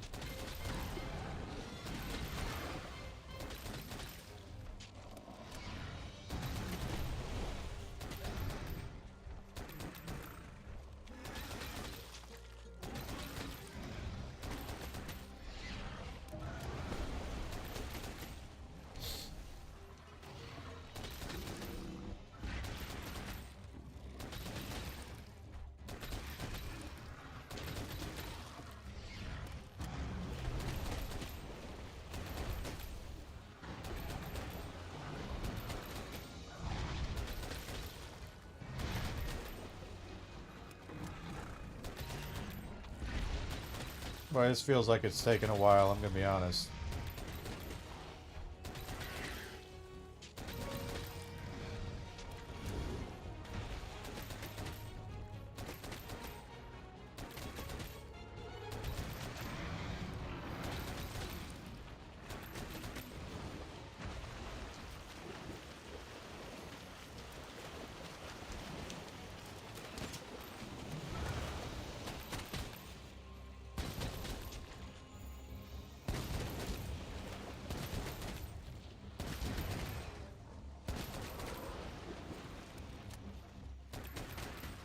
Where are you going? You're really leaving already? Alright. Well, this weapon kinda not great against, that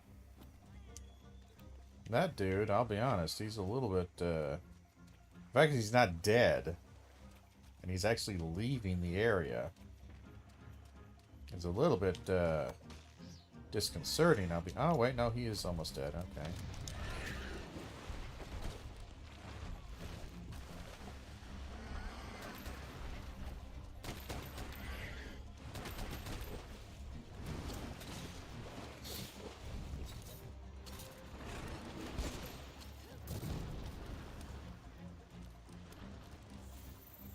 Well, he is limping, so I guess we could do the whole capture bullshit. Hold on one second. I am going to need some thunderbugs, though. Kind of running a little low, aren't I? Let's just hit him once, twice. Pop this down. Wake him up. Yeah, see, I only do about 20 damage.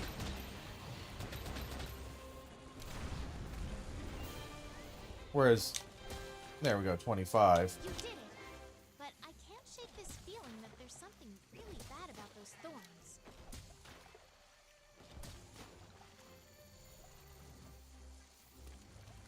We're never gonna carve it. Too long. Didn't get the item. That's fine.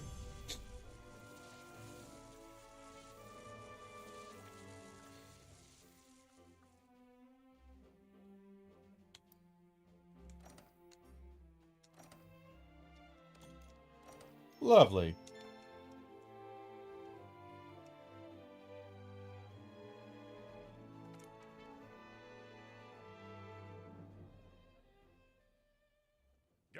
ground, everyone.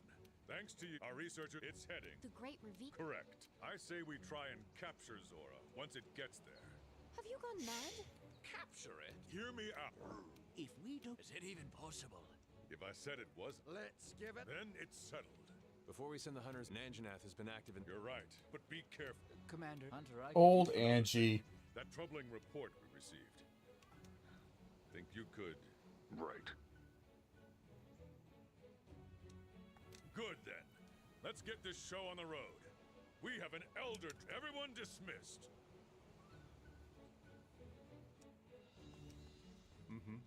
We should probably listen to what the chief botanist has to say before we do anything else.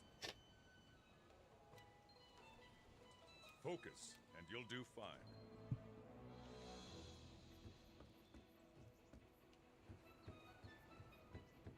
Let's drop some stuff off over here. More steam!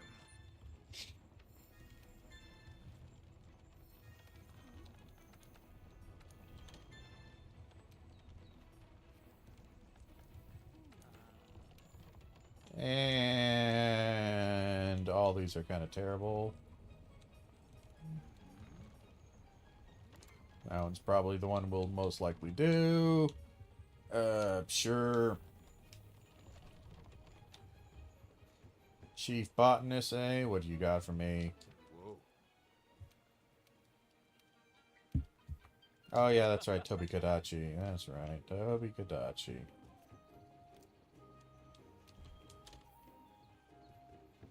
Our next assignment is to hunt a Toby Kadachi. We should be able to find it in the ancient forest. What do you got to say to me? Hey, Nope, don't care. Alright, we are going to need... We'll restock on trap tools. We're going to make sure we pick up some...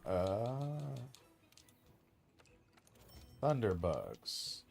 Definitely some Thunderbugs.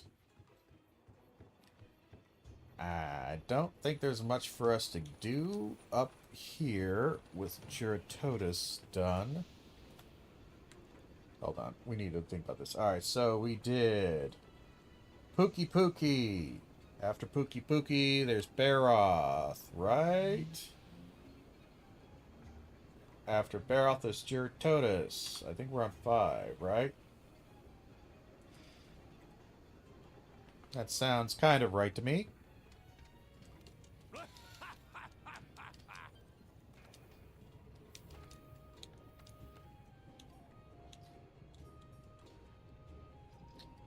I mean, it would be better armor. But I think we'll just get the Kulu for our standard crit build. I say crit build. It's not really much of a crit build. It's barely anything of a build.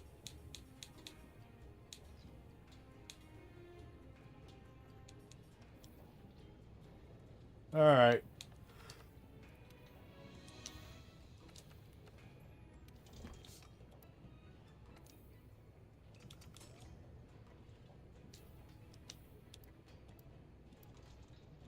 Now, what piece do we plan on using the longest? Probably this guy.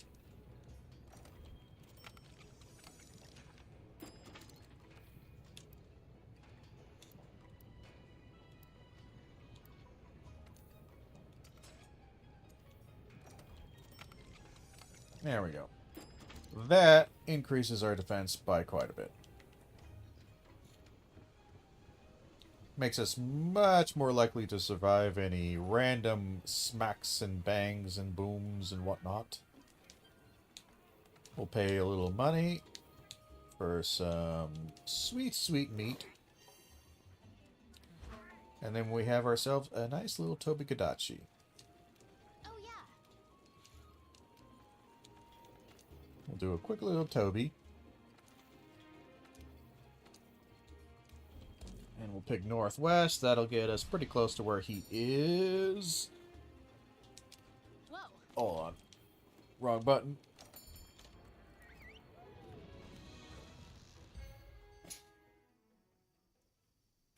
So we should be pretty close to a few Thunderbugs, which I know we want to pick up. Hey, partner. Run out here, grab this, grab the footprint. In order to use one of your specialized tools, you'll need to equip it from the item bar. They're used just like any regular item, but their effects only last for a limited amount of time. If the tool you're using stops working, don't worry. It'll recharge after a while. So that's one Thunderbug. Excuse me. Try not to sneeze there, but failed miserably. Couple Thunderbugs. Alright, from here, we will head back. Because Toby is going to be located somewhat this direction. Bit of a hop, jump, and skip over here. Couple of Tarzan swings, a little slide down here. Crawl under the branch here. Run over here. Grab some bones.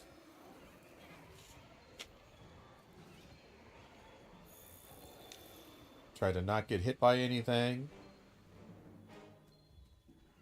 Keep running, keep running. Grab some honey, because why not?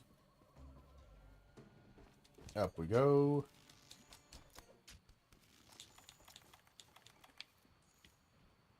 And the little shit bird should be right up over here, I do believe. Yep, there we are. There's his cutscene.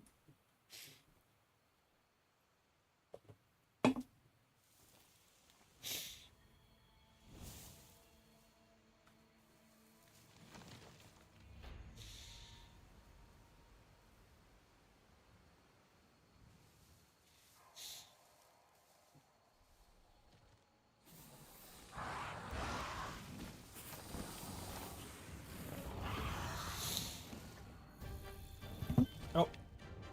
I always forget that's a lot quicker than I think it would be.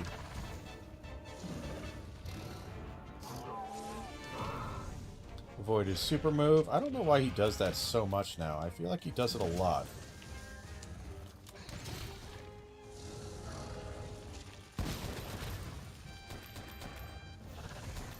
Boy, I don't know where the fuck my thing was aiming there, but it did not hit anywhere close to what I was aiming at. Trying to get him actually to come over here where the explosives are. Toby, get... Okay, fine.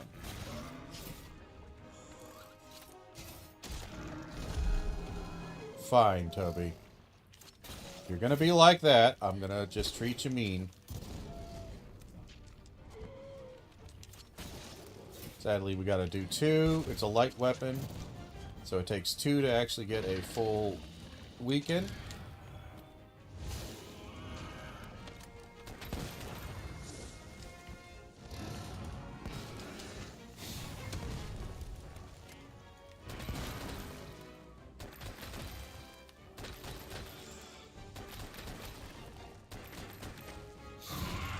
Probably should have weakened his head, but his tail is usually a good spot too.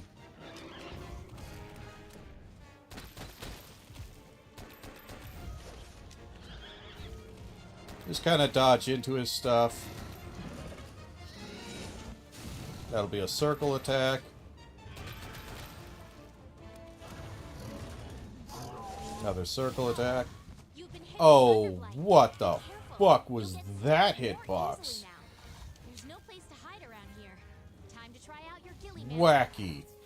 That was wacky shit right there. Alright, he's being weird.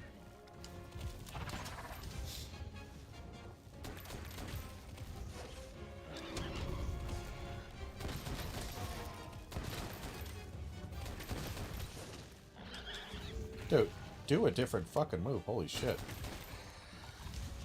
Finally.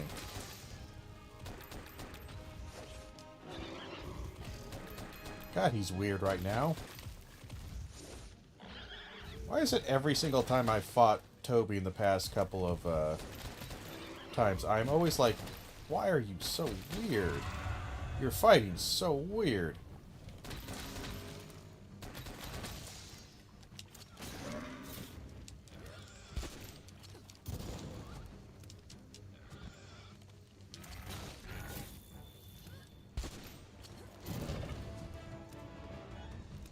God, he's weird. Just so weird. Sorry. I was just struck by how weird he's behaving. But that's alright. He'll go over there. We shoot that. It falls on him. He has himself a real bad time because of it. Drop a couple of these. Reload.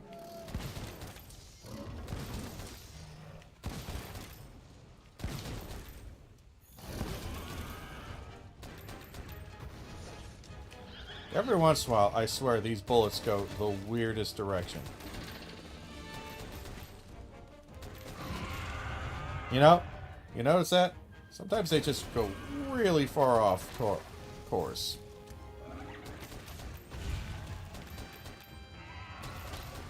Oh boy, my camera is not behaving very nice to me. Should be near death. There we are. I'll take it.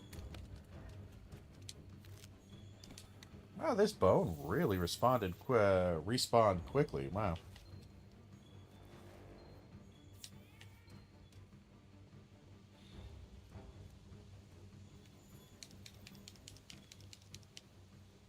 Now we'll grab some footprints.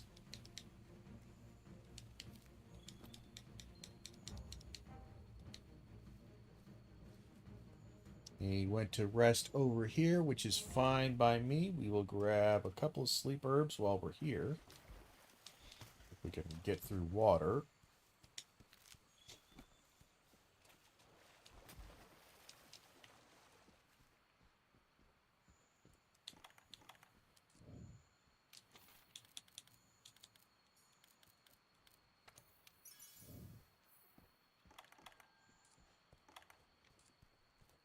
Oh shit, we don't have the trank bombs. Ooh.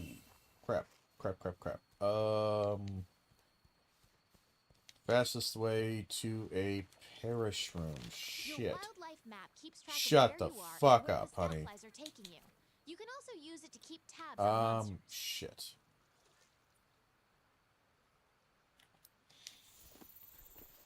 I'm not sure the quickest path on this one. Bit awkward because these are the only parashrooms I know that are nearby. There are probably a few others that are actually near. I just don't remember where they are. You know? Hold on. Sorry. I saw shiny and I had to pick it up. Alright. Luckily we're not too far away from here. Alright, there's one parashroom. There's another little bit over here.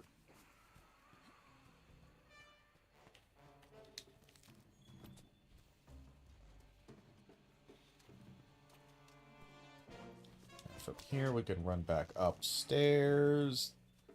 It's a bit of a slow route we're taking, but it'll get us there.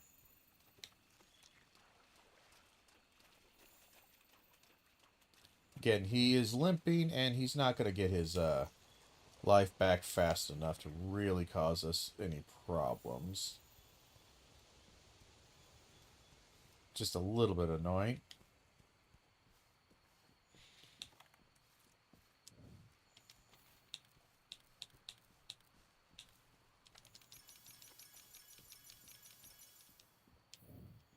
There we go. So if we come over here, we will pop 1, we will pop 2, and drop it. You did it! Let's head back and report to the chief botanist. Nothing else really to grab in this immediate vicinity, so I will say grab that and the footprint. There we are. Good. Nice clean hunt. Nothing too problematic. I think that hitbox on his that one attack that hit us was a little bit generous to him. But again, it's just a Topi. The Anjanath will be a problem. You're just the awesomest.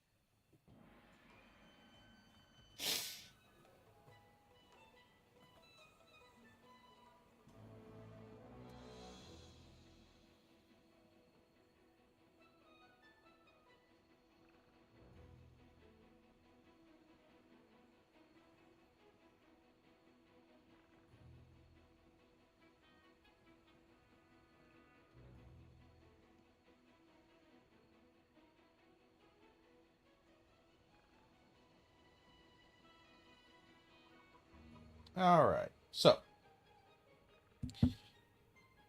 we are good on this little run. Again, we did our little bit of. I think I might do that. I think we'll start with Come see me. critical analysis, if you would. The like the little bit we did. It was only about 30 minutes or whatever, half an hour, an hour of the Warren Smith stuff, but we'll do that kind of critical analysis. I'll try to put it into video description, but I mean, it's kind of a stream, so it's not really, like, it's there, but also kind of not, as far as how it will look to you guys and whether or not you guys will notice. Actually, let's cultivate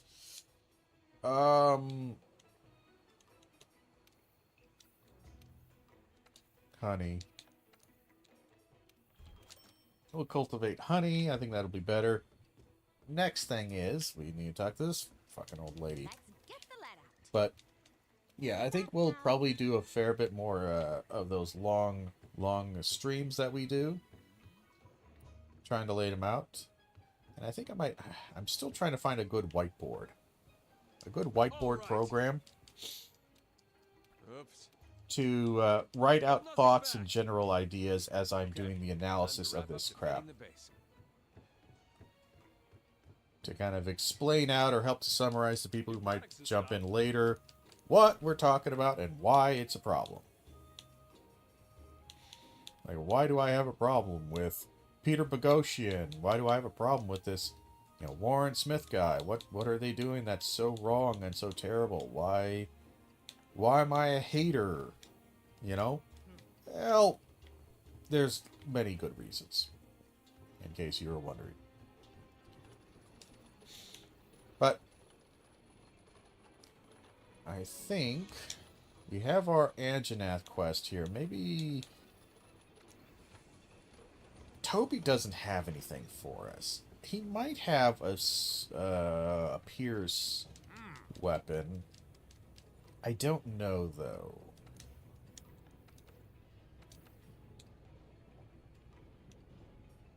He does not. He has a Pierce heavy bowgun, though. Alright, so our choices right now are just...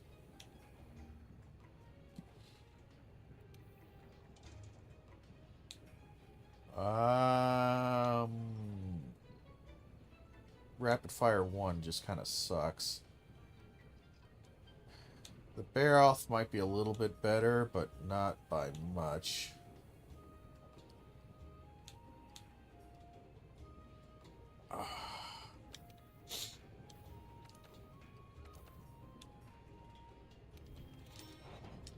Yeah, we're just gonna upgrade for damage here. Customize bowgun. We're gonna customize you, and we have close range attack up. I think what we're gonna do,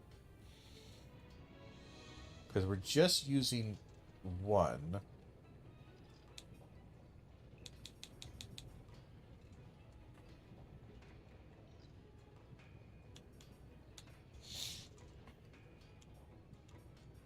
I think we're just going to do ranged attack up.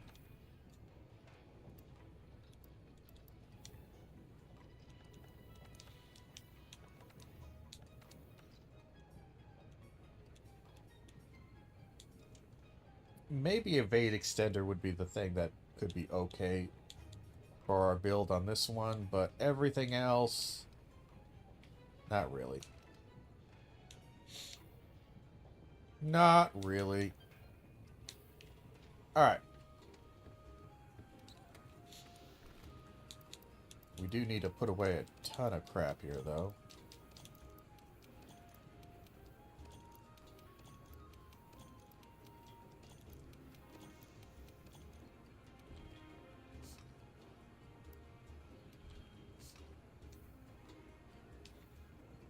One thing I also want to look into, I don't think we have any sleep anywhere for the Palico yet.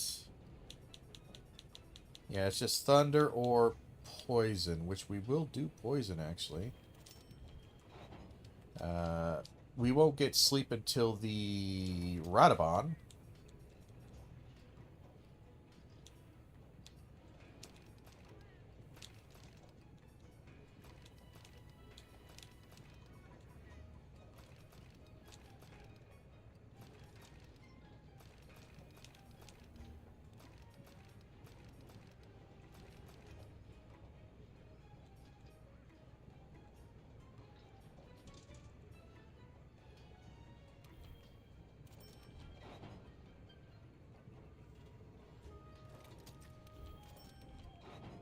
There we go. So, the Radabon I always like to get for my Palico, especially the weapon, because it has, as I said, sleep on it. Not a ton, but enough that with the Palico attacking at a decent pace, you usually get at least one good sleep proc. And depending on the monster's particular weakness to sleep, sometimes you can even get 2 sleep procs, which is pretty good. It means he goes to sleep, and sleep means that you get a nice damage window when he's, after you hit him and he starts waking up. But also the first hit that you do against a sleeping monster, the damage is doubled. I do believe it is a full double, which that is pretty damn sweet. That's why there's a lot of tricks and various little like animation cancels or things that you will do, because some moves, the first attack is not the strongest, but it's like the second or third, so you'll space yourself out. So as you're attacking, you'll try to make it so you land with your last attack, or the attack that has the most damage on it. So like the first attack might do 50 damage, the second attack might do 100 damage, and then the third attack does like 75. You're trying to space yourself so that the first attack misses, but that little bit of forward momentum you gain during the second attack might just barely get you within range and clip the monster on a weak point.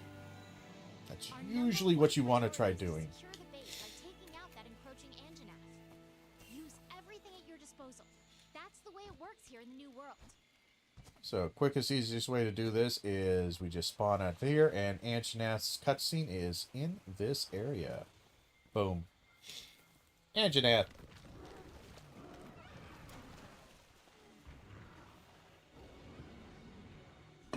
Wall bonks are also very, very powerful in this game. Can be somewhat risky to get sometimes.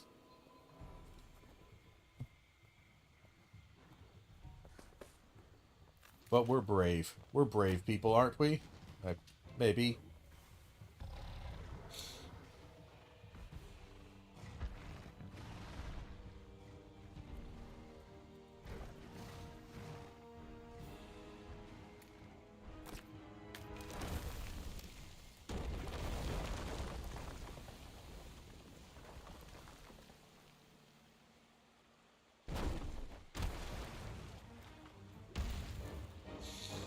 And here he is. Big, angry as all shit.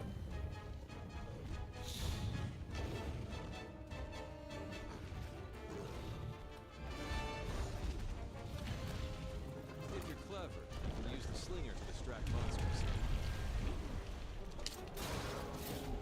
We're going to need to get 2 shots on him. It sucks to do, but it is what it is. These things are in the way. We got onto the wrong piece because, again, we can't grab onto the right piece because, of course, we can't get onto the right piece.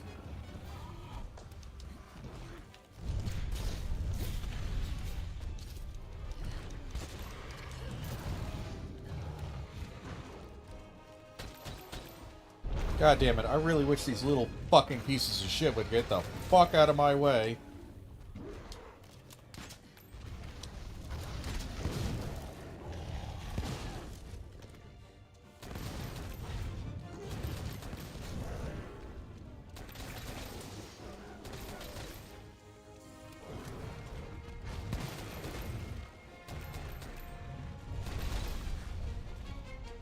Come on, recover from wind.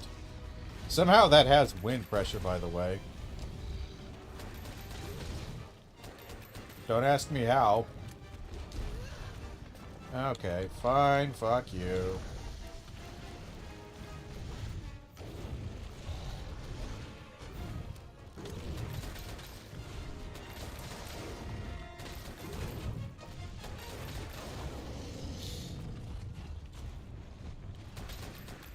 See, he's already poisoned.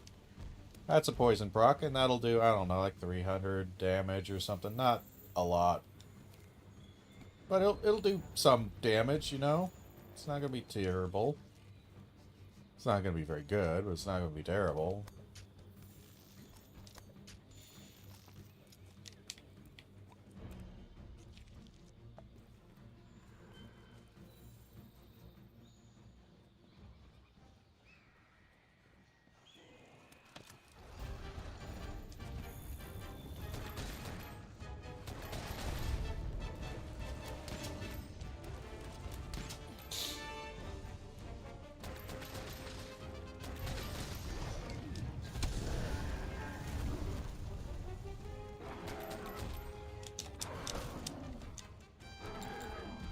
What the fuck are you doing? No, what are you doing? God damn, you just did not want to do the move I wanted you to do, did you?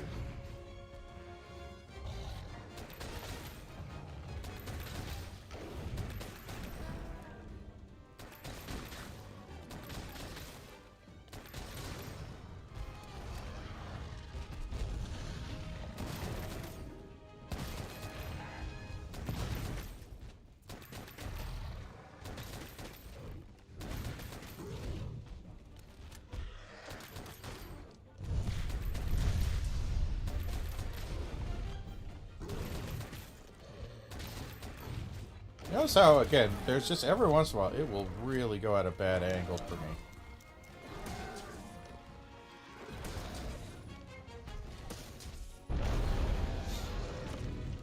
And a little cheeky knockout damage, which is why we did that.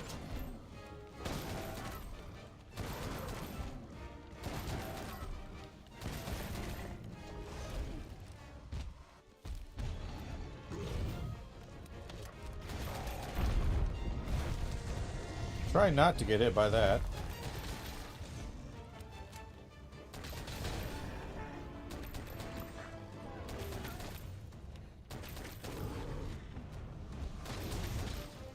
I'm thinking he's going to be pretty close here.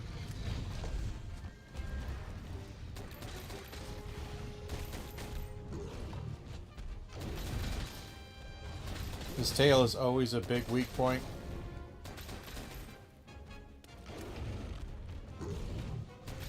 As are the fins.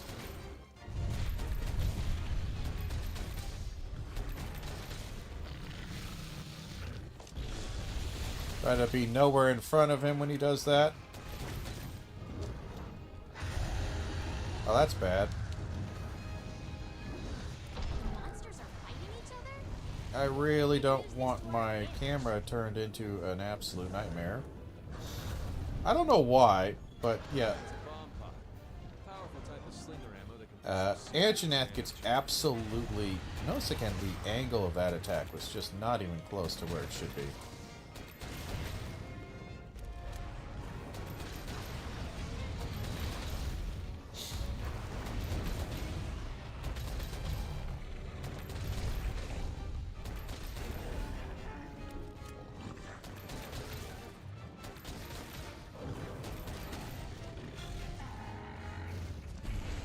under him. Try to get nowhere near the Rathalos. He will do a lot of damage to you, and it'll suck. And sadly, Rathalos is never going to leave. Like, just never going to leave.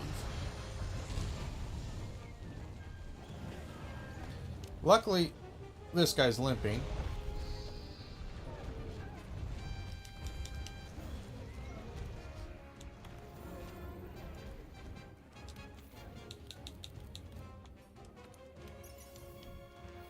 Running out of things here.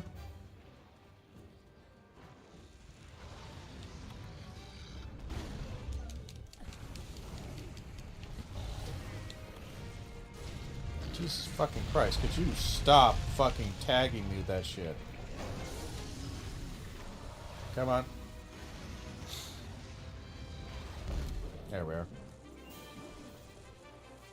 Just tagging me with that annoying little shit. Now that the base is secure, we can focus our attention towards capturing Zora Magdaros.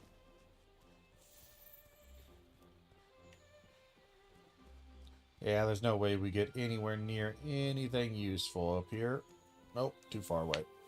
That's alright. We got some good stuff.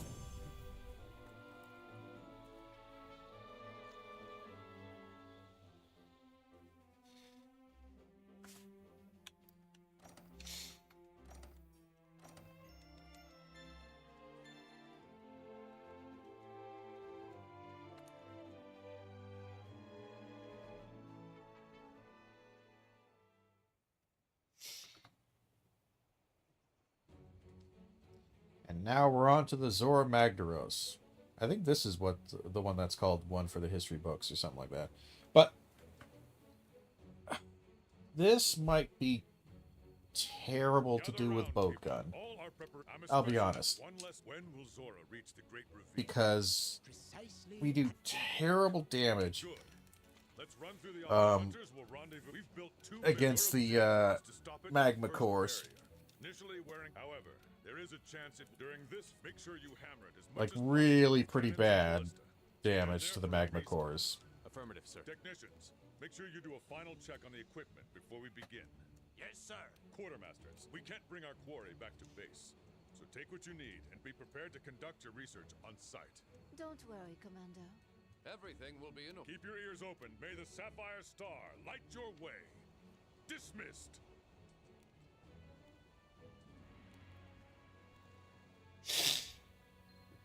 Wow, the big moment is finally here. I'm shaking up a storm here. How about you? Alright, so let's restock on a few things. Just to make sure we have them. Not that they'll be useful here in this particular quest, but, you know, later on.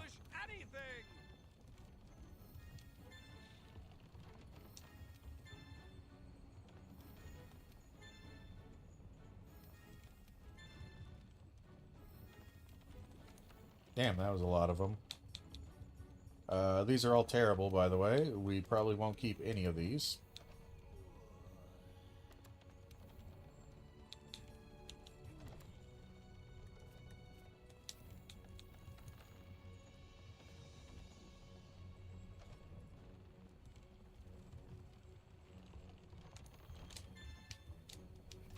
Might as well. Alright, Anjanath may have some stuff for us. Actually, no, it won't, because it's going to have normal or artillery, which we are not going to be using unless we grab ourselves a charge blade.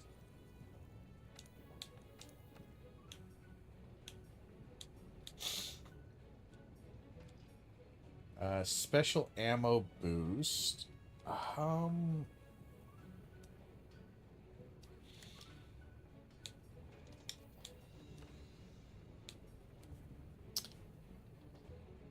mean, it does increase it by 10%. Along with Dragon Piercer and 1,000 Dragons. Like, it's not, like, bad. But it's also not really good. I'm not going to derive a lot of damage from this. I don't know if we can get boulder bones yet. We might be able to get boulder bones. The Anjanath is just not really something we care to get. I think it does have rapid 2 and rapid spread, which ain't bad. It's just our crit goes to dog crap.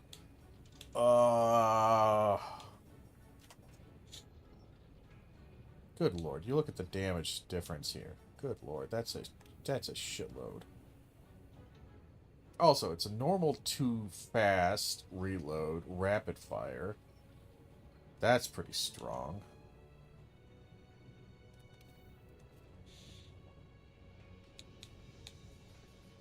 But like we said, we're not using that equipment. Nothing to forge there. Layered armor.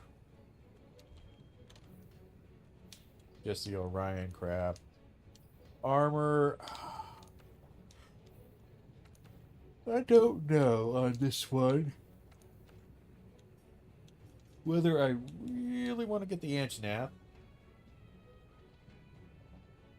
or not.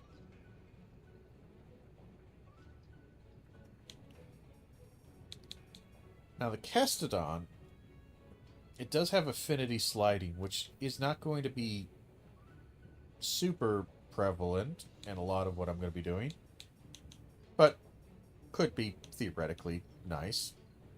The fire resistance actually would be okay.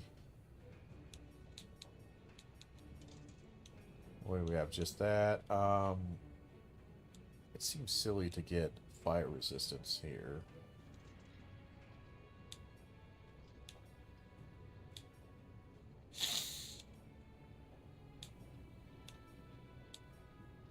We could get both of these.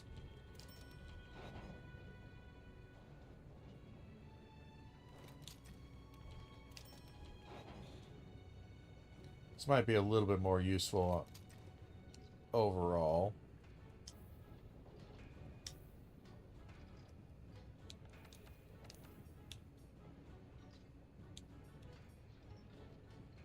We'd have to do a fair bit of hunting for that. We could do, cheekily, we could do some Anjanath farming. Because one thing we could look at, we look back at Anjanath here. Like, the fire attack's not really useful, marathon runner, none of this is really great. But it's got okay armor on it. And there is a optional vent quest that you can do where you have to hunt 2 Anjanath. However, because it is officially you have to hunt 2 Anjanath, they're at like 66% health or something like that. They are at pretty reduced health. Which means that they are considerably easier to kill than normal. There's also a guaranteed Rathlos spawn with these little bastards, where you can hunt the Rathlos. Again, I think he's at normal health. So he's not like, he's not going to be a pushover at low rank. He's going to be a little bit of a tricky little bitch, actually. So I probably wouldn't recommend doing that. But it's not it's not like the worst. Big thing is this is just a really slow quest. But we're going to bang through it. Hey there, Larson. How goes it? It goes all right. We're just doing we're kind of bouncing between 2 different challenge runs, no death challenge runs. We're doing the Monster Hunter Rise one and the Monster Hunter World. Got a little bored with Rise, so we're working on the World one.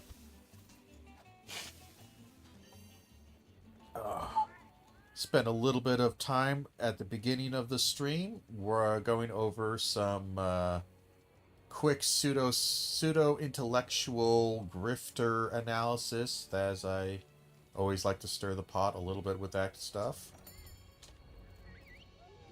Just because I hadn't taken a look at some of that stuff on YouTube in a little while, and I happened to see a video from Warren Smith, who I despise, pop up, and I'm like, oh hey, there's that ass bag. And it happened to be talking about another guy who I'm not very fond of, Peter Boghossian. Both of these people are former academics who are, well, they're grifters. They're the whole anti-woke, right-wing grifters. And I really find them annoying. Stirring the pot is always fun. It can be quite fun. I try to make sure it's a reasonable stir of the pot, though. You don't want to over-stir the pot. That's just, that's just unnecessary. But no. So yeah, and again, it was funny because, like, I spent like 30 minutes looking over it, but I only needed to go through about 20 seconds of the video, both videos, to kind of point out the major critical analysis and kind of flaw in it. The first major, like, ideological bias caused lie. They lie a lot and misrepresent things very much so. Part of the reason why I dislike them. But it's like literally the first 20 seconds of Warren Smith's video, you're like, oh, there's a lie. There's an immediate problematic element that immediately shows why he's somewhat of a bad faith, critical thinker, if you will, or a bad faith academic. And then Peter Boghossian's thing, it's like, yeah, no, you just go back to it and you watch 20 seconds of that specific video and you're like, oh, yep, there it is. There's the lie. There's the bullshit that they're hiding. Get to your post now. That sounds about right. Yeah. That's kind of why I stopped reviewing. I might go back to doing it, even though it is kind of repetitive. Because the reason I stopped doing it is because it's always the same. It's the same errors. It's the same bad faith bullshit every single time. Like clockwork. You can almost set your watch to it. It is so easy to know how they're going to lie.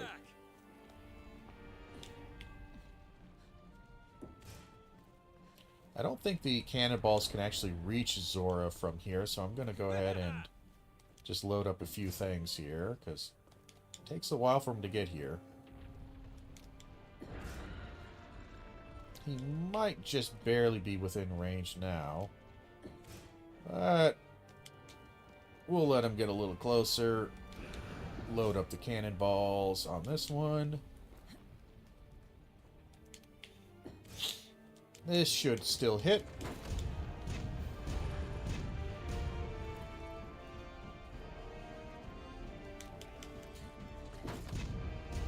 That should hit.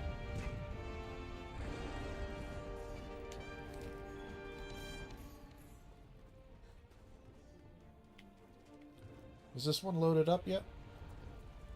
Ah, it's almost loaded. Yeah, a small little trick for this one. Stupid idea, you could do a bingo board of what they're going to say. Yeah, I mean, I suppose. The thing is that it's usually... It would have to be like more of a bingo board of like general, like, logic fallacies and or just overall errors, because they always change what they say a little bit here and there. But yeah, I don't know. It's...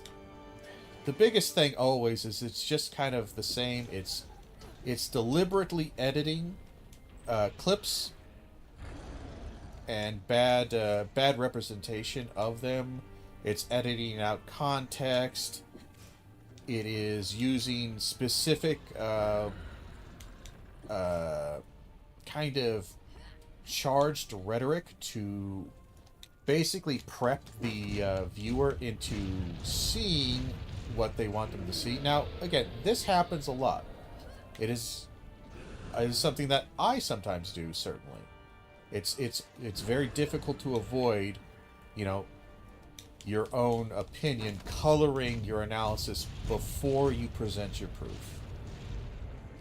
But the other problem I have is that their proof is also usually dog shit. So it's always this thing to where, like, it's bad.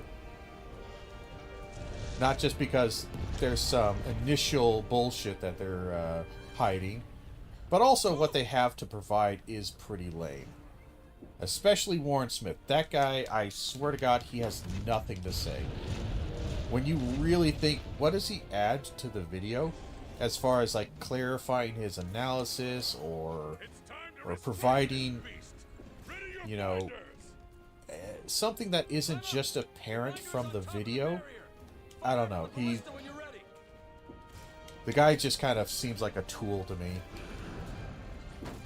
He seems like a pretty low ability academic who always thought he should be better. He should have thought he should get more props. He thought he should be, you know, people should respect and care about his opinion more. And boy howdy, you should not. He has nothing useful to say.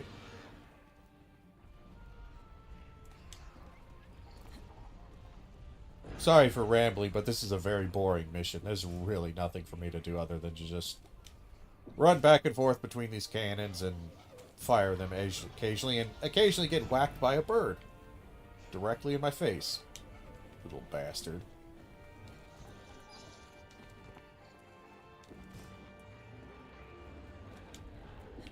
And then we fire this.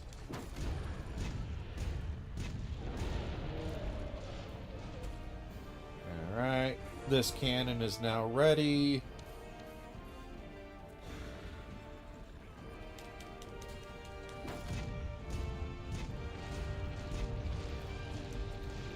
We're here, so might as well grab. Help him fill this one. Cat's helping me fill this one, I guess. That's nice. And we fire the 5. Pop, pop, pop, pop.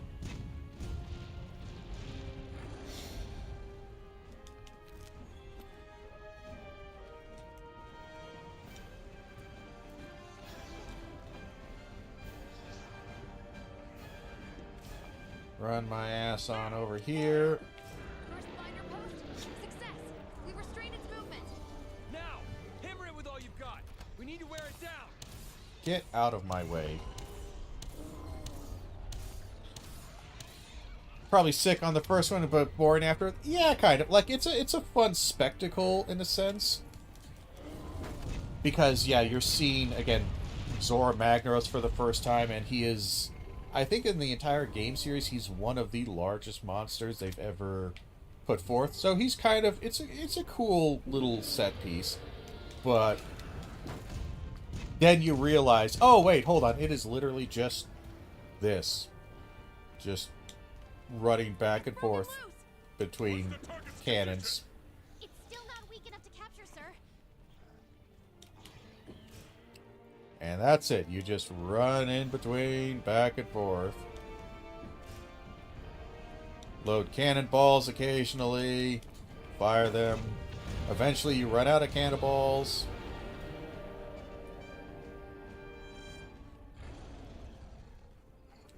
Maybe you grab some ballista ammo. Oh wait, no, this is way too far. Ah, we'll carry it.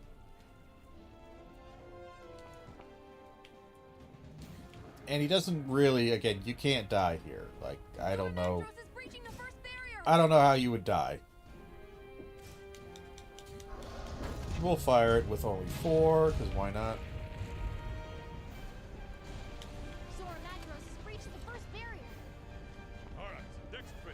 And then we come over here. Hunters, grab your transports and proceed to the mounting phase of the operation. Get up to here. Get to a hedging post. Got it. Boarding that sucker now. This is where it really counts, partner. You can do it. Now this next part is where you can technically die. It's very silly when you die, but it is actually not unlikely. Like, you're going to be fighting stationary little stalagmites like that. Magma cores, they call them. And you're going to shoot them. And you'd think, oh, that's, you know, there's just no way you could die doing that. You can die doing this.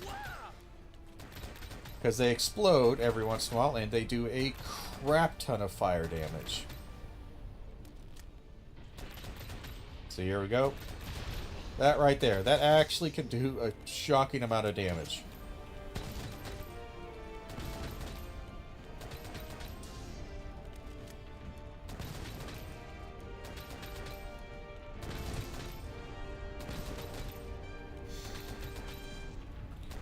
And this is really a terrible weapon to do this with, by the way.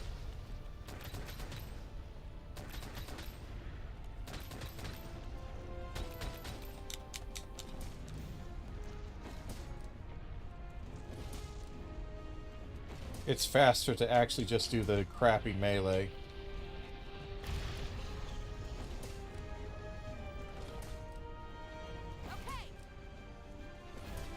Oh, this is a really long one. My god, this should have been broken a while ago. Holy crap, there it is. Wow, that was slow. Oh boy. This is going to be a very long mission. Oh god. But that's okay. Normally I'm almost too fast for this mission.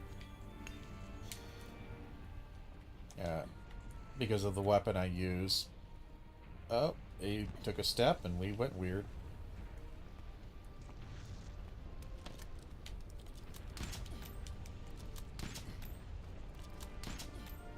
Alright.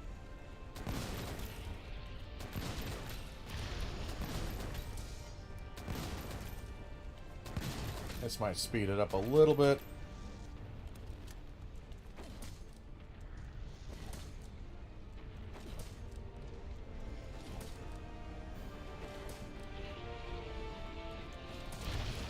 Ouch.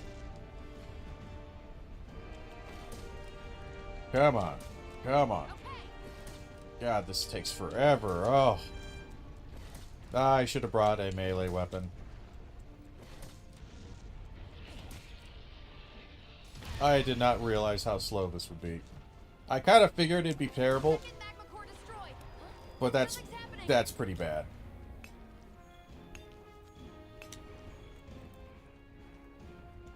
Yeah, that's not good. Changing posture. I think it's trying to get up. Stay calm and focused. Just keep looking for those magma cores. So he's going to change posture. That changes the map ever so slightly. We've spotted another core on Zora Magdros' head. Right, hunters, make for its head and attack that core with all you've got. And that's kind of the mechanic right there, is you can only get this magma core at the top of the head when they're when he's up on his legs here. And it's a bit of a journey to get up here.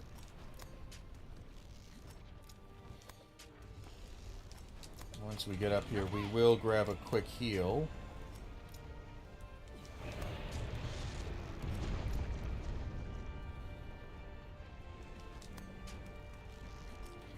We're going to get a free ancient potion right here. Wait long? Thanks. Over here. There we are. Again, we're not going to need to use the ancient potion, but it's there. Up we go, up we go, up we go.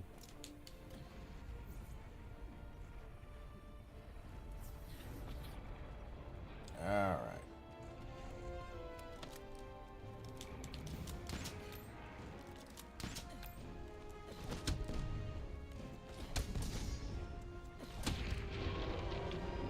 Wow. There's no way that was... Wait. No, yeah, no, that's not broken. What do you mean? Why did you give me a break animation for that? That's weird.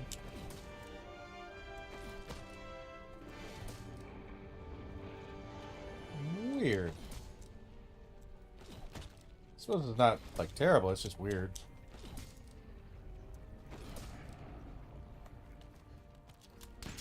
Alright. Come on. Just don't want to accidentally fall off. You can actually fall off here. It just will teleport you down to like the base of him, and it really sucks. Alright. Not quite sure. There we are. There we go. It's now fully broken. Whoa. Try not to fall off. I need your head to go back so I can actually get off of you. Okay. Thank you.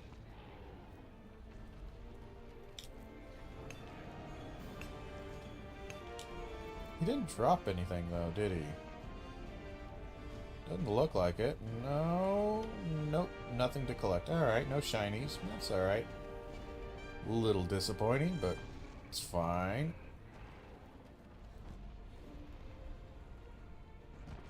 We can't mine any of those locations because they are they're on the walls. Should be able to get this guy. Nice. And this guy.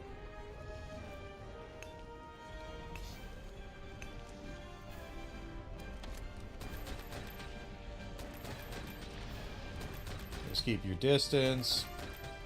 And boringly just shoot away. This is the last magma core, by the way. It just takes a bit.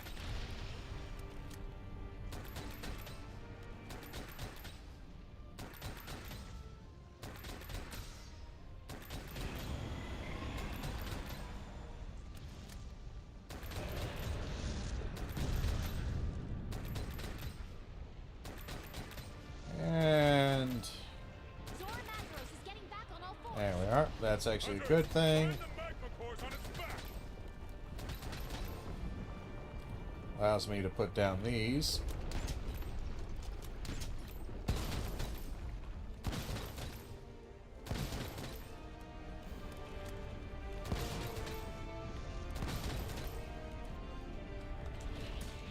Oh, that's gonna hurt. Hey, we dodged it. And now we just bash away.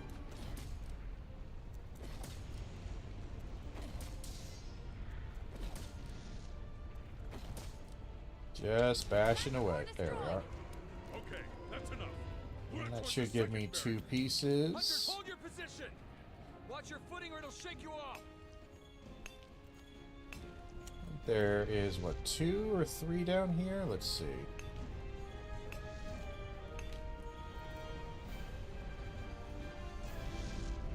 There's just the 2. Okay.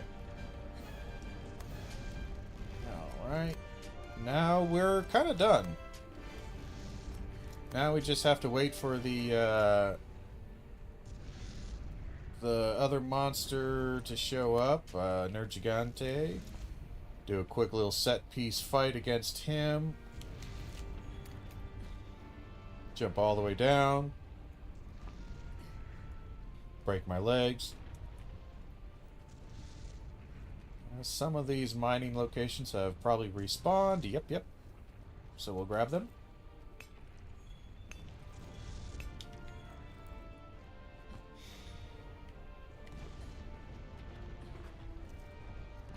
Grab another one down here. Every once in a while you get a Zora Magdaros carapace, and that's okay.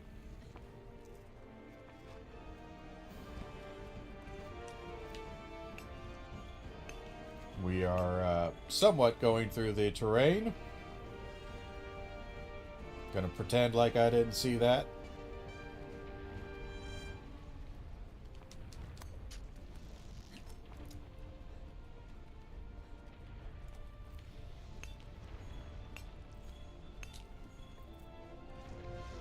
Got some Dragonite there, always good. There's always a chance that will happen, and it's kind of funny every time it does.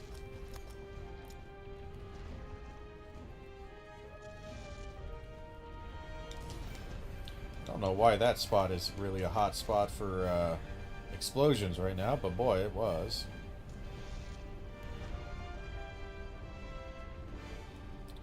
And funny enough, those little meteorites, as you can see, sometimes they're actually dropping pieces of you know, gear or items to pick up, like little bits of dragonite, or like there's a couple right here.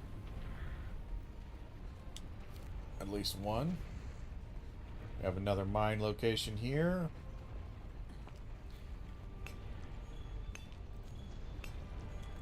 Yeah. And again, at this point, we're just on a timer. There's literally nothing for me to do. I don't think there's anything you can do to speed this up. It's just they give you a lot of time to destroy the magma cores. Like a crap load of time to destroy them.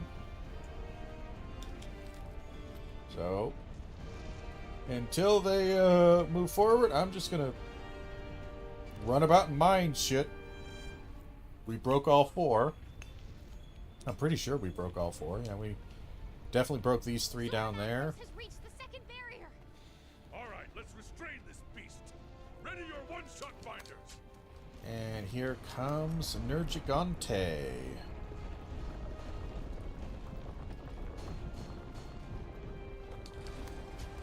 You know, we might actually be on the ledge where Nergigante pops up. Normally, I'm always really far away. Yeah, I think this is where Nergigante pops up. Because he gets up on his hind legs here. Ready your binders. We shoot the binders. That's a hit. We've restrained it. Wait, what's that? Then we get a little bit of a Black figure up in the sky. Angry black spiky boy. Get up under Zora Magdaros' shell right now. He's gonna come. Yeah, here we are, traveling via wing drake, but we're already here. Some unknown monster has appeared on Zora Magdaros' shell. Nergigante. Get ready to provide support. Hunters, under Zora's back now. Felicity, acknowledged. Hey Nergigante, how's it going? Careful there, partner. That's the mysterious black monster we appeared about. The one that left those thorns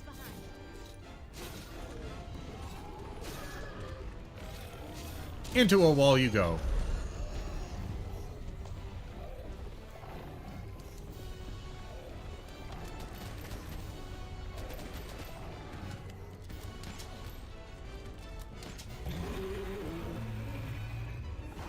I don't think he liked that.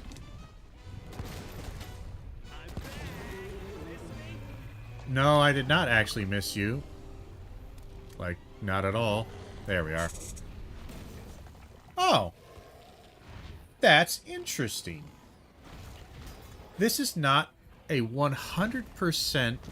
I suppose it wouldn't be because it's an in-game engine. And it has to account for the armor set because I'm wearing a particular armor set. So if another character, you built a different armor set, it would show, you know, your character, which is me right there, wearing a different armor. The thing I was noticing is, you see how he's dribbling purple shit? That's because he got poisoned. He got the status effect poison on him from my Palico before the cutscene. So because this is an in-game engine cutscene rather than a like a set piece, whatever cutscene, he actually shows the damage or shows the status effect that's happened to him. Because yeah, he's still poisoned. No. Kind of interesting. Like, just I guess to me, whatever.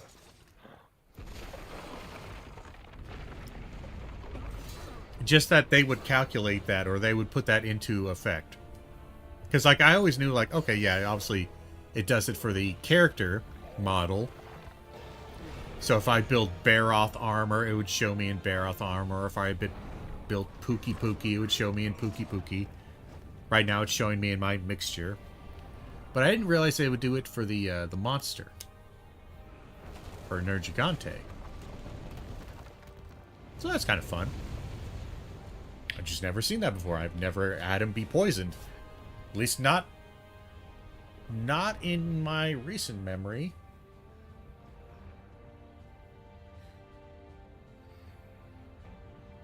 It also goes to show why I put poison on my cat's weapon, because that's a very quick poison.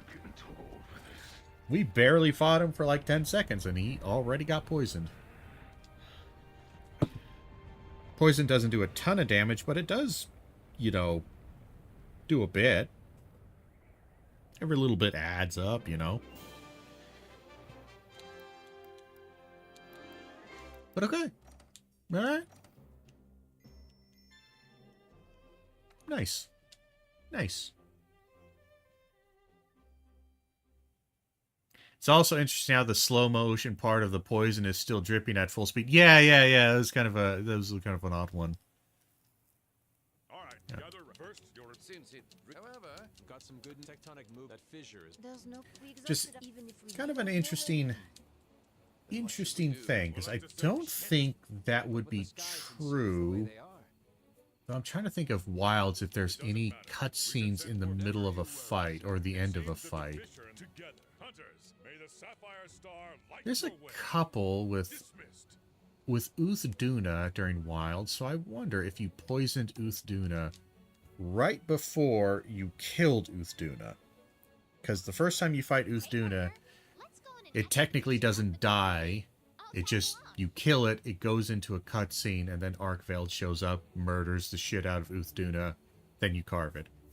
I'm wondering if you poisoned it right before it, you killed it, and it goes into the cutscene, if it would show Uthduna poisoned. I don't think it would. I don't know.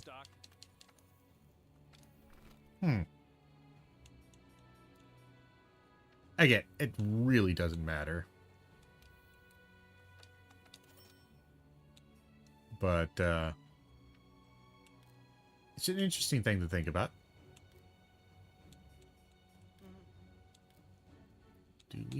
We do have trank ammo.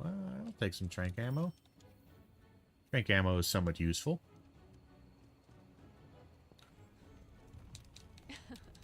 Don't think we have anything to drop off here. Yeah. We will replace investigations with bone piles. Bone piles.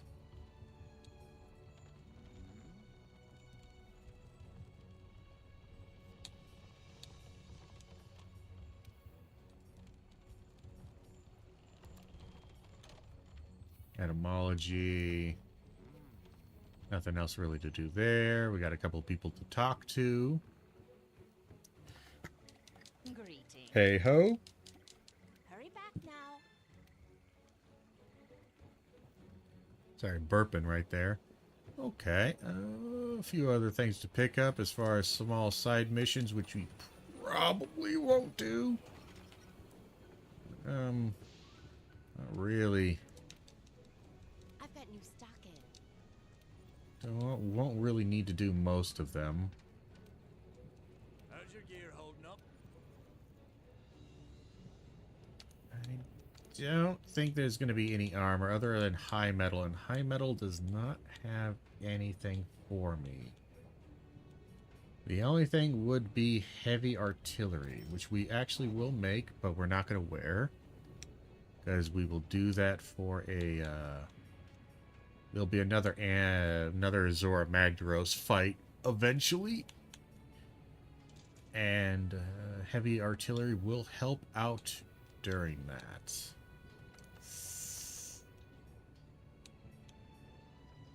Need some boulder bones for that. Thunder element here, nothing useful.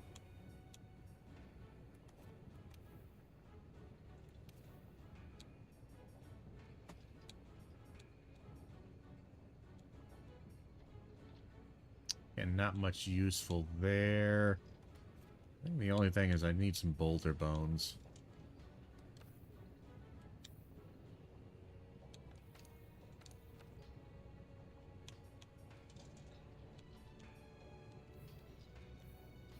Yeah, we might need just some boulder bones. Oh, huh.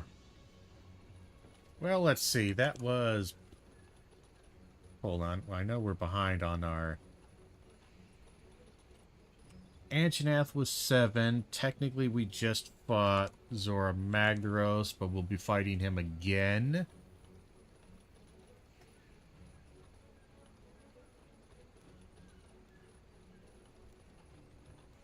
So I'm not going to count him. So Anjanath, I believe, is 7. 1, 2, 3, 4, 5, 6. He is 7. Then after that, we could do technically a Rathian, a Titsiyaku, a Palumu, some good stuff. But I think we're going to go ahead and end the stream there. It was a decently long stream. We might pick up the Monster Hunter World Run or the Rise next time. But I think from now on, just because I want to get back in the habit of it, and we also needed to be doing some stuff actually making videos. I got behind on making videos and got distracted with book stuff, and I still want to work on the book stuff, but I do want to get a video out or two. I think to facilitate that, we will start doing like the first hour or so of the stream. We're going to do kind of some analysis stuff of some of the interesting rhetoric and whatnot that I'm seeing on YouTube. Mostly about grifter crap. See you next time. You have a good one as well. So, we'll go ahead and stop right there. Thank you all for being here. Thank you for hanging out. And until next time, and as always, I hope you have a good one.